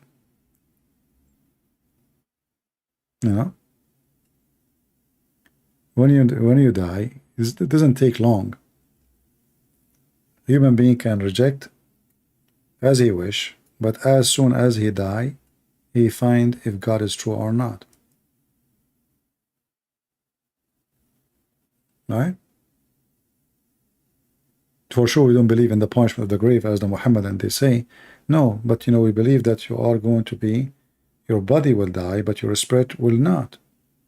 And then your spirit will be able to recognize things you yourself did not recognize before, because now you are not trapped inside your body. Your spirit is free. And I believe the spirit is going to witness something we never witnessed before. And if your spirit is alive, that alone is proving that God is true. You are not dead. Your body is dead. So yes, as soon as you die, you will find out if God is true or not. Simply, if you are dead totally, you and your spirit does not exist, that means there is no God. Eternal life is to believe in the Son, that He is your Savior, and to worship the Father and the Son and the Holy Spirit. This is what Jesus, this is the eternal life. And if you go to John chapter 17, this is the eternal life. I have glorified you on the earth. I have finished the work which you have given me to do. And now, O Father, glorify me together with yourself, with the glory which I had with you before the world was. Right? And before that he mentioned, I believe in verse number 2, as you have given him the authority over the flesh, that he should give you eternal life. Should give eternal life to as many as you have given. And what is the eternal life then? And this is the eternal life, that they may know you, that you are the only true God, and Jesus Christ, who have you sent. Who is Jesus? Is the Son. When you believe, that is the eternal life, you receive it. Eternal life is not a beautiful speech. It is reality. Life for eternity. To know the Messiah, to know the Father, and to glorify the Son and the Father.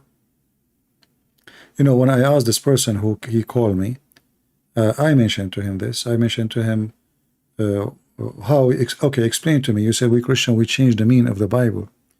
What the meaning of Jesus saying, the glory which we have together, which means the Son and the Father,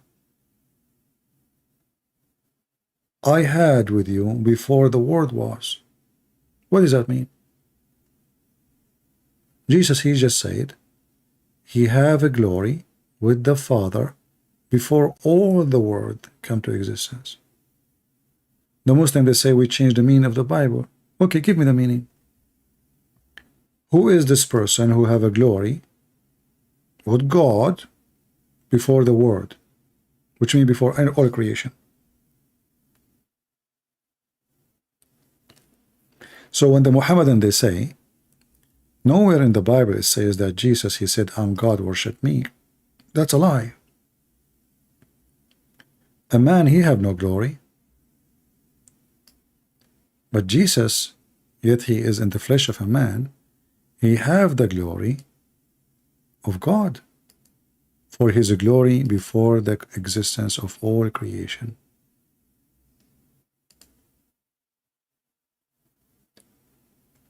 Don't let the liars teach you. Those who listen to liars, they will learn lies. Our book is the word of Jesus. It's not the word of any. You see, when we read even the book of, we call it the book of John, but we don't listen to John. We are not interested in John himself. I don't follow John. I follow Christ. John himself is a follower of Christ. So John, he wrote the book to tell us what happened, what he saw, what he witnessed. The important is Jesus. And that will give you the eternal life, nothing else. You know, the Muslim, they keep quoting for us chapter 17 as an example, but they forgot that even the word Yeshua is a proof who is Jesus. The name itself. And everything Jesus, he said. I mean, why the Son even, he says, glorify your Son. Glorify your Son. So may the Son may glorify you.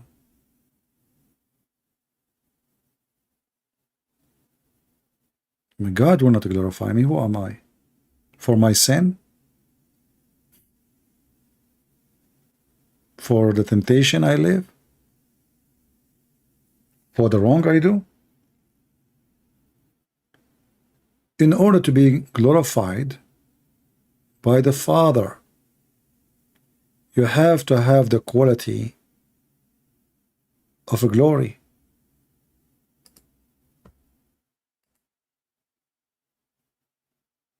Are you with me?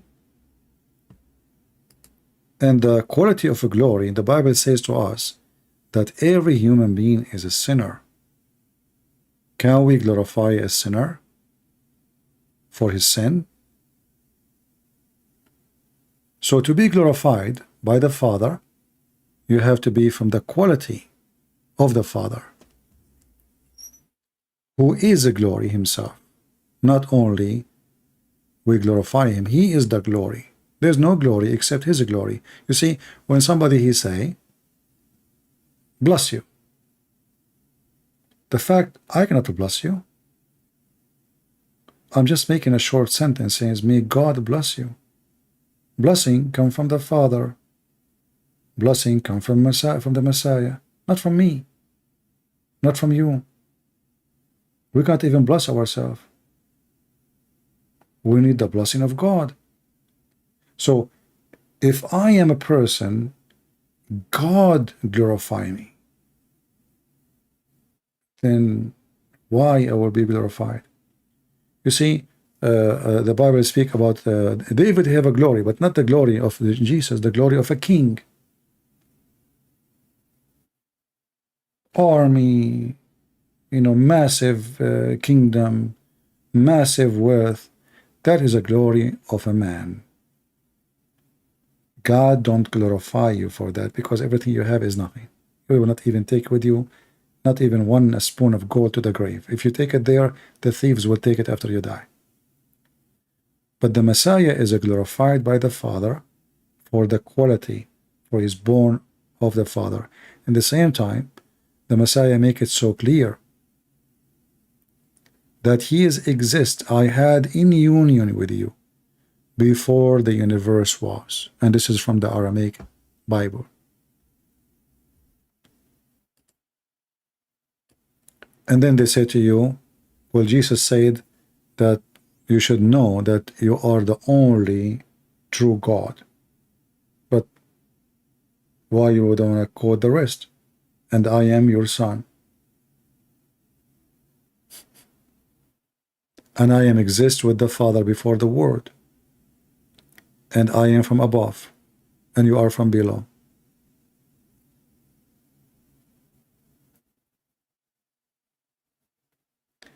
I have a priest in my city who support LGBT.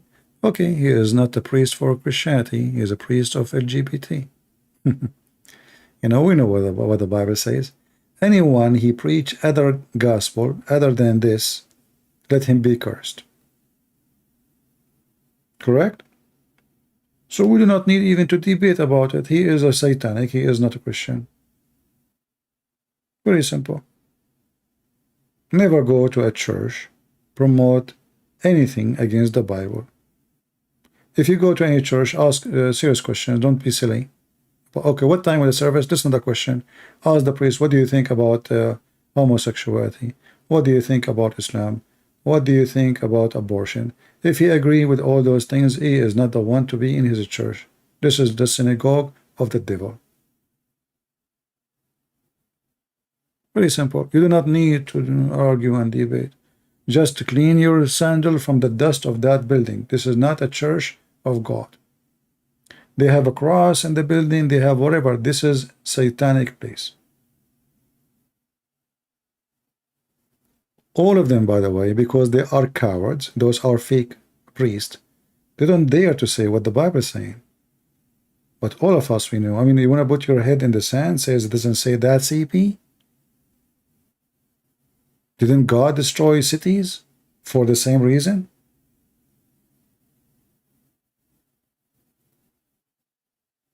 So don't let the devil be your master. Those are, the devil is their master, not the Messiah. What the Lord, he said, there is a sentence we should always use for everything we do in our life. From their fruits you shall know them. Very simple. If you want to do business with somebody, let us say you want to partner somebody in business, you want to open a store together, you know, you have a friend, you want to open a gas station, a grocery store, you know, you want to do landscape business, like you have limited budget, you are poor, God bless you if you are poor, but you wouldn't want to partner with somebody, he cheat.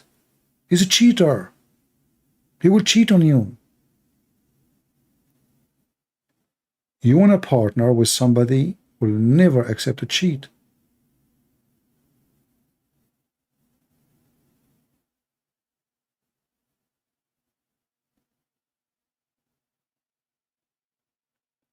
If you partner with a cheater and you know he's a cheater, then how you expect him to be decent in the partnership?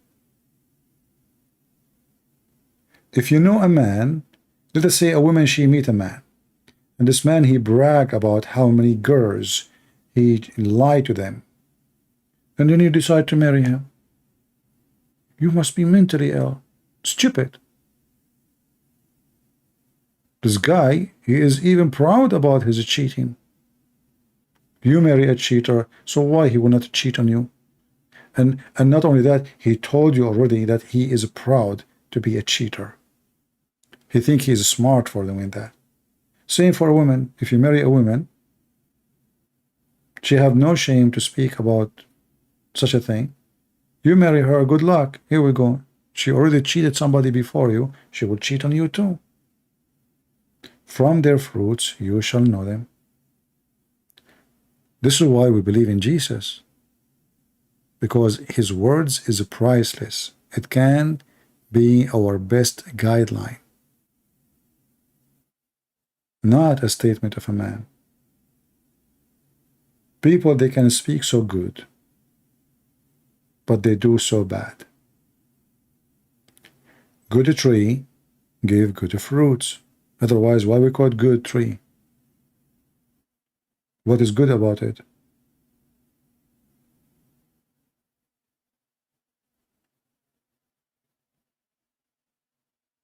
We have to be smart, peaceful like a dove, and you know, wise like a snake.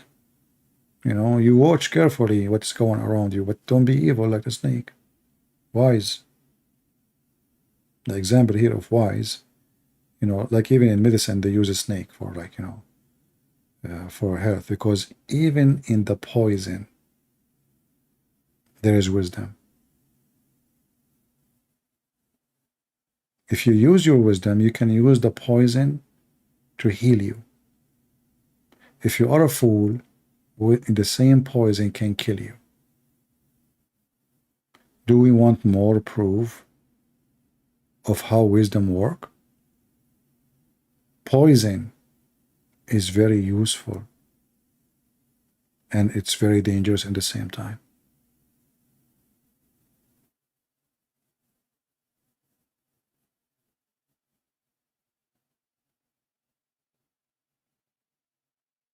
So we don't refuse poison. We can use it for good.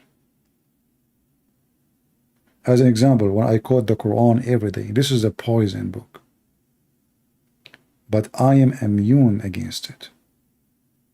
it doesn't hurt me. It helped me to make Muslims leave Islam. So I use the Quran and Muhammad words as a medicine, which is a poison, to make them leave. I show it to them, I read it to them, I explain it to them, and they leave Islam. I don't even quote the Bible unless they try to escape the topic, because I believe that it's not worth to put the word of God between the hands of somebody disrespected.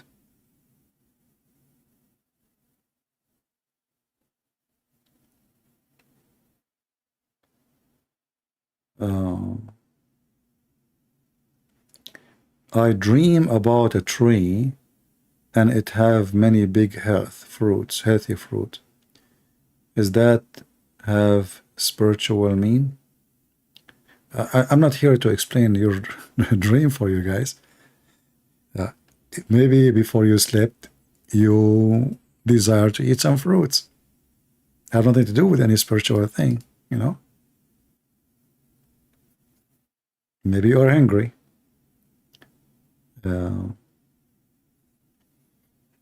Only you can tell what you feel. However,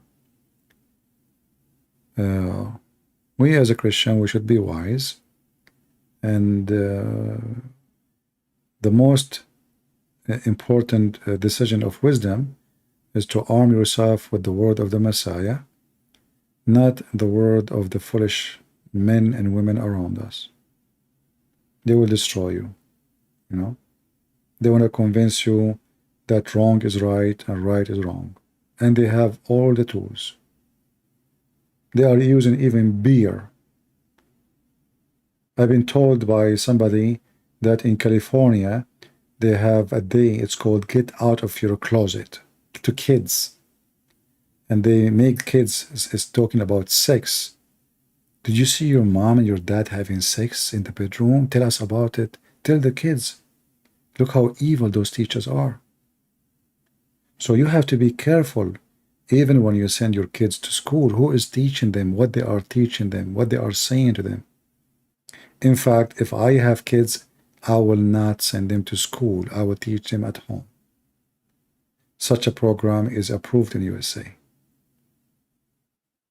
I don't want to come back to teach my son or my daughter the filth they do. You better be sure that when you send your son to a school, who is the teacher, what they teach, what they stand for, what they believe. Otherwise, you just delivered your child to the devil.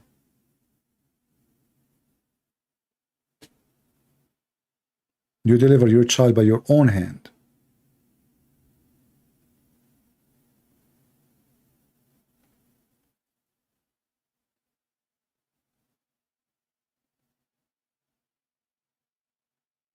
God created man to be a man, and God created women to be a woman. You are respected when you are a woman, not when you are acting like a man, saying for the man.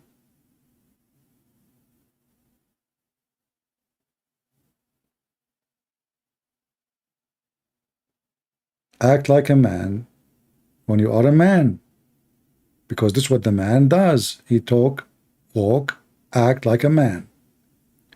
Women, they are beloved by men because they are women, not because they have mustache, not because they have voice like us or hairy chest. Don't make them fool you. God gave you a gift actually as a woman. Man don't have. Even your weakness is a strength.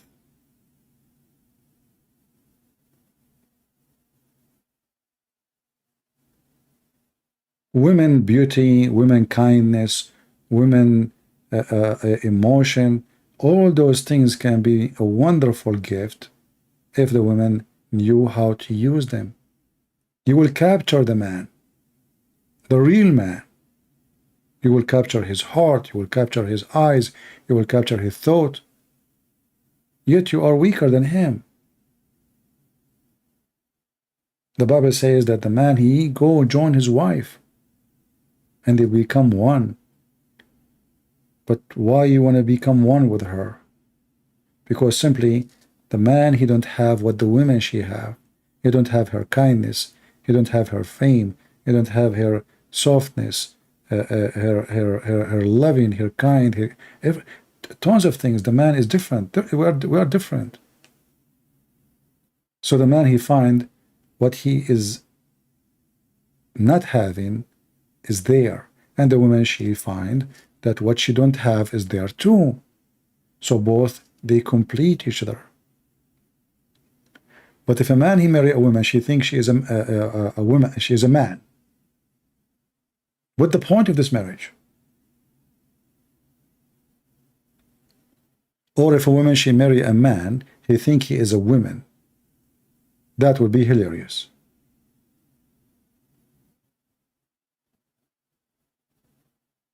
When God, he designed us, he designed us this way for a reason. And remember, God, he created Adam and Eve from one flesh. In fact, the Bible in the beginning called both Adam. Adam meaning human, actually, it doesn't mean even male. So Adam and Eve are the same flesh. That flesh being given blessing, each one of them to be different, so they can be companions. And when God created Adam and Eve, he created only one Eve. We are not animals where there's a rooster and there's a bunch of a chicken. The man, he have one heart to love with. If you are a person who fell in love with everyone you meet in the way between men and women, that means you love nobody. And you don't know what love is. Easy come, easy go.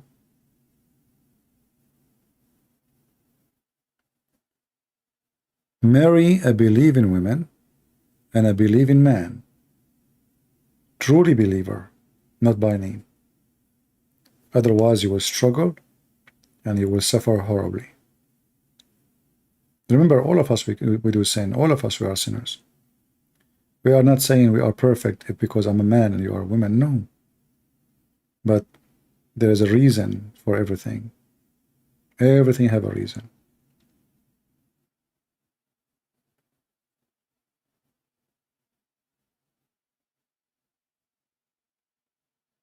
What do you think about guys who order their wife what to dress like? Is that a sin? What do you mean order her, like, to dress decent? First of all, the Bible says women, they should be obedient to their husband. Secondly, a husband, he should treat his wife as Christ treat the church. So a wife should not even need to be ordered how to dress. Should dress decent. She should not need the husband to tell her what to dress. If you marry a woman, you need to tell her how to dress. That means you married the wrong woman.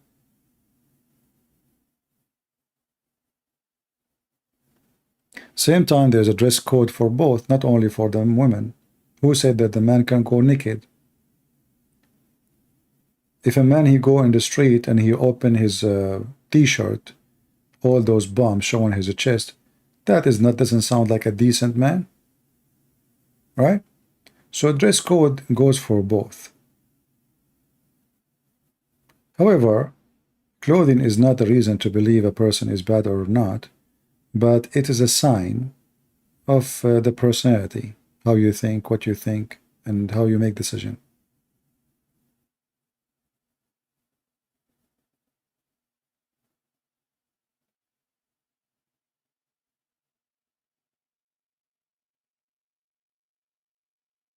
I wish CP would marry me. I wish I will not.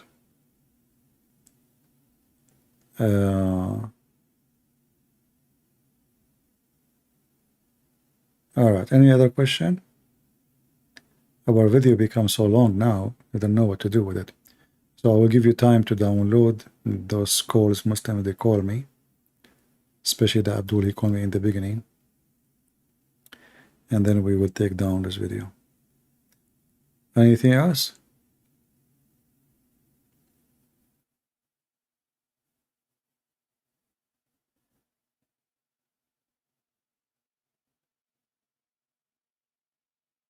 Well, there is women, you know, they are coming from maybe from different culture.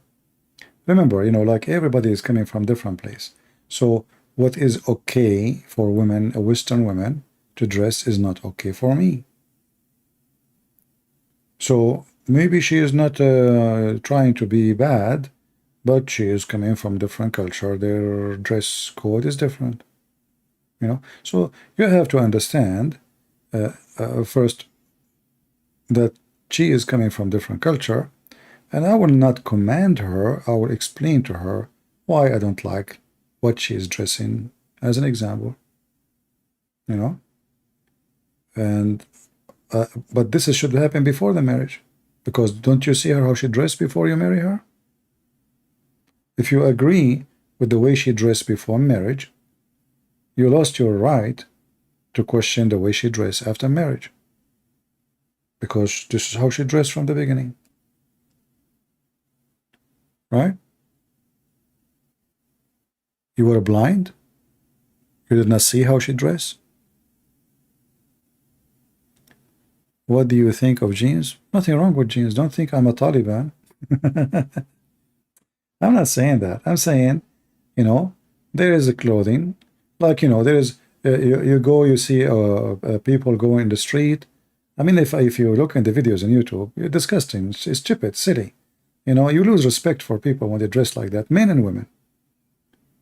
You know, showing too much skin, that means your brain is getting shorter.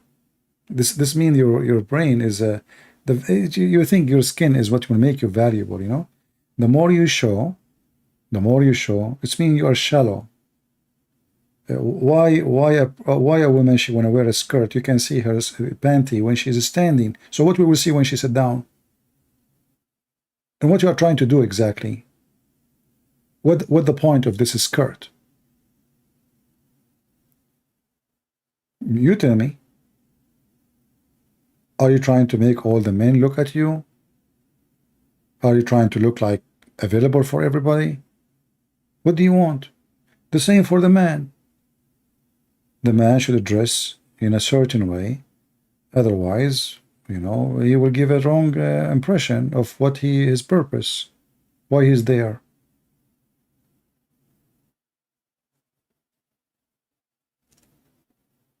Many men, they spend their time, you know, when I was in Asia, I saw many men doing body care, and I could not believe it. I went to go to barber shop to cut my hair, and then you go inside the barber shop, you see men doing body care for their nails. They say to me, "Sir, do you like to do?" I said, "What are you talking about? Why in the world a man want to do that? What's wrong? You want to look pretty?"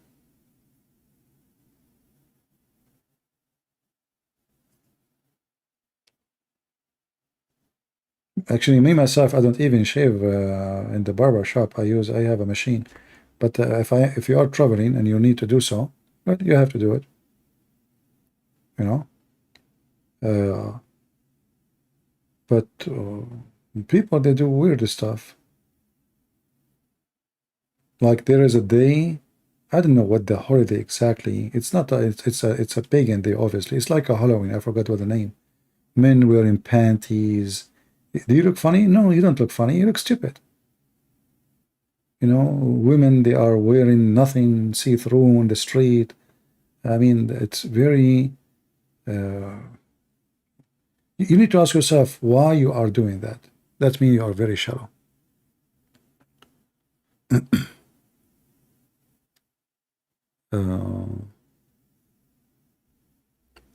Say Allah God is the only one. He is self-sufficient. Yeah, well, you know what? Allah is self-sufficient, but yet he cannot have a son unless he have a girlfriend. So look like the sufficient of your God does not function unless there's a private part of a female next to him. Do you see how self-sufficient he is? Very self-sufficient. And the self-sufficient Allah, he could not do what Jesus can do. Nobody heard him, not even his fart, but he is self-sufficient. And by the way, the verse you are saying, it doesn't say, so it's Allah is one. It says he is one of. So again, your God Allah is not even self-sufficient in Arabic. He used the wrong word. The word ahad is the same as the Hebrew word echad. Echad is not one as a number. It's one as a unity. Echad. He begot not nor begotten, but yet Allah, he have a Quran, and the Quran is not created. So I will give you 10,000 years to tell me where the Quran begotten from. Remember, it's you who just posed for me that he begot not nor he begotten. And if the Quran is not created, the Quran is begotten from where? I will give you 7,000 years as long as your prophet like number 7 trying to use what Jesus say. There is nothing like him. Well, that's me. Ask my mom. Nothing like me. I used to be fired from the school every 2-3 days. My mom, she says, none of your brother like you. Yeah, I must be Allah then. And even that sentence is taken from the Old Testament where it says nothing like God. But your God, everything like him. As an example, he's stupid. He says stupid things. He does stupid things. He believes in fairy tale stories. So when you say nothing like Allah, I have to agree. He is so stupid to the point he beat everybody. Solomon, he died standing, holding a stick, and nobody noticed. For sure, Allah, nothing like him. He have to be literally mentally ill to the point he believe in such a story, to the point he want to print it and publish it. Imagine I'm writing a book, and then I say to the audience, I want to tell you a true story happened to me. That my grandfather, he died standing for a year. How many people will show respect to my intelligence after that? But for sure, people will agree, nothing like me.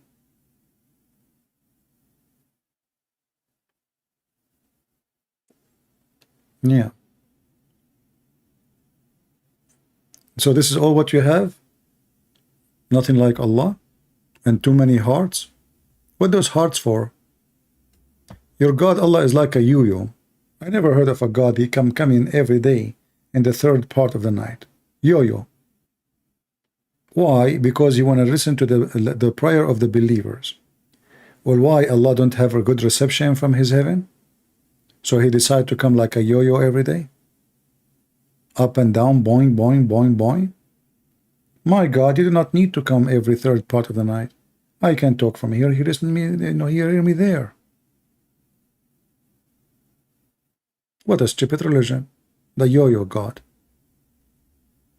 And the funny, this is Quran word 112.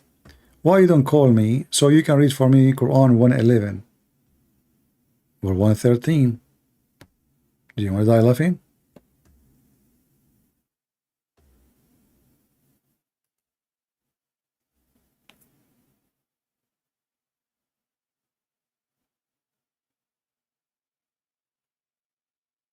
This is why those Muhammadan, they are always ashamed. They try to change the topic and they don't want to talk about.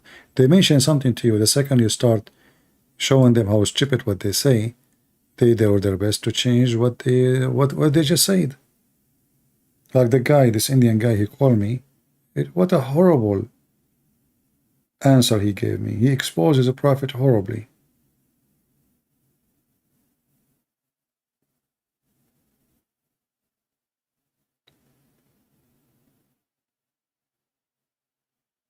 A Muslim, he glorified God he never saw, he never spoke to, even his prophet never saw, never spoke to. You see, the funny is that the God of Islam claim in the Quran that he spoke to all prophets. And Muhammad is the most close prophet to Allah, according to Muslims. Why Allah never spoke to him?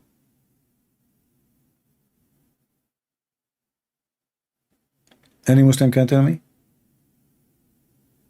The Quran mentioned that Allah, he spoke to Moses, he spoke to Abraham, he spoke to Isa, he spoke to everybody.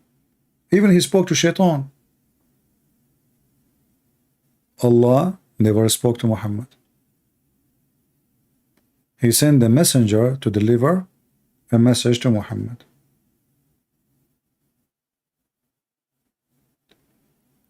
If the king don't want to see you, that means you are not important person. Is that correct?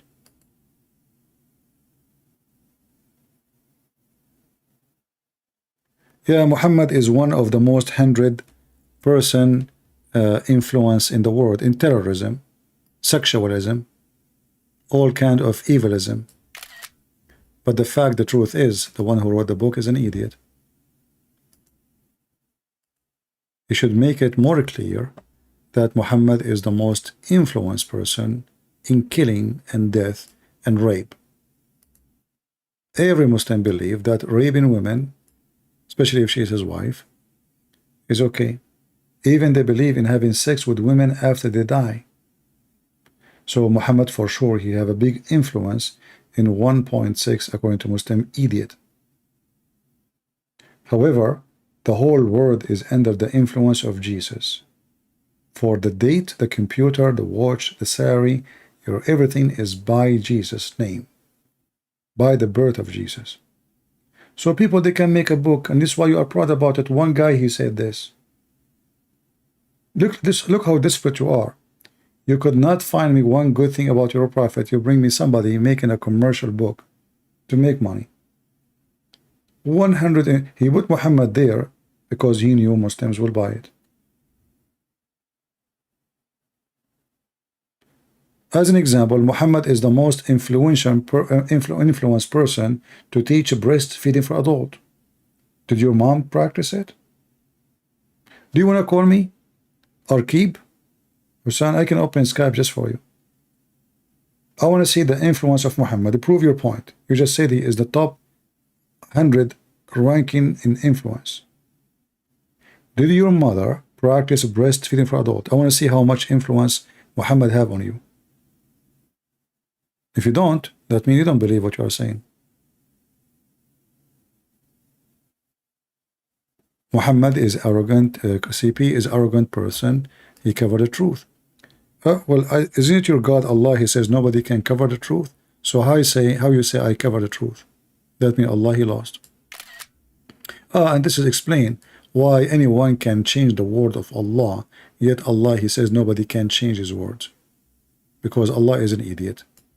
He go and take a nap, and Christian Prince, he can change his his words, and he can cover the truth. Why you don't call me and tell me the truth about sperm coming from the backbone of the man and women ribs? I like to learn the truth. Do you want to do that? As long you want to share the truth, share it with us. Is it true that your God, he will do ejaculation and the water come from under his throne will resurrect people from the death? Ejaculation? And this is the God who said to you, worship me? Go watch the video of Mufti Layth. What's the name of the video? Maybe we can play it before we go, just for fun, to make you have some good time before we sleep. It's getting very late for me, actually. How am I going to sleep now? For me, if it's getting late, I will have difficulty to sleep.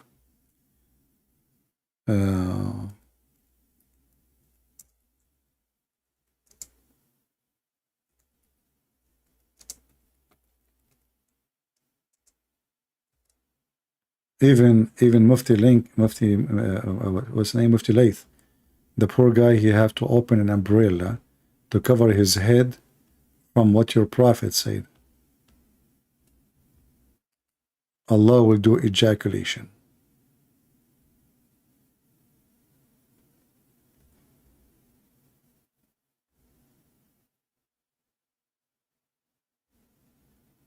Yeah, but what's the name of the video? Umbrella video? Abu Layth?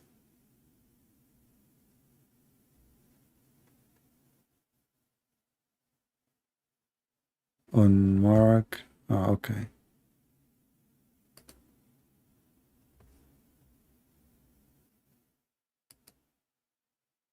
Yeah, but this is my video. You're posting my video. No, we don't want that.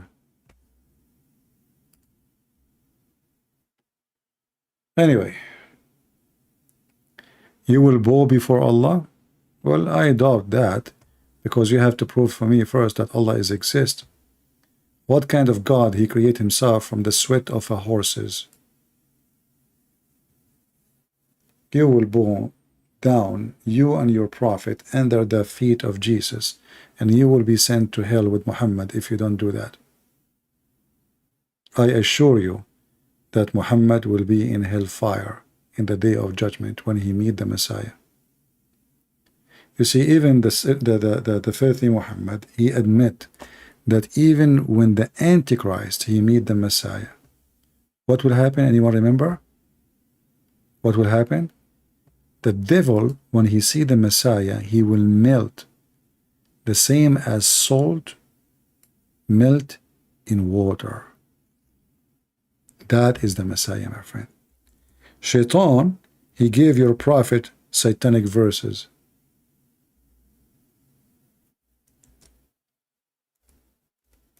He did not get melted like salt. But when Shaitan, he see the Messiah, he will melt. That's what your prophet saying. Not me.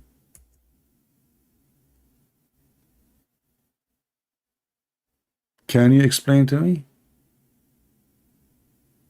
why he will dissolve like salt in water?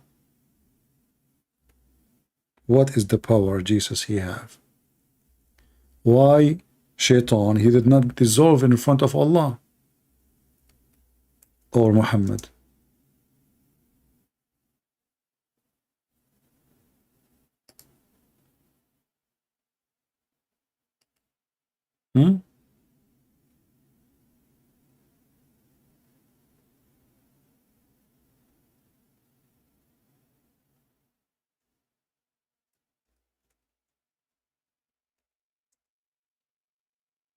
They praise pagan God, the God of the black stone, the vagina. They know and we know that he is a pagan God.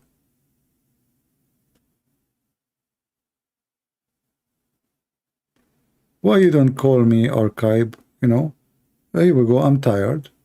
It's very late. You now. This is the time you can beat me.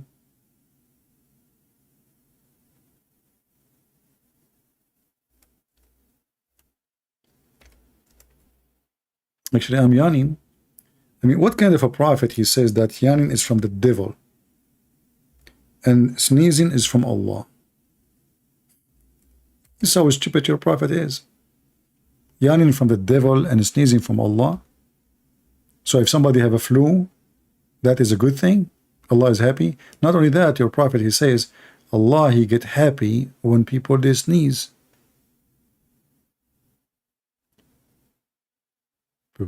Why Allah will get happy when people sneeze?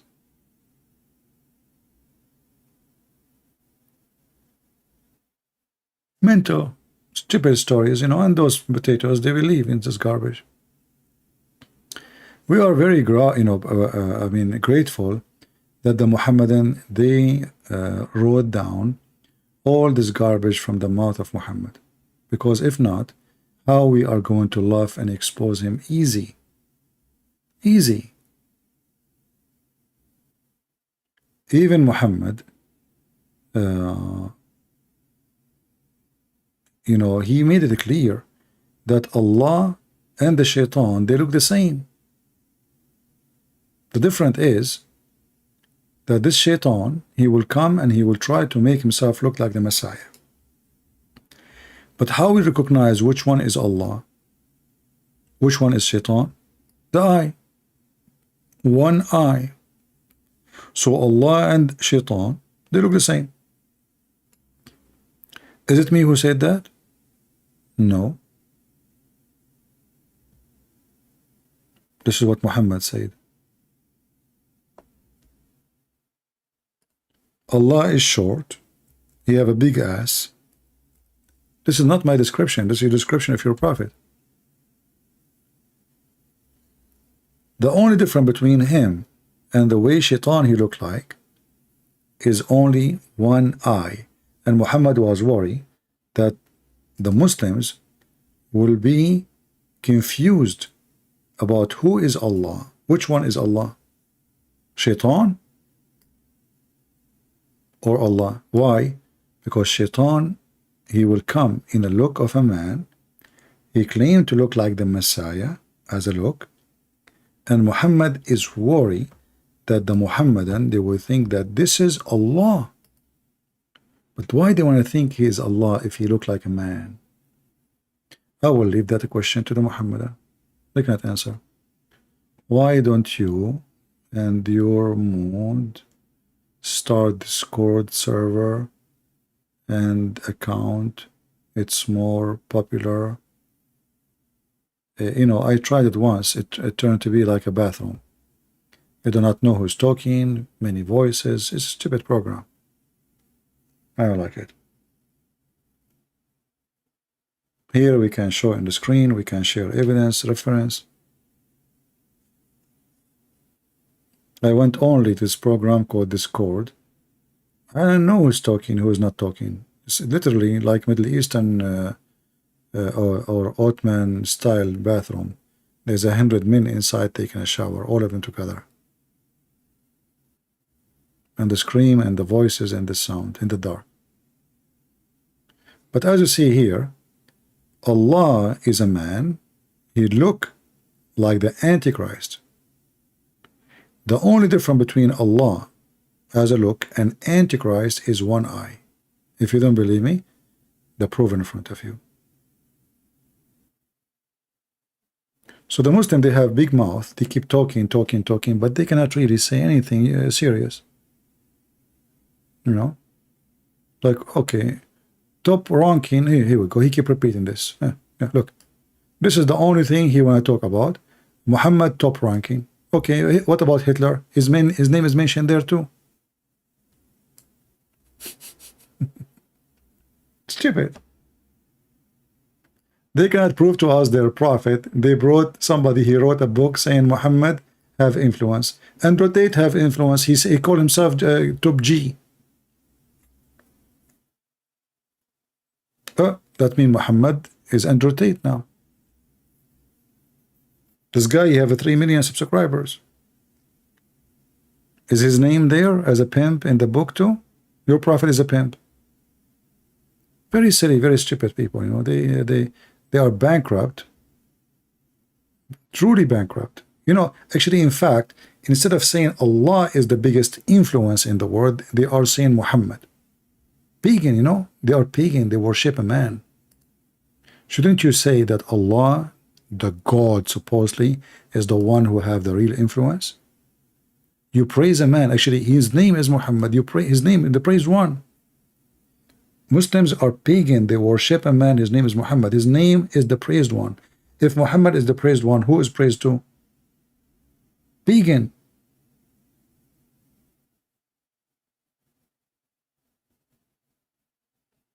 You will not find a Christian saying Paul is the most influence or John, because they are not God. We will say Jesus. You Muslims, you talk about Muhammad. For all of you are nothing except Muhammad worshippers, who is a child molester, criminal, thieves. I mean, all of this is documented in front of us. Even when he went, let's talk about influence. He went to his own son's wife. He flirted with the wife when the husband is not there. Do you see how good the influence is? He's Andrew Tate. He is Andrew Tate. Pimp. When you go to the house of your son,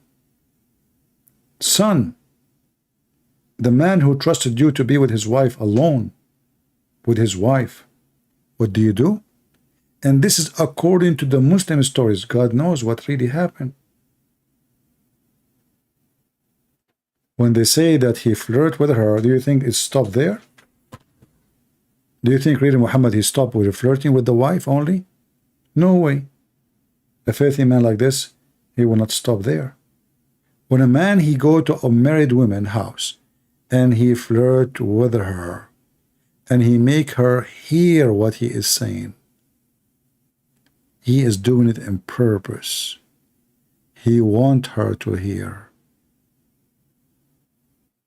This is not a flirt. What Jesus said about such a man? We have verses in the Bible about it. Actually, this is against the 10 commandments of God. Muhammad, he broke every single commandment. Don't wish a woman she is not yours. Don't wish the women of your relative, your neighbor. Don't. Name one thing for me, Muhammad. He did not break from the 10 commandments. Very filthy, very trashy. Yet you worship him for his trashy. And when you are trashy, you worship trashy. No, the author of the hadith did not say the truth. You see, the Muslims, because they worship Muhammad, they believe that they have a privilege. So they don't think it's a bad thing. They think it's a privilege from God for him. If you open the book of Al-Qurtubi, it says, in the same story about Zayd and Zainab, Ibn al-Arabi said that the Prophet, he have 16 privilege. Number 10, if his eyes fall into a woman, her husband must divorce her so the Prophet can if her. So you need to understand the mentality. For them, they don't see it bad. He made them pervert too. Not only he's a pervert, because now they don't see it as bad. Ibn Ishaq, in his book, he said, there's many things is not as suitable to be mentioned. We took it off. He did not put all the hadith in his books. We showed you in the beginning of today's video that Umar, he did beat even Abu Huraira when he mentioned some hadith. Why? Because it's very embarrassing. So because those people, they are really totally worshipping the man, and they believe that he is above anything. You see your wife, you like her, so what? You give him this is the Prophet. This is Muhammad, man. This is how they think. So for them, they don't see that this is something, he's a pervert. They believe that this is his right. It's a privilege. Even Muhammad, he made a verse about it in the Quran. Privilege only for you, sexual privilege. So they are not being truthful as much they are being subdued. He is the Prophet who have sexual privilege.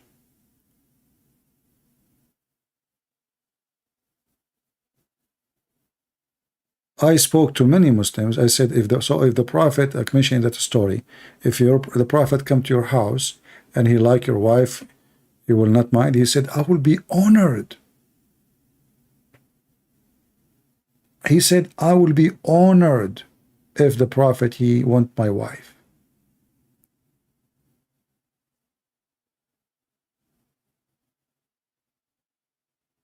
They lose their manhood in the front of Muhammad. They are cowards. They don't dare to say, oh, shame, no way.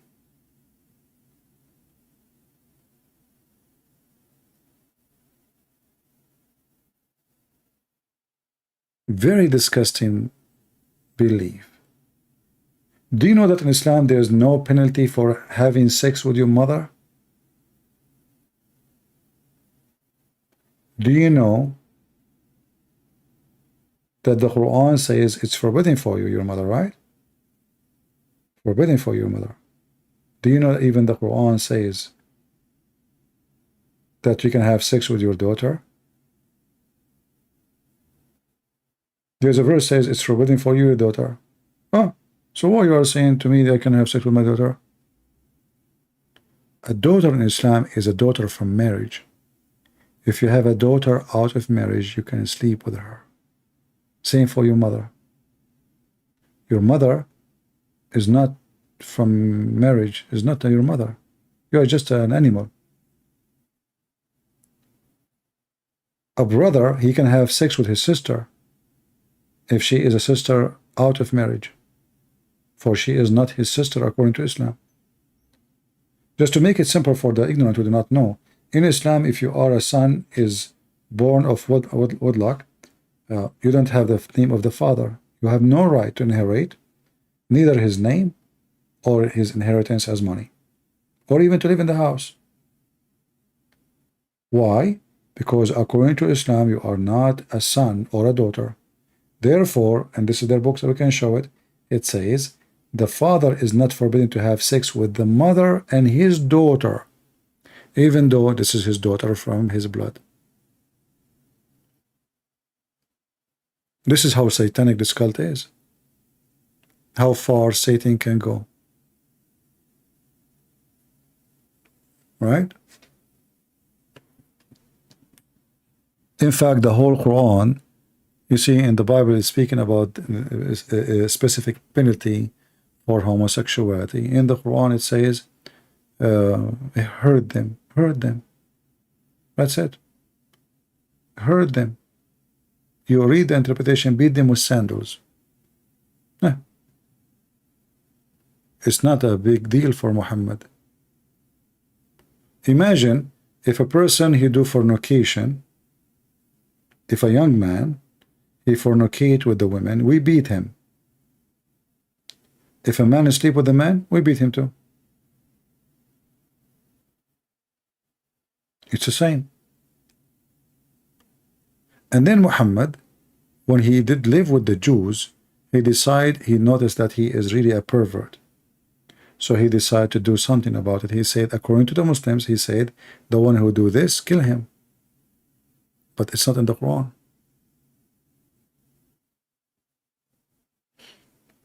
Anyway, people, it's getting late, very late here. And we are here for how many hours? 6 hours? 5 hours, 7 minutes. What I will do now? I mean, I have to cut this video. So download it. I apologize. The video becomes so long. Maybe I should hide the video and shorten it using, YouTube Studio, and then publish it again. All right. So you can download the calls. This Abdul, who is from India, he called me. Are we good?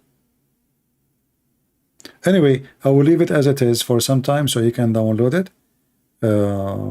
Maybe until I wake up and tomorrow if I sleep. It's already tomorrow actually. And then I will try to cut it off so we can keep only the debate with this Abdul, if we can call it a debate. All right. I want to say thank you for being here, and I pray to the Lord that the Muslim will see the truth, and the truth will set them free. A pervert cannot be a master of anything except to teach me how to be a pervert. The only one is holy. His name is the Messiah. If you can find me someone is better than him, let me know. I would like to know. Your God Allah is not even close to be considered holy in any way, in any mean. God who approved muta, prostitution, having sex with married women, lying to the wife lying to her husband, he have zero ethic. From their fruits you shall know them, the Messiah, he said. If you want to know who is the Messiah, go check his fruits. If you want to know who is Allah and his prophet, go check their fruits. And then you will be the judge. Again, from their fruits you shall know them. Thank you very much, and may the Lord bless you. See you soon again.